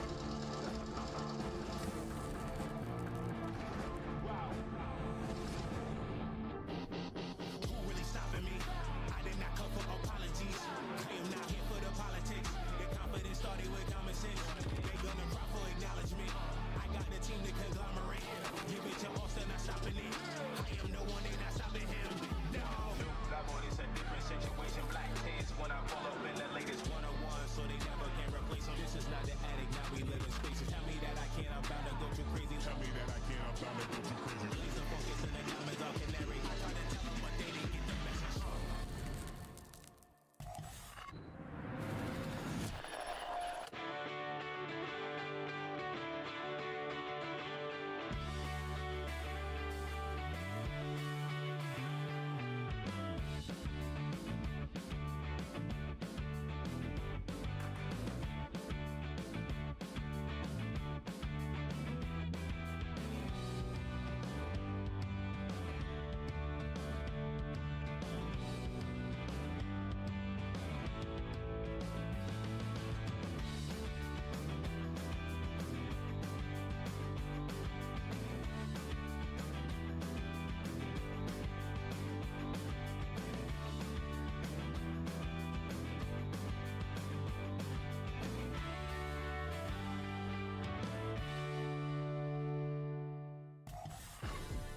6-0, Carolina Royal Ravens, our #1 seed, takes on Atlanta FaZe, who has been the #1 of all of our Pro League seasons for about a decade, it feels like. All right, this time around, Atlanta comes in as the 10th seed. They play Dark Horse, but let's talk about the favorites first, because this is a team, as we mentioned, didn't make it to champs. You do have a Rookie of the Year, though, and so far, Gwyn is avoiding his sophomore slump. Yeah. TJ is also reaching his peak gameplay. Yeah, they've been great. I feel like we've been talking about these guys in such a great manner because of how good they are in all 3 game modes. And, you know, just like the preparation, I want to talk about as well, like showing us some really cool strats on Hacienda, one of the newest map added into the pool. And then their map pool and hardpoint. We hadn't seen a red card from these guys all season. It gets thrown in, and we're all wondering, like, will they be good at it? Well, guess what? They are. So now you got to worry about that when you go into the pick bans as well. I'm looking through some of our previous matches, and I don't think either team have been exceptional in game #1. Let's talk about Atlanta here, because this is a squad that dropped game 1 against Miami. It took that ace from Simp for them to truly wake up. Are you worried at all that this squad will start slow against Slashers Carolina? 100%, because you're right. Neither of these teams are technically good at map #1, but when these two teams first went up against each other, map #1 was a 250-88 in Carolina Royal Ravens' favor. So of course, you think Atlanta FaZe has that at the back of their mind. 100-point club the last time you met up in hardpoint. It wasn't close. 250-88. I mean, and you look at that map, that's protocol. That's the map that FaZe love. They pick it in almost every series, 4-1 on it, but that one loss was to these guys. But Nameless, that was a full year ago in 2024. It's 2025. Let's take a look at our maps and modes this time around. How far do we get? Protocol, Vault, Hacienda, Vault. I mean, in just true Atlanta FaZe fashion, like, screw it, we'll run it back. They got 3-0'd on these exact 3 maps when they played them, and they're going right back to it. So if you're Carolina, you're just like, rinse, repeat, dude, we're warm. You just got nervous, Allie. You changed your mind. I watched you change your mind in real time. No, I did not. I did think, though, I was like, wow, we're really playing Protocol map 1, and I went to look at Atlanta FaZe's record on it. They're 3-1, their 1 loss being to Carolina Royal Ravens. So, like, I get it, but also 88-point club. So where are you going? Oh, I'm going Carolina Royal Ravens. I'm going Atlanta FaZe then. What the heck? I gotta catch up somehow. I'm down 1. I'm gonna go with FaZe. I think FaZe will win this tournament. And it'll just make sense. Just right all the wrongs. Like, you thought they were gone, well, they're back. Nameless has never been wrong twice on the same show. Let's find out if that record holds true as we send it over to Miles and Chance for the grand final. Thank you, guys. Thank you so much. What a great day of COD. Thanks again to Shift and Start for an insane series as well. Well, Chance, I mean, look, did we think this was going to be the way it goes down according to the standings? I think it's definitely a good shout here. Ravens look good. FaZe look good. This should be a great final. I'm very excited. I've been bouncing in my seat. The last series has me hyped. The little duel between Shotzi and Gwyn. Absolutely extravagant. And I can't believe the Carolina Royal Ravens undefeated still on the year. It's going to be so much fun to watch them again, especially for the first 3 maps, a pure run it back. Carolina played Atlanta, they beat them 3-0, and they beat them down. Obviously, though, Atlanta, they've shown they've made improvements. They took the holiday break very seriously, and overall on the hard point front, you imagine maybe a ever so slight edge to Atlanta, have a few extra wins, but I think it's the 5-win streak that I'm paying the most attention to. Can that be snapped and Carolina replicate their greatness? Whether we've got to beat them again on the same map. Not an easy thing to do in a tournament, but across the span of a couple of weeks, we'll see how much FaZe has improved here on Protocol. We stay on Protocol for S&D as well, but for now, the hard point is going to be an absolute blast. Of course, Ravens coming into this series a little bit hot. You can never count out FaZe. Here we go. All right, let's go Ravens. And I know this is like a mini chip in the 20-gram prize. It's nice for the players. The CDL points are fucking raw. But I think if Carolina wins this, you got to tip it and just say Gwyn and TJ might be the best SMG duo in the league. But the performance is what's going to matter. And if you paid attention, We shall see. You saw him yesterday. Had the hottest of hands. Gwyn is there to shut him down. Yeah, just for a moment. What early time goes to FaZe? Wait, what did he say? I didn't catch that. Here the parry from the Ravens as they find themselves into P1. And again, an exciting map ahead of us. Protocol is always a banger. And an absolute classic red versus blue here in the mini map. Yeah. And all blue so far for the Ravens as they managed to soak a bit more. One over towards the second hard point we go now. That's where Tej is lying in wait, in position for this one. And Sim taking her out. Yeah, but he's getting tracked the entire way. The coverage for Carolina was perfect. TJ spots him out in the cross, and Slasher gonna be looking for him. And Simp has just gone and flanked the entire map to shoot one player in the back, and not even necessarily get preferred spawns. It is a mixy-looking mini-map. Vivid's getting the entry kill on the hill, but Simp, I mean, this dude's going on the world tour. You gotta find the impact. There it is, and Atlanta FaZe get 3 down at the same time. Well orchestrated in the end. Yeah, but we watched Sim take a massive route and shoot Gwyn in the back twice. Over to Abizi now, the front end of the hill. He and Sim there soaking time away. Big pinch there from Tej. Sim should be brought down, but not before taking 2 with him. That's huge. To the top side of the map now, Draws trying to provide a bit of backup there. Nate pushes him back for a second, and there's tons of time here as Tej fights 3. Slasher backs him up, and the Ravens are back in there. Tej is looking snappy, able to get the trade out through a little shoulder to get the calm to Salim's down low, but Salim with a peach of a grenade and wins the gunfight after the fact. Salim there to shut everybody down. And Carolina, I mean, forced back to the deep right side spawn. I think Slasher might have just held his kill cam. Players actually pushed up a little too far and they left it open, but I think Atlanta FaZe, they're going to be quick on the hunt.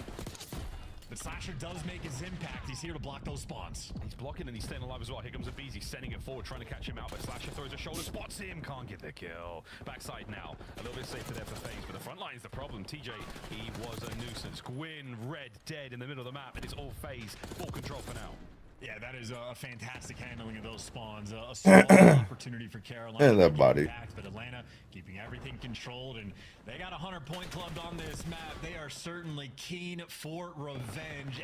Everybody winning their gunfights for Atlanta, and the only guy that lost it, well, you at least get it traded out.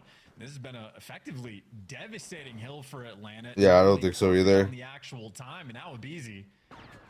You check the corner, you do. Ungodly read as you're working towards P4. I wonder if anyone's going to be able to provide this. Vivid on the cross there. Nice. I'm surprised it's still a first to 5. Or for best out of 3. Trophies remaining alive there, but he's going to be brought down. Raven's still on the point. Over to Simp. Catches one. Looking for another. No. Holding on to this hard point. Draws in there. Gwyn! What a reach owl. That's his hard point. As Cell goes up for another contest. And what a ridiculous string. What a move from Cell. The cross up. Finds himself another on the point. And now you got explosions ringing out all over the place, sliding through nades, getting the trades. You need that last man standing situation. Everybody's one shot, but Vivid and Gwyn deliver. You have stabilized. You got 30 seconds left on the hill, and you're going to want all this time to get back in the game. Atlanta have the lead, but it's going to start to dwindle. It's chainsaws inside the maelstrom of this hell point. This is endless action. Back and forth, we keep going. Cell and Abizi. Sim finds the last. I'm watching it myself. Last 10 seconds will go to FaZe. What a first set. I just have scump on my ears. Massive sets of kills. And the Ravens trailing for now. Yeah, FaZe are bringing the fire. So I can hear the things they're saying. I think they'll have the hot hand, but Atlanta, whoever warmed them up, kept them nice and prepared. That is an elite first go around and already making a better performance than the last protocol they saw against this team, and still milking the time. Power position secured, Abizi underneath the windows, and while he gets dealt with, Simp is just happy on time, collecting and winning the gunfights. Clean work out of the kid. There was a double nade there onto Sim previously that he didn't manage to connect, so tough looks there. The Ravens just a pixel off, and that's going to be a massive soak here for Atlanta FaZe. Lovely work. Selling on a force spree as well as he roams around. Abizi at 13 and 9 has certainly come to play here. 2 from Slasher in the feed, softens up the defenses of FaZe here. They start to run out of the manpower as Gwyn and Vivid get theirs, looking towards P2 now. They're all 13 besides Draza. They'll get a little bit of scrap time here on P1. Second set so far, again, strong FaZe. Yeah, finally, maybe a moment of life for Carolina. But once again, the underground route being taken by Atlanta. They really have enjoyed this. You want to get that top zip control, and he does not get red this time. So Draza strikes, finishes the gunfight. His teammate over towards the lighthouse as well, trying to stay alive. So the ARs right now for Atlanta FaZe. Underground routes are very good on this map. Carolina is not going to be able to get the time. They're going to have to battle through the front, and that is not the start you were looking for. Taking the steps. And it's Sim. Hard point to his name. Ladder. Yeah, P1 and P3 I always take underground. It's great moves out of the Phenom, a beautiful two-piece, and he maintains control of the hard point. Selim now looking towards spawns for New, no problem. Abizi's already there. Great work from FaZe. They've come out hot. Let's go for a listen in.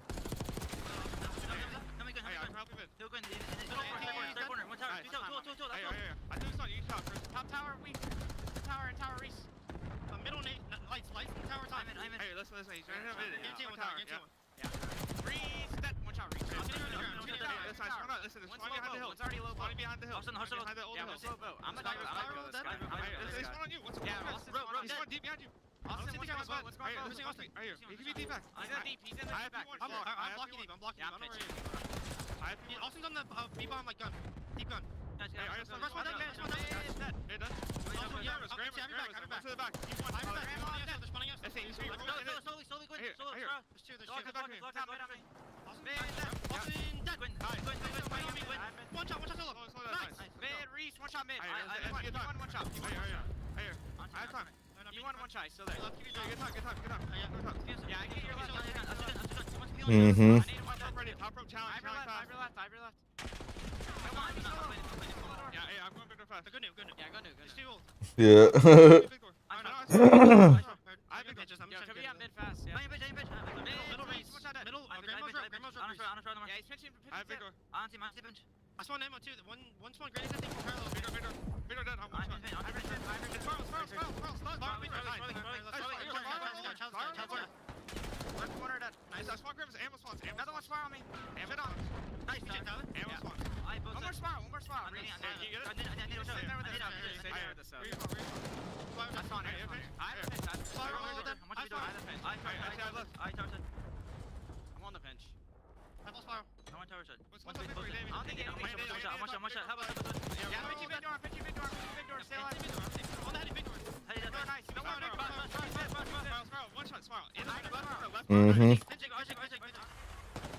It's an outstanding listening from FaZe. Simp has been everything, everywhere, all at once. That man is absolutely tearing the map up right now. 25 and 19, nearly the second, but a nice late break here from the Ravens. Draws is in there for a couple of kills. I feel like if they would have not picked it up after this break, they probably would have gotten to that point. This map so far, TJ just put himself in it. So looking to get the bounce back, and a long way to go for Carolina to get back into this game. They've just never really had a moment where they're in control. Maybe a few holds here and there, but struggling to cook something up. And right now, they're just hunting down for some kills. But in our position, yeah, he's almost triple negative. Getting cut down along the way, and Gwyn, this is a long life just to take down Cell, but need to make that impact for P1.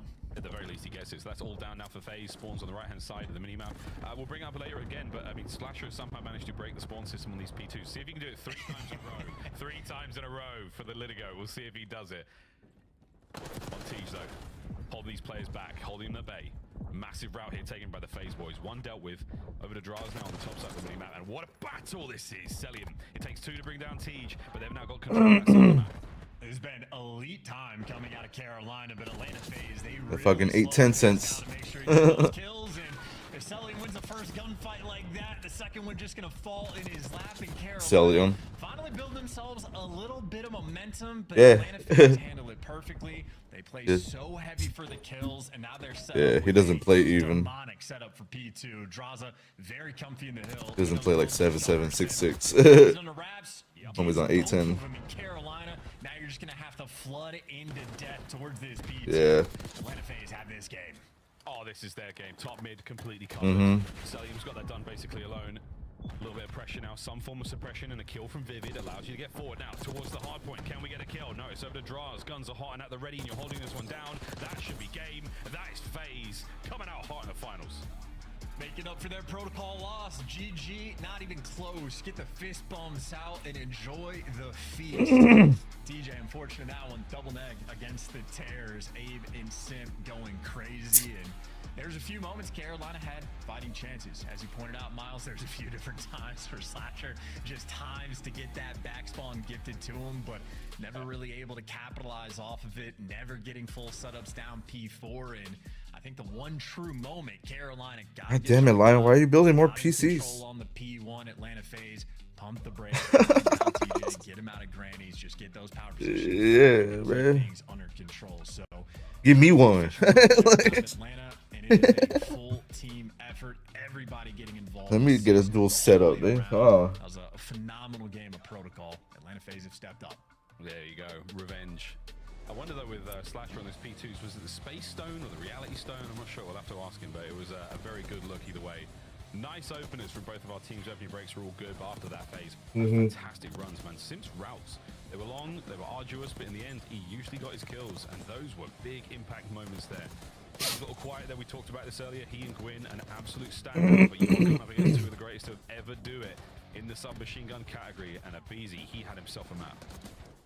And if I remember correctly, the first time TJ actually beat the Tiny Terrors, and he's been playing against them since, what, Black Ops 4 as a duo? First time we beat him was a few weeks ago, so it has been a sort of long-awaited battle, maybe to turn it into any degree of a rivalry, but at least map number one, it was just like old times. But where the hard point may have faltered early on, S&D certainly has been a battle. We're going back to protocol, where obviously we know Carolina gonna be bringing the heat. Saw him play on the map just a little bit earlier in Atlanta FaZe. Happy to be squaring up as well. Fun day here. These two teams battling it out for 20K. 20K and 30 CDL points again. The run towards champs. It's starting off early here at the Minor 1 tournament, but it's all going to come to a very, very exciting conclusion at the end of the year, folks. Big game there. Tight for P2, and after that, no going back, as there was a fork in the road. You either went red or you went blue. Our red team's certainly looking strong indeed. 250, 166, the final score there for map 1. Protocol, another one in the books. We stay here, though, to play Search and Destroy chance. I mean, based on what we saw against Optic, that was a very, very exciting round 10 victory that the Ravens managed to walk away with. Are we feeling something similar? Do you think FaZe were very happy to let this one go through? Well, I think they're absolutely happy to let it go through because of how much like VOD you're now going to have on this team. It's not just from the previous series, but Carolina, they'll spam protocol as much as they can for the respawns and S&D alike if they can get the map in. Happy for it. That being said, what we just saw in the protocol, a ton of ace dominance coming through on the offensive and defensive end. Carolina have shown different stuff, though. They do have the strats that will go for those B hits, and I wonder how much they're going to try to keep Atlanta on their toes. See if you get mixy in these initial rounds, and obviously for the faces of the Carolina players, just get that confidence back in S&D. You know they'll be bringing it, but Atlanta FaZe, these guys have absolutely stepped up since the first 2 weeks of the qualifiers. Unbelievable, man. I mean, what a turnaround for the entire organization. I don't think so. Ever seen. We'll see if they can keep it going. Not only the championship here in Minor 1. Yeah, I don't think so. I think he's just the content creator now. It's a little chip. It's a mini chip. It's still a tasty one, though, at that. Pumps are out. Map 2 on its way. Appreciate a good amount of the way he's living. Walk through this one.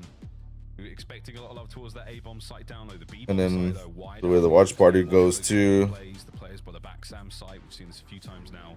What the watch party does, the ad streams he does too. Still to be shown here on Protocol, and our players are full of them.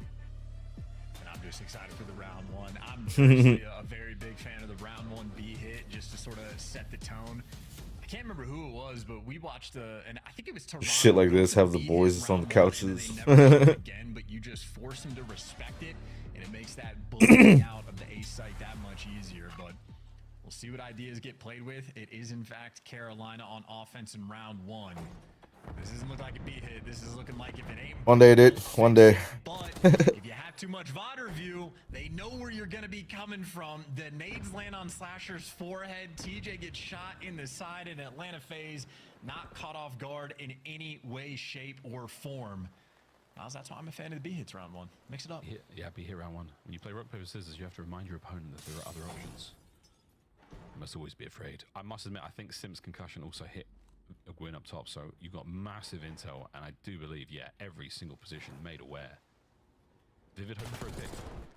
That's crazy. Hope will only get you so far. Gwyn now 1v4, and FaZe, immaculate first round. Yeah, and again, completely easy. Hey, where does Slasher play? All right, we'll just throw a nade that direction, free pick, aggression towards the map, and then they say, hey, it's a 4v2. You guys want to plant the bomb, go ahead. We're going to camp every single exit point that we have. Camp up top grannies, camp the elevator shaft, get big door, and even get spiral if we're going to need it.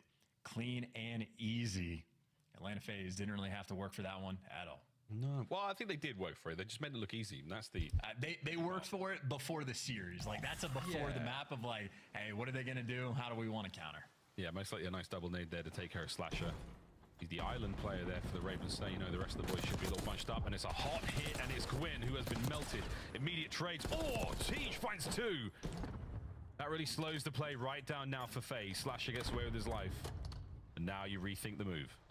That's just unlucky for Atlanta that your round 1 strat is actually go towards the B site, and they had a guy top trips, bottom trips, and someone sent out towards P1. So great counter strat on the defensive end.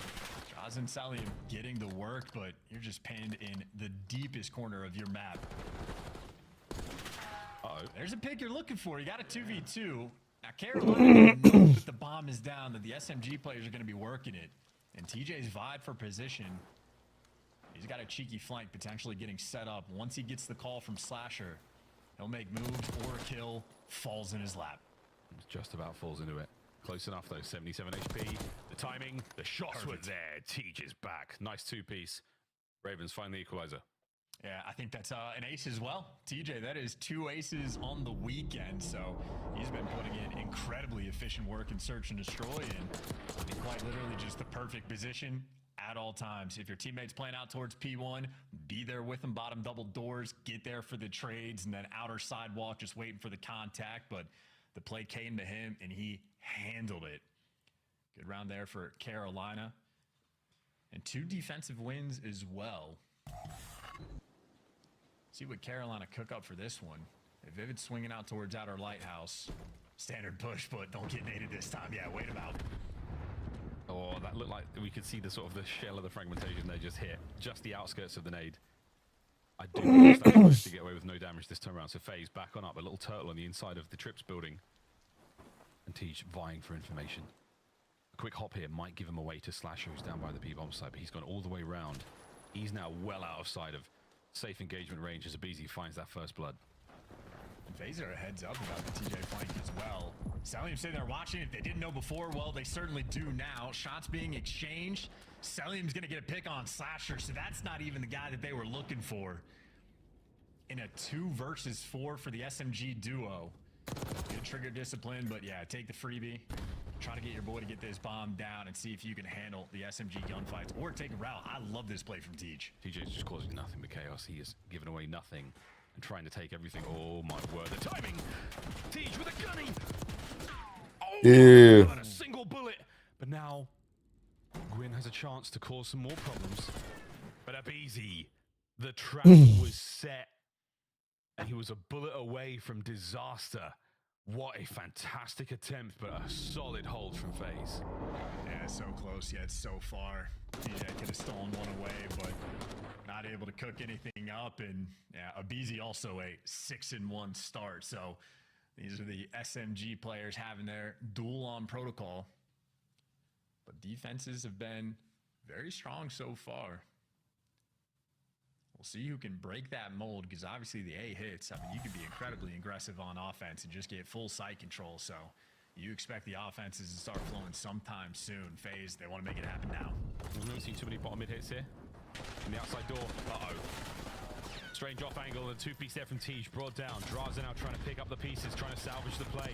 Can he get anything out of this one? He absolutely can. Damn. The trade is done. Let's come out on top. What an explosive finish. I'd be shaking my head if I'm Gwyn too. Those are elite shots coming out of the aims. Didn't make a difference in the end, but moments like that can be scary, but overwhelming force. 3 players there lined up, and Slasher able to get on the board.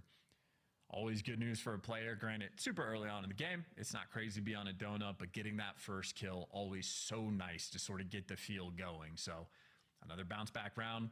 Another shut him down on defense into the massive stack towards Big Door there to get it done. It is TJ versus the world. That's crazy. Dude, 8-3. That's not a bug. 8-3 for realsies.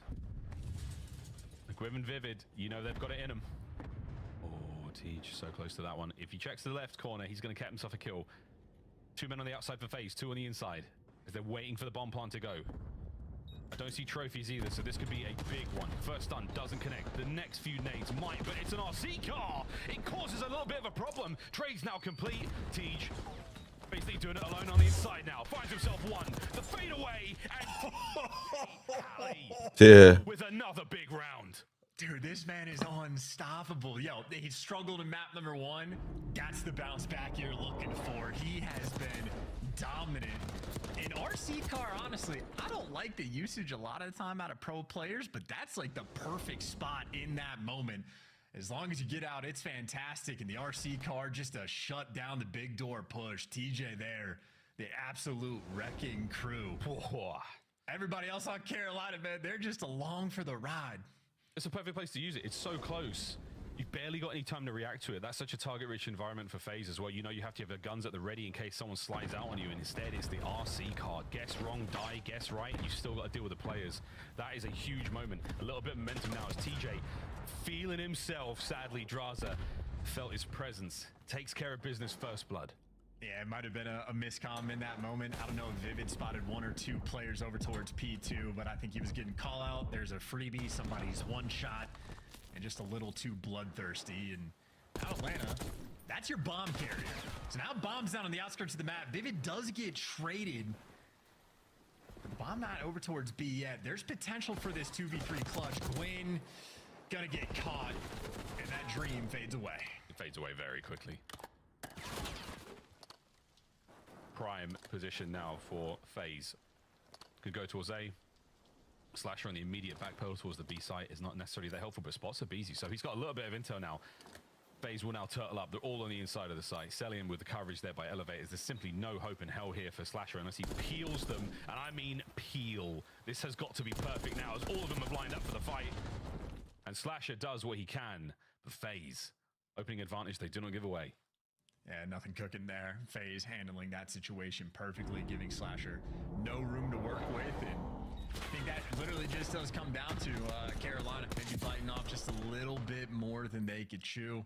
TJ's had everybody's number in the S&D, so he wants to hunt those players down. But Draza just makes the easy read. He's got Abe sort of tucked in the corner P2. Watch his steps, protect your friend. And as soon as that first blood falls, well, the round gets that much easier. So an offensive round on the board.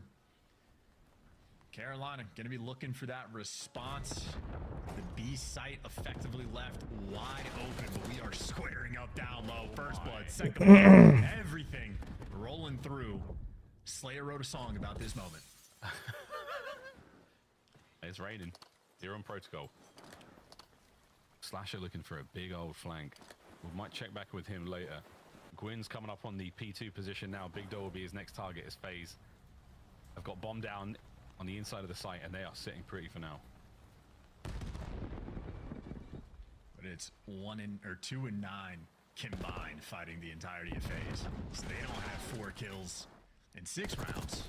I don't think they're gonna find 4 in a single one. Slasher just looking for a little bit of fun. See if he can get a pick. Why not? Why not? Takes I'll 2. give it to you. Oh, I mean, like, child out of sim. These are nice shots. 30 seconds. He's not going to be able to recover that bomb, but he's going to now go for another angle. Just quietly. Oh, not as he can. Bad news. Wow, good shots, but not enough. FaZe, again, take the lead now, 4-3. Yeah, utter dominance as well down that A Street. Against Atlanta FaZe, you can't afford to give any rounds away, and I think if you have a close one that you let slip, it's just going to be punishing. And honestly, on Carolina, nobody is providing really much of anything at all outside of TJ, so they got to step up just a little bit. Honest Abe, thinking about how he wants to accrue his next first blood. Himself and Simp have been getting after it, and Abe's making the call. He's feeling the gameplay.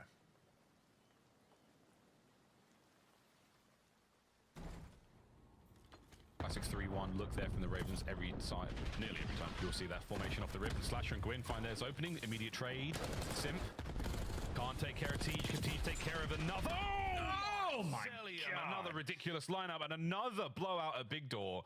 Wow. Same position, same POV, you name it. The Ravens, there is a lot to be said about the way they play their trades and their chemistry in these close range moments. But failure is not an option. You cannot make a mistake at that range. It's just so scary every time. That's Deja. It was Slasher as well. The final man, exact same spot, exact same lineup. And I mean, I'm biting my nails, but Carolina have that one handled. And now Slasher wide-eyed, trying to figure out how they want to approach this offensive round. They have gotten shut down in a bunch of different directions. They're going to spread the map, play for picks. No. Not ideal. David found his second kill in the game. Oh no, that's a shame. Well, it's going to rethink the plan now. FaZe, you got a massive advantage, boys. Press this one. Cell spotted out. Shoulders. Wants the player down low. He got some tags. We could hear the hit markers there. And Draz is going to be there on top mid to help out there. So huge advantage once again for FaZe. This is going to put them on map point. And I tell you, for the side of Vivid, I mean, look, they're winning, so you're feeling great. But his S&D has been very lackluster so far this year. So when you start losing, that is going to become a pretty sizable talking point. But maybe you try to clutch in the 2v4. Gwyn has found the route. He has made it through unchecked and unspotted. Cecilium might be prepared, but there's your opportunity. Gwyn's looking to make the play. He was moisturized and unbothered. Oh, shots in the draws as well. Makes it a 2v2. There we go. Abizi answers back. Gives you now Vivid an opportunity to clutch against the Terrors. Just in the meantime, though, he was not quick enough to help his boy.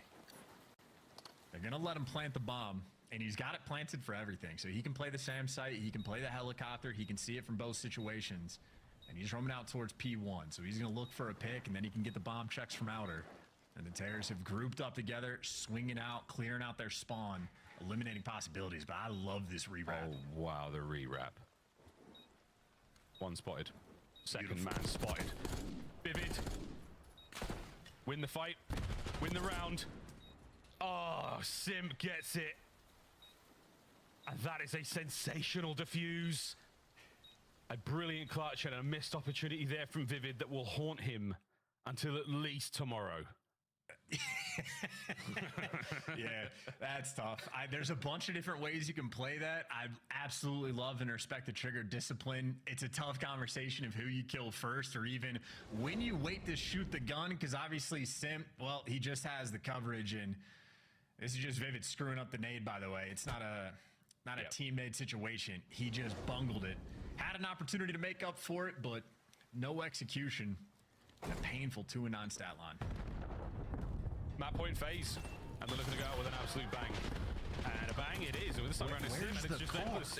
I couldn't tell you, mate. I don't think that's actually a car. That might be a bug. Going to be going to the referees for that one, but a light advantage right now for the Ravens.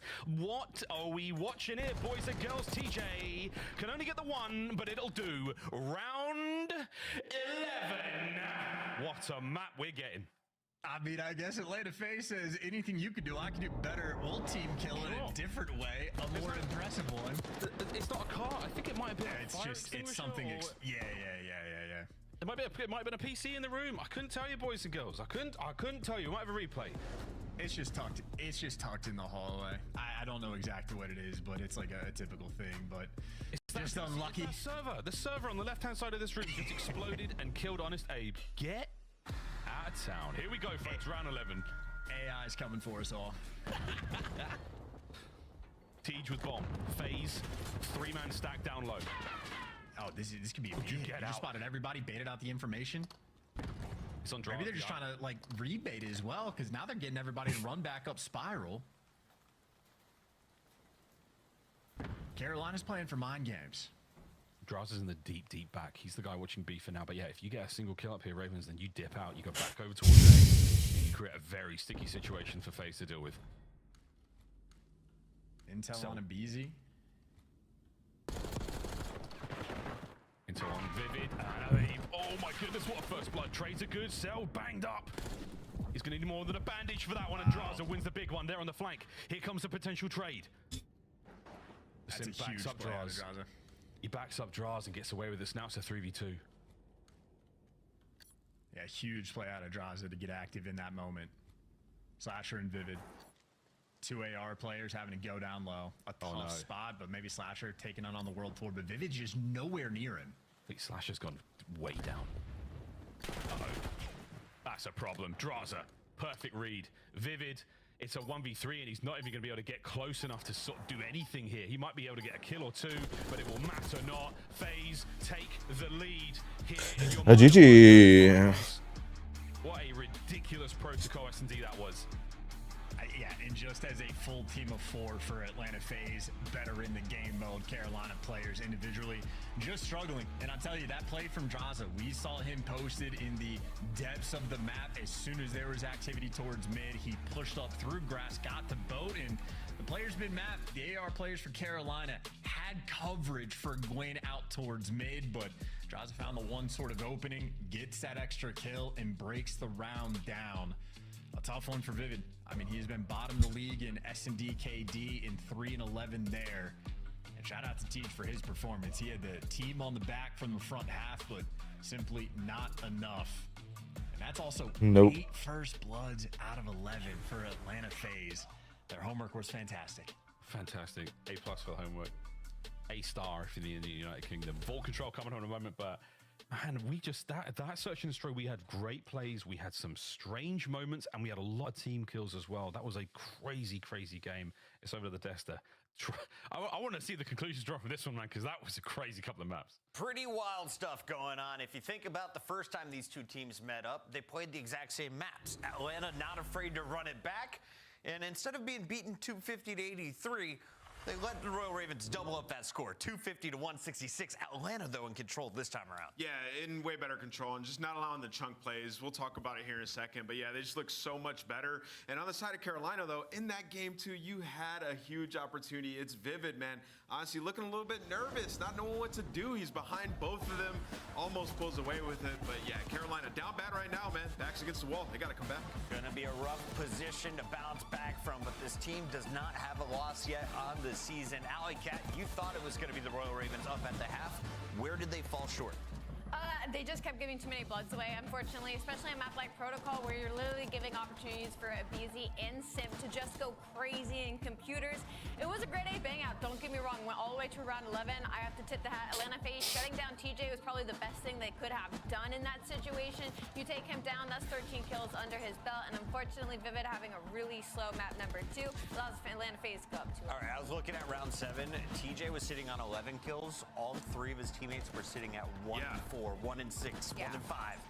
What was happening at the start of this game? How do you have one person picking up all the kills for the team? Yeah, I mean, well, he just was backpacking them crazy. Like, down low, finding all the kills, all the trades. And honestly, this is the situation. I think he should have just waited a second. Guy behind wall, yeah, it's the guy's actually on bomb and then go for the guy close because he has the positioning on you. But, yeah, I mean, Chance was talking about it, too. There's a lot of moments where Vivid's just kind of by himself, like, not with the team. So maybe they're just trying to get to some next step in their strat where they're going to rewrap or something. It just wasn't working out. Obviously, they just played this map and FaZe watched it too, so we saw some counters. Nevertheless, we go all the way to the very end and it's close. I do want to say it was a great attempt at the 2v4. Gwen gets the first 2, Vivid almost clutching up. It would have been a totally different halftime show if we were knotted up at 1 apiece. But Alley Cat, we're now facing elimination. If you're Carolina, you got Vault Control, Hacienda, and a Vault Search and Destroy. How do these maps fare for this team? Can they force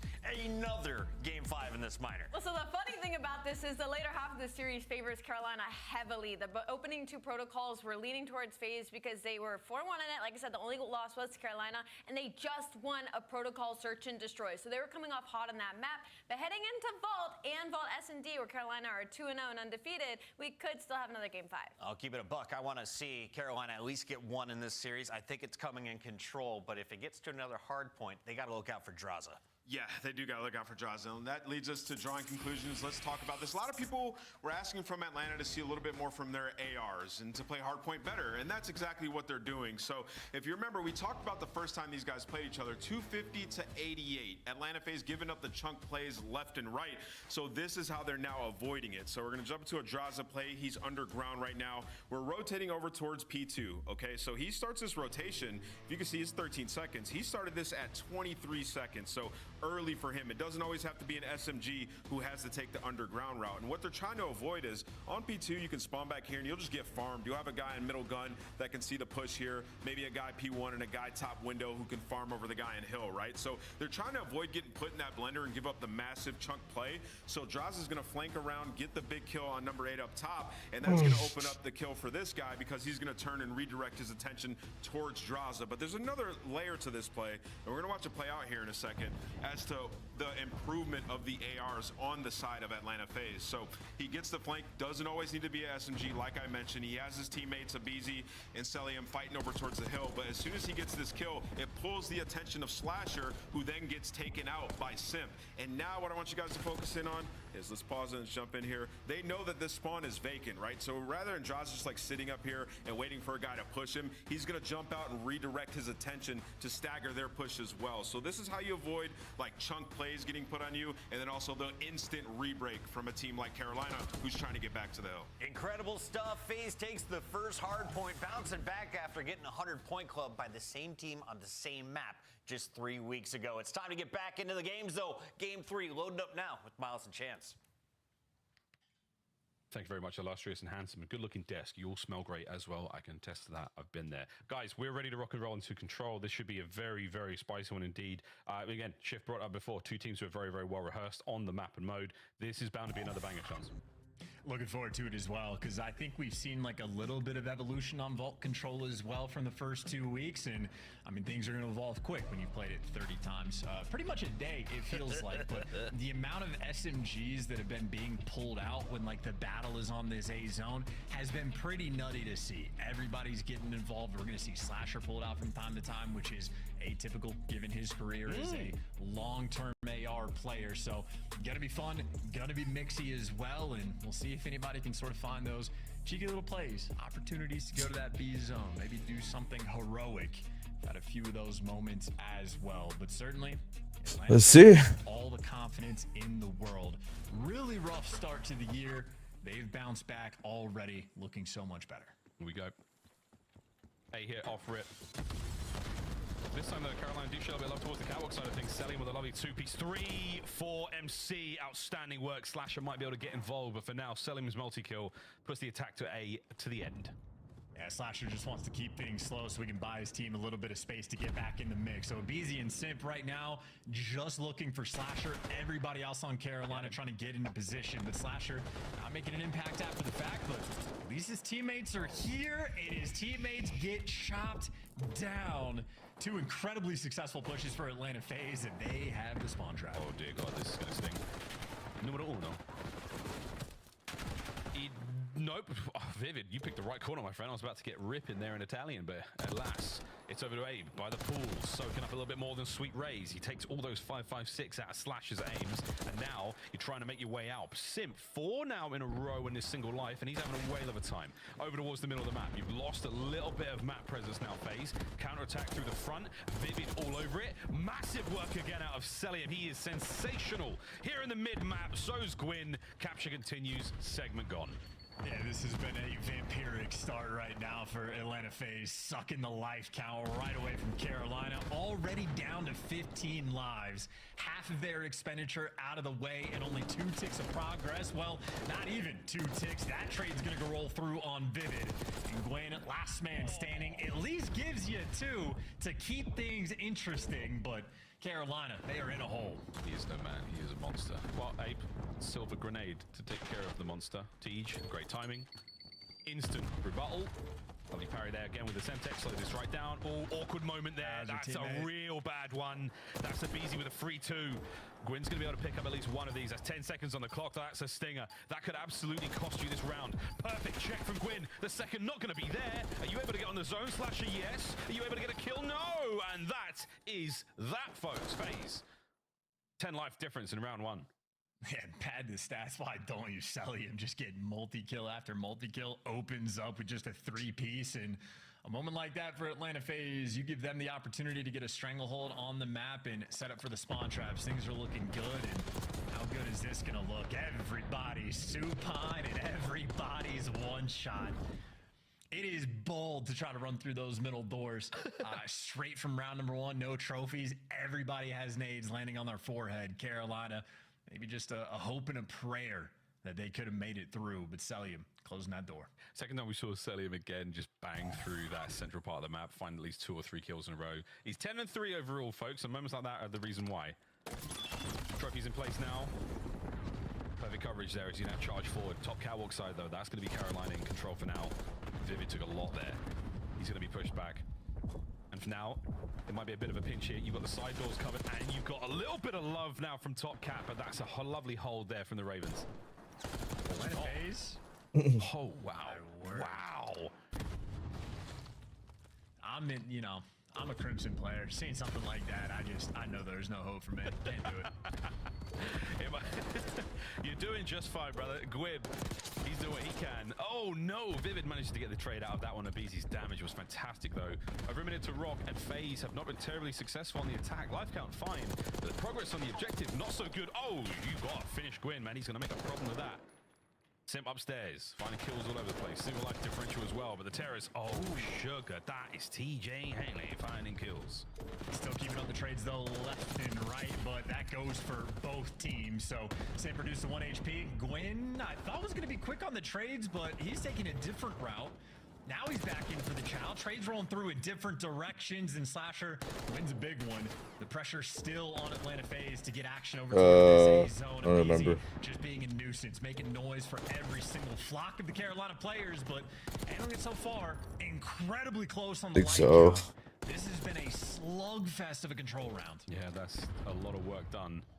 You still got presence in the middle of the map. Draws is going to be there. Damn, son. Celium fell down the stairs there. He looked like he might have just hurt his back as well. It's unfortunate. Final 15 seconds. Here we go in round number 2. Ravens hold this perfectly, and you might be joining up. A single segment out of FaZe was good enough. Final 10, both zones. Vivid on the back and forth we go, and now a little bit of an awkward dive. Nice work out of Gwyn. 4th in a row. Nothing left to throw at this point except for his teammates, and they find the kills. That should be good. And an incredible dance between both of our teams here, and TJ, Gwyn, finding them all over the place. Ravens 1-1. And that's massive as well, because the first round, it felt like Atlanta FaZe absolutely beat them down. So on a vibes front, you're thinking Carolina are going to be a little more hurt by it, but as soon as the dust clears, they have an extra tick. They did a little bit better on the objective than Atlanta FaZe did, so the smallest of edges right now going into the next round. If we're thinking about that potential round 5. And I'm thinking about Celium. Supine on his back. That's got to be insanely difficult to keep, like, recoil control for a gun like that. Like, Oh, you that's mean strength. IRL? Yeah, for sure. Yeah, not in sure. game. Yeah, In yeah, game, for it's sure. your laser beam. Oh, yeah, for sure. That's classic Cell, though. Finding new ways to look weird in-game. Nobody seems to do it better. 15-8. He's still having a fantastic game so far. That double stun's going to connect. It gives Vivid the 2, and that's TJ with the double assist, and that's 3 down for FaZe. A delightful start here for the Ravens. And TJ's already sort of snapped into position over towards Art. Does not last, gets read like a book, and there's at least one tick rolling through on the A zone, but it's not enough of a stack to really make too much happen. But if the first few kills go your way, you cover the flank, you get your boys on the zone, and you're just letting Gwyn keep that catwalk control as well. So a very controlled game so far. That A zone is going to fall. That is a perfect opening break from Carolina. Yeah, much more objectively successful in the objective department. Carolina Royal Ravens. 5-1 on the tick part. A lot of presence over towards B. Vivid back and forth. Can't win it against the Beezy. That's 3 dead there for the Ravens. Now FaZe an opportunity to take a lot on that presence. and Simp already in gold as well, so he's going to be causing problems for Carolina. You got number 5, number 6, Slasher and TJ trying to hunt him down, and they at least get Simp. And TJ gives you 2 on one side of the map. Gwyn roaming towards mid on a 4 spree. Make sure you keep things open. Carolina, plenty of pressure on the front of this time. That was the same setup that saw so much success for FaZe in the first round. This time, not as much. ABZ now through side door, trying to go to the point. Oh dear, it's the cars. All 3 are now gone though, so not much of a problem anymore. Simp, can he pick up 2 from down low? He can. That's unbelievable. Sell from the outside. A clean sweep. FaZe in control. How close they could have been, and they didn't even get a tick on B. You just gotta get trophies nearby, or you're just gonna get peppered left and right. And a little standoff here. Slasher, kind of a standoff moment with Simp, and they're reading him. Half HP, but Slasher is not there for the trade, so you're still gonna be looking for Simp. And this is a 4 spree for him as well. Finally gets cut down, but got to be concerned about a few different things. Plenty of time, though, for Carolina to work with. Gwyn's behind enemy lines. Draza's looking for cuts. It is a mixing mini-map, and a door opens like that. TJ is going to be hunting. TJ pulls it, Vivid backs up as well. Nice job. That side of the map, all good. Slasher making moves towards gold. Huge win. That's a big one. Down low in the vault, ABZ takes care of Teach. Again, you're not able to quite get the perfect setup right now for the Ravens. They need to survive at least one more wave of kills. FaZe now trying to escape their spawn. Easier said than done. ABZ now with the perfect timing on the hit. Will they read this? Vivid does. Massive. A big win. That's it. Second segment B gone. That should be the lead for the Ravens. The 3rd man shows up and the zone falls. Dude, that is a massive round. That is so controlled as well. I'm thinking with Simp is staying alive over towards gold. Maybe Carolina a little bit too slow, but it plays into their hands. And even those routes taken by TJ, right? He's not forcing things over by B. He's cutting through P2. Gets lucky timing on Draza, who is not expecting to be heard banging through that door. Little moments like that just built up over time. And in spite of the best play heroics from Simp early in the round, Atlanta FaZe did not have the life count, and they just got destroyed on the objective front. They're going to have to dig deep to try to force this round 5.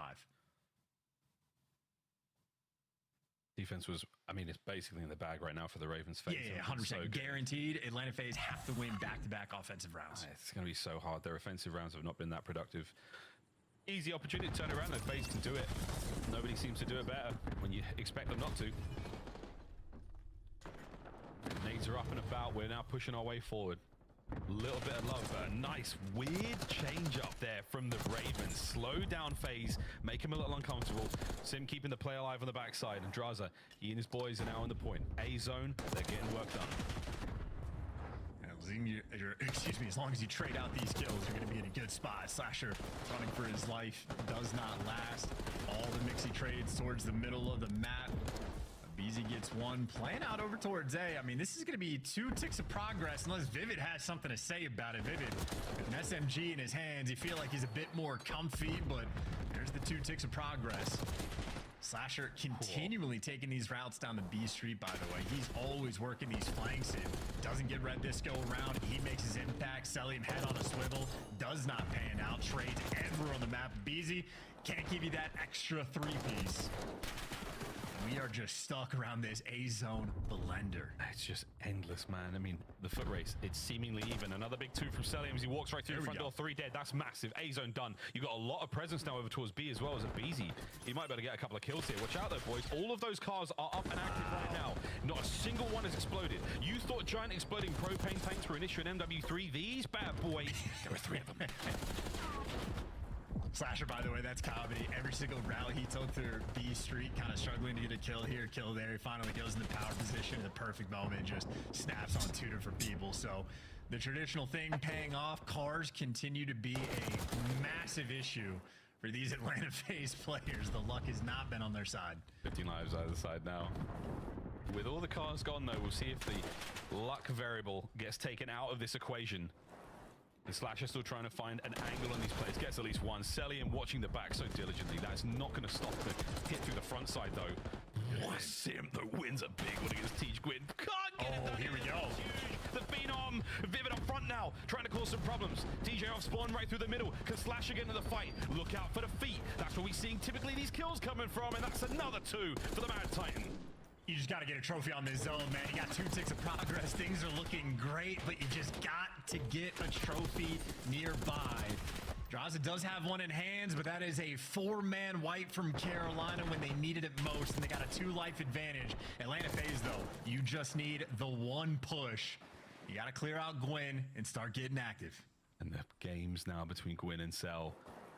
Reinforcements en route. Awkward timing.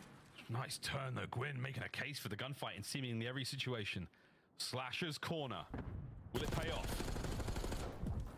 Nearly, but what a read from Abizi. Can't get out though, that's 2. Uh-oh, that's 3! Last man! FaZe now on the hunt for him.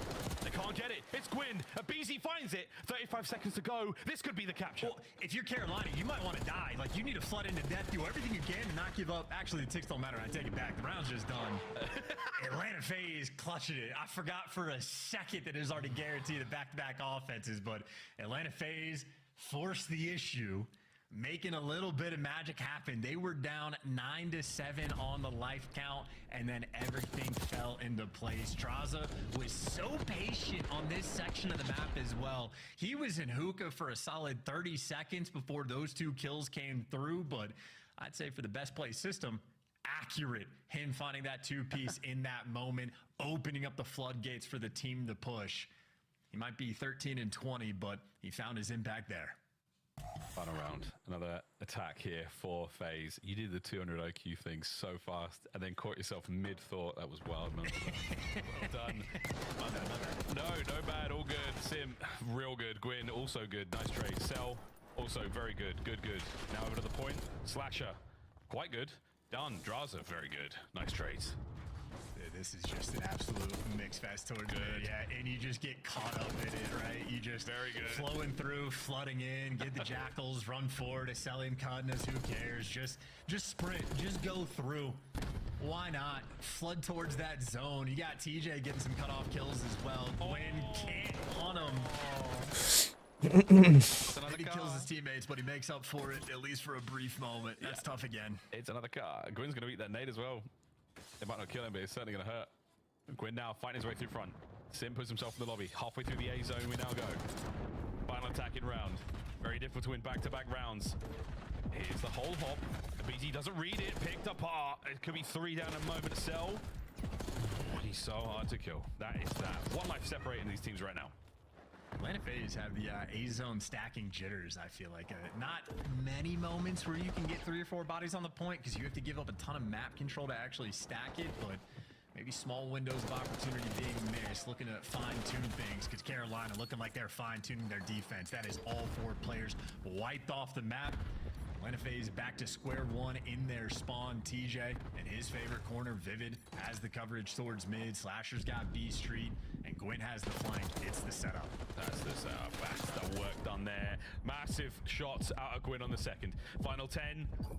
Ravens will be getting on the board. Last-ditch attempt here for FaZe to get a man on the point at the very least. Through hole will be either play. Here we go. Waiting for the opportunity. Cell finds himself 2 kills out of it. Here we go into the zone. Abizi can't find the kills. His teammates there for the trade. Draws it down and out, but you got Cell to save the day and keep the play alive.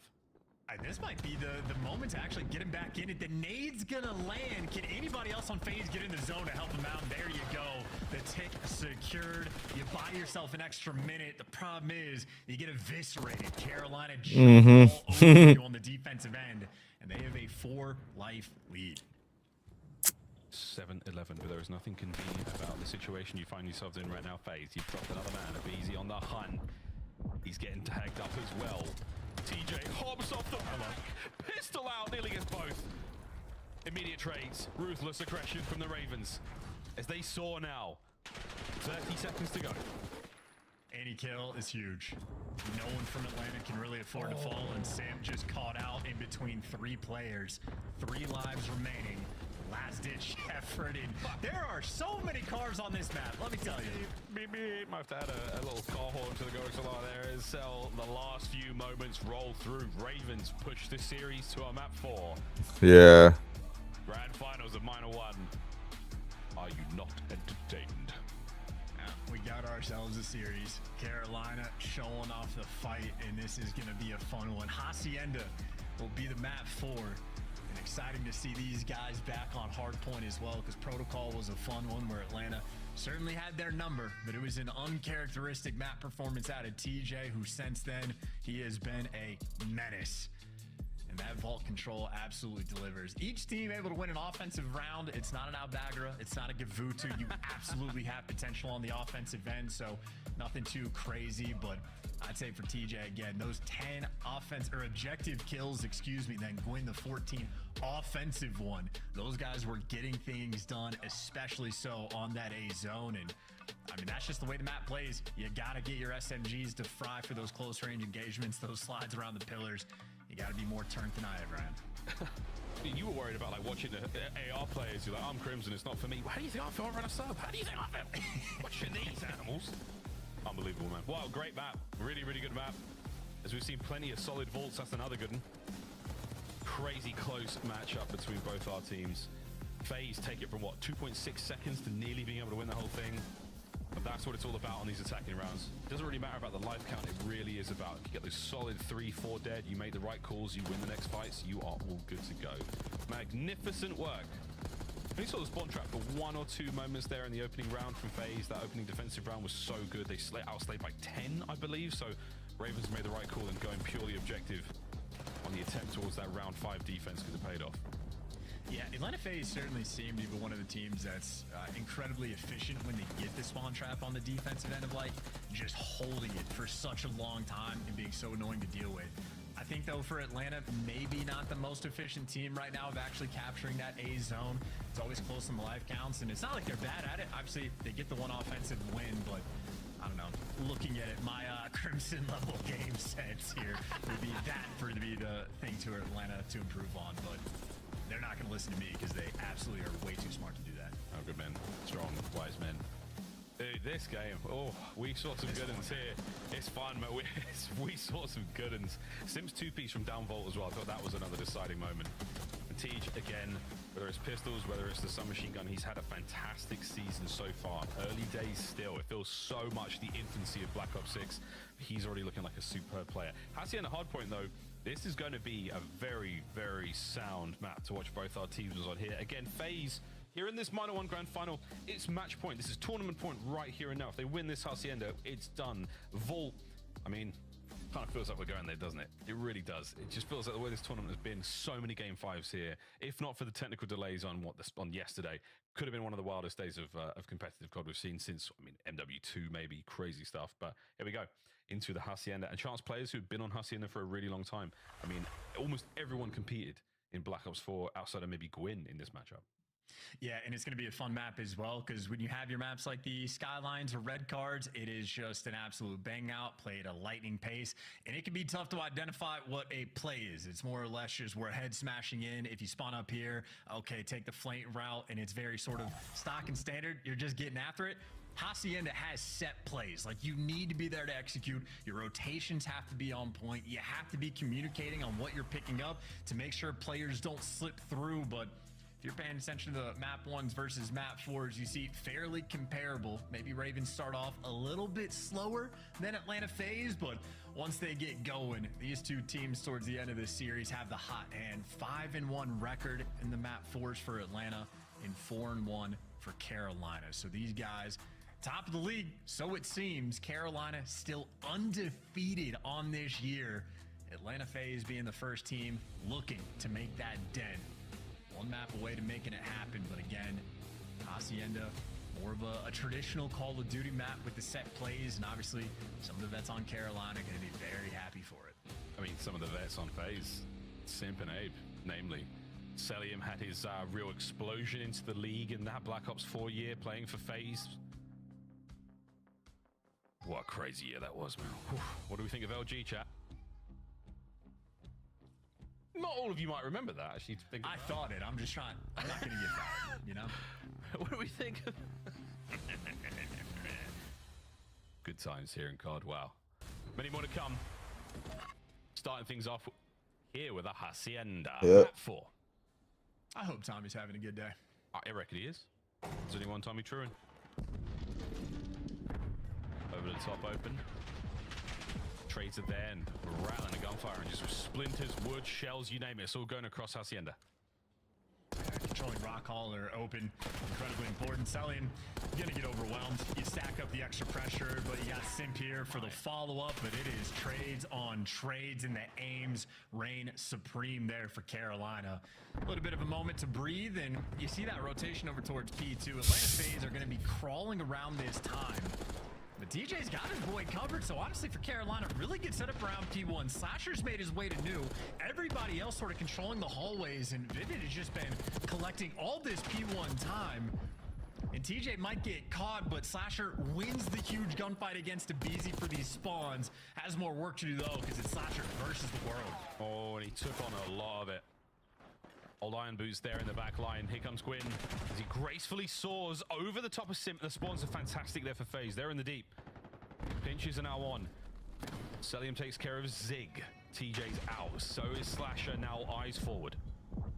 And this might be a full 60 type of moment as well. We talk about how it's set up for the plays, but as soon as the dust sort of settles, it's a little bit easier to hold now. Maybe a water route from Vivid if he can be enough of a nuisance, or you just jump into a double chow, and the coordination and the timing on this push just doesn't exist. Atlanta FaZe throttling them in this moment. Well, it could have been if you found the extra kills, but I remember that moment for Gwyn when using the back spawn. An extra player for FaZe just spawns in the back, and that's enough for them to completely... Kind of looks like it. They've had this whole hard point completely watertight. Flash's final few seconds are going to help, but not enough. Over to P3, over to Wood.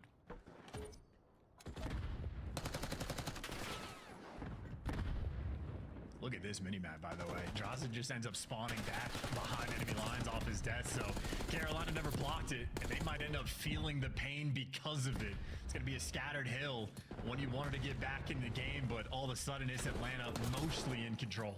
Woo. 7 spree now for Simp. What year is it, folks? He's tearing up Hacienda. Looking for another 8. Can he find another after this one? He's got full streaks already, so why not? I mean, the quick contest is going to come to a close in a moment. That's because Gwyn absolutely rips his head off. Vivid backs him up as well. Even at the point, finding a kill or two of his own, and with 20 seconds to go, it's another great hard point in the FaZe. And another team kill, though, from grenades rolling through. That's 3 in this series alone that Carolina has had. Maybe not necessarily the most impactful one, but one that helps Atlanta at least get an extra few seconds on the time. You're battling for the scrap because you're trying to now foot race over towards new. But Carolina spawns so far away, and Draza is so pushed out that you're flooding through the middle door. aBeZy, he's ready for the chow. Damn, aBeZy, more than ready. Willing and able. Stun might hit as well. Dancing into the second. One pump over to Vivid. Abe is solid as a rock. Yo, another hard point for FaZe. Yeah, he's looking like Sid just for a brief second there, but at worst, that's probably going to be a yellow. Carolina, though, with the pinch on time. You needed to win the gunfight on the pinch. Now it's all guns forward for Simp. The nade going to slow you down. You slide into his pre-aim, and you are food for fodder. Admittedly, though, at least the trophy is going to make a dent, but yeah, you're eviscerated. The whole 2 clean for Atlanta. They've built a massive lead. I have fucking no clue. And that rocks the foundation of this lead. Draza now trying to keep the boys back. Pinned in lobby, pinned in deep. I think so. He gets away with life for a second. Simp backs him up immediately, allows that life to continue. Celium's 3 spree, though, hasn't grown since we saw him in that. That was weird. On to Abe, who again, maintaining position on the Ravens. They have been unable to get anything going here in the second set.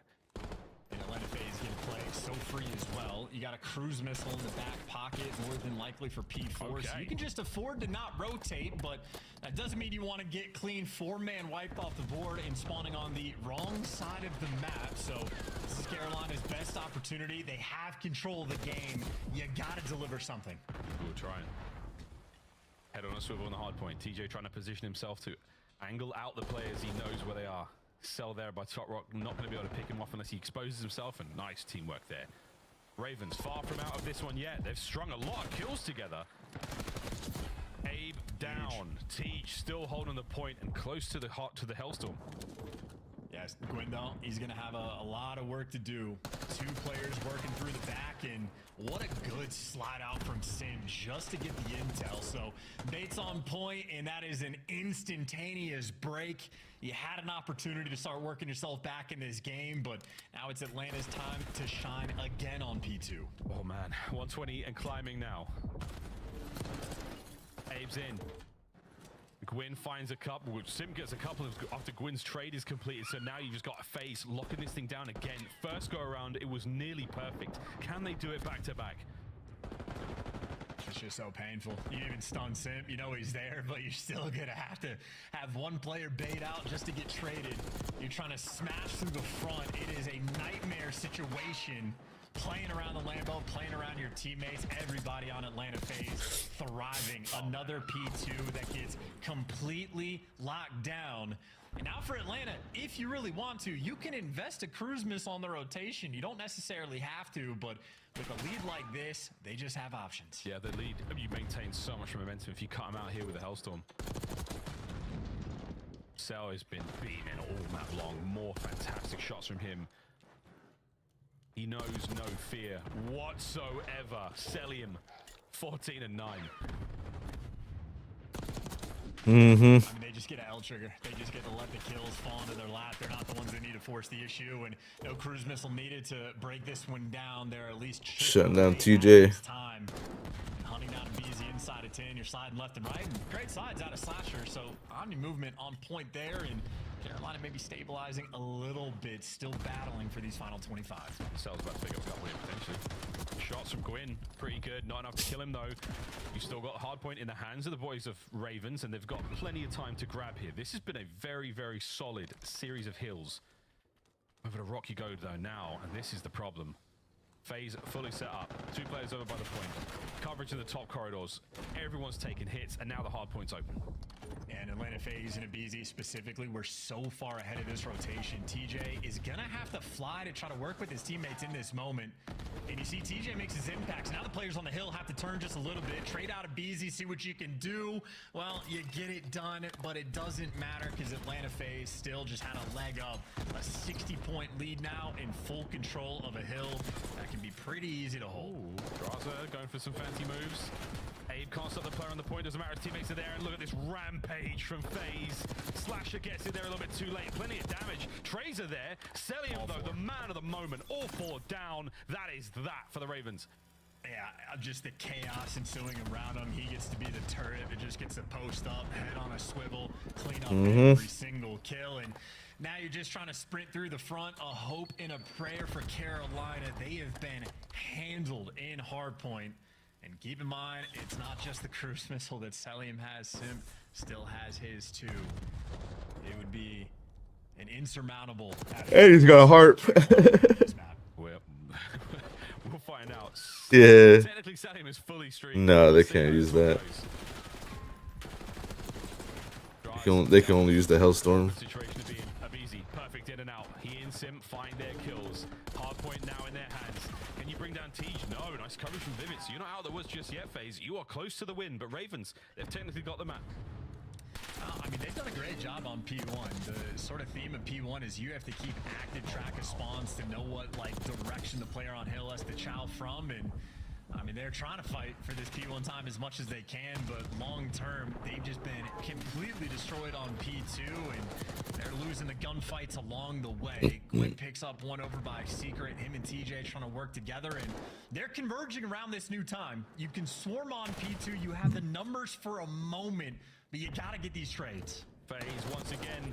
It's full throttle in the garage, and that is it. P2 is going to be the absolute death knell here for the Ravens, unless you can get a break. The first and nearly only break they've seen here, and they're not going to get it. That's going to be that, folks. Last hit, last chance, and last stat pad here for Atlanta FaZe. They make CDL history.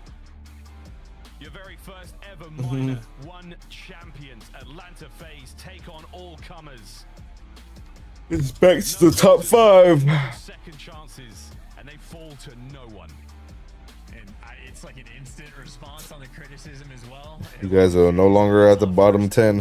People are thinking they might be down and out, preying on their downfall. And don't get me wrong, it's just a mini chip. It's still online, but that is 20 grand that they just won. That is a mini chip. It's the stakes, though.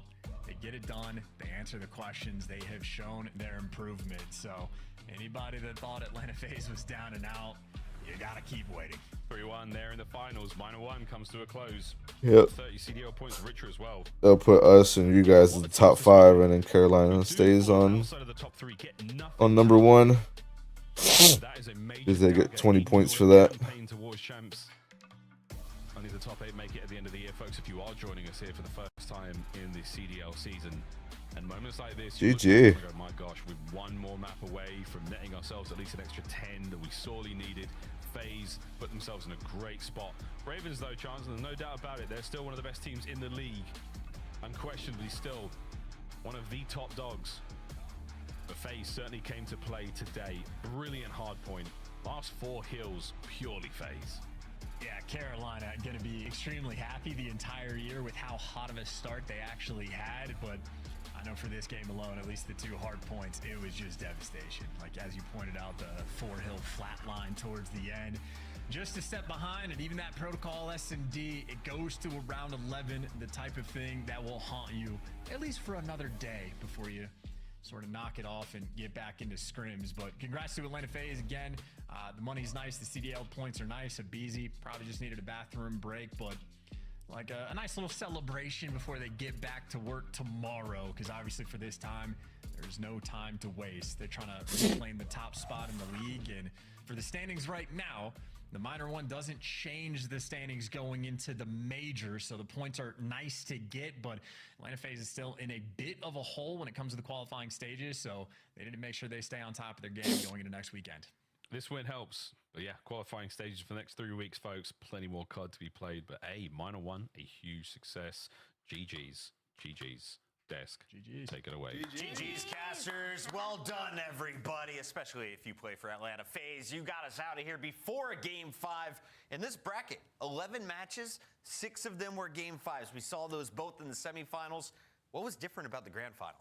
Listen, Atlanta FaZe just had their foot on the gas. They said this year it's different. We're not getting these second place finishes anymore. And we saw some big performances. And the hard point's so much better for these guys. Hey, control they need to work on a little bit, but they got some time before Major 1. Allie, we're gonna have our scuff play of the game here any moment, and it's just got to be Atlanta being our first-time champions. They take home the minor with the 10th seed entering, and this is a huge win because now they gain 30 points in addition to the $20,000. You add that to their 1 qualifier win, you're right in the mix with everyone else at 40 points there for champs. It's so funny you say that, just because it's like if you told me Atlanta FaZe was going to be 10th heading into this, I wouldn't have believed you. But if you told me they were going to win our first minor, 100%, I would have been like, that's the easiest bet you could have probably made. So for Atlanta FaZe especially, they needed this. They definitely needed this after that slow start, and it was all off the catalyst of Sims 1v4. What an incredible story that could be built up for us this season. Bomb planted 1v4. By the way, on the clock, Miami. All right, Neighbors, as we take a look at what went wrong for Carolina, was it the slang difference? Was it the rotations? How do you beat Carolina this bad in back-to-back hard points? Well, yeah, I mean, I think it's a combination of both. Obviously, the rotations were excellent for Atlanta FaZe all day today. I mean, even in their first series, like, these guys they put in so much work over the holiday break, and you know, it's clearly showing. And for the Royal Ravens, like, I think they knew they probably needed to go to 5 to win this series, and you just got to think back to that round 11, or the clutch that Vivid could have potentially had to push them there. And ultimately, you just don't get there. Search looked really good for Royal Ravens, and maybe they had an opportunity if we get to 5. But when FaZe plays like that, when the guns are hot and they're doing the small things right, as we saw in the conclusions clip, they're going to roll teams in hardpoint. We say goodbye to the Royal Ravens week, leaving just one team at the top. It's Atlanta FaZe, and this is where we should be if you've been watching competitive Call of Duty. To talk about it live, once again, in the winner's circle, we welcome back Abe, a.k.a. Abizi. Abizi, let's break down what we just witnessed here. You guys got mollywopped 3-0 by this Carolina team. You only put up 88 points in the first hard point. Today, you flipped the script, beating them twice in hard points. What was different? I mean, we're just feeling ourselves right now. I think everything is, you know, like I said earlier, like yesterday in the interview, or it was yesterday. We're just having fun right now. Like, and it shows. I feel like we're all just, you know, gassing each other up and just having a blast. And I mean, no one can kill us. Abizi, I have some news for you. You've banked $5,000 for your victory as an individual. Congratulations. But you also have been crowned the MVP of the first CDL minor. How did did you feel you played throughout this tournament compared to the qualifier? I mean, I felt like I played amazing. I feel like I played overall, like, fundamentally, like, really well. And I had a little bad S&D map, but turned it around fast in the match against, in the last match. But, I mean, felt good, played good, and my team is insane, so. Abe, sometimes all it is about the bounce back, just like you guys did in the exact same maps that you lost to Carolina. I want to pick your brain a bit. Why allow Protocol once again to be that map number 1 after the way it went the first time? Was it just you guys knew it was a hiccup? You knew that you're going to be confident on today? Is it recency bias? What was that thought process? I mean, we're just insane on that map. Like, we didn't even care, like, going to the finals. We said, we knew they were 3-0 on it. We said, we're picking it. We don't care, because we were, like, that confident going into it. Got it. BZ, what are your thoughts on the minor tournament? It was a lot of fun watching you guys play in a tournament atmosphere. Do you think it brought more energy and more focus, just it being a tournament? No, 100%. It was a lot of fun. Obviously, single limb is it can get a little scary for teams, but like I feel like overall it was a fun tournament, well ran, and I'm looking forward to the future ones. BZ, this is our first minor, but we also have a major just a few weeks away as we head to Madrid in Spain. What are you looking forward to most about our first European event of 2025? Oh, that's gonna be sick, honestly. Like being in Spain too, I feel like it's the first time we've had a CDL event this in like a European country other than the UK. So I feel like that's pretty dope. And I think we're gonna see a lot of FaZe fans out there in Spain. Excited to see what you 100%. guys can do when we get to land. All right, sounds good. Thank you, guys. That's a BZ. He just earned $20,000 and 30 Call of Duty League points towards champs. Let's take a look at the MVP's performance throughout this tournament. It started back against Miami. They were the underdog statistically, but they took care of business in forward. He did it against LA Thieves, against Minnesota, and finally Carolina to close out this tournament. Yeah, BZ was insane. I mean, you could just see like a product of like when the ARs are playing well, he's free. And then like, I feel like he was playing restricted in the first couple of matches and earlier before the break, excuse me. And throughout this tournament, he was just free, making plays, man. And that's where BZ's at his best. When he gets lost and he's got the green light to go out there and do what he does best, which is find first bloods and win gunfights. And if you want to say that Simp kind of turned up during the Miami match, BZ turned up against the LA Thieves, and then the ball just kind of kept rolling for him. I mean, he dropped a 40 bomb that map number 4 to shut them down and win that series. He moves on to the Minnesota Rocker series. Guy loads in the map number 3, 30 and 26, the only one on his team who is able to break over 20 non-traded kills. They did end up losing that map, but then they follow it with that dominant red card. So for BZ, he's been a catalyst for his team, especially in the past 3 matches to push them to this final and win the minor. If you're watching a BZ tonight, please do not try and recreate his gameplay in ranked. You cannot. A 1.15 KD and Surge. He is leading the league in kills per round, and he, of course, stepped up his game massively from qualifiers to our minor number 1. One player that we also want to show some love to, though, goes by the name of MacArthur. The King Cobra did not snake today. Yeah. He was a clean player, and he put up some solid numbers, Nameless. Yeah, you got to tip it. You know, there were some narratives in the community about Celium, like starting off like saying he was falling off a little bit, not as good as he once was. Well, he had a slow start. He turned it around. I mean, look at the minor. The guy was absolutely unbelievable in the final. Obviously, throughout that break, he had to find himself once again, and the guy's just a force. He's always going to be at the top of our KD leaderboards. Yeah. Always is like that. I was going to say, these are the numbers that we expected to see from Celium. It was a little weird not seeing him on that top 10. Nearly a 2.0. That's good for me, Celium. You don't earn MVP on the tournament, though. Just the grand finals. Abe is the man for FaZe to watch moving forward. And speaking of moving forward, you can see FaZe moving past 4 teams to get there. They will take home the $20,000, the 30 points. And they're not done. You got to go right back to qualifiers next week, Alley Cat. We'll literally see you guys right back on Friday, but hopefully we'll have a better split from the Atlanta FaZe. We will not see them until that next Sunday, so they have a nice break after winning this minor, but we're opening things up with Cloud9, who looks so much better during no FaZe until next Sunday. Hold on that card one more second, because there's a lot of good games coming our way. And which day is the most stacked? I'm looking at that Sunday, the last one. Yeah, that Sunday is absolutely insane. Another Vegas Falcons. FaZe versus Rocker again. That obviously went to a game 5, and then the Gentlemates versus all. Yeah. The Gentlemates gonna get a win? Like, are we gonna see a win finally? Time to find out, France. We're coming your way in a few weeks, and we're coming your way live right here on YouTube next Friday, 2:30, 2:45 Eastern. Sometime. See you then.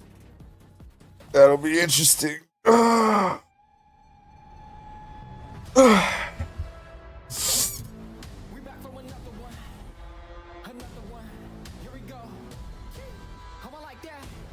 All right, YouTube, that's going to go ahead and do it for the CDL stream, man. I will catch you guys over on Twitch and Kick here in a second.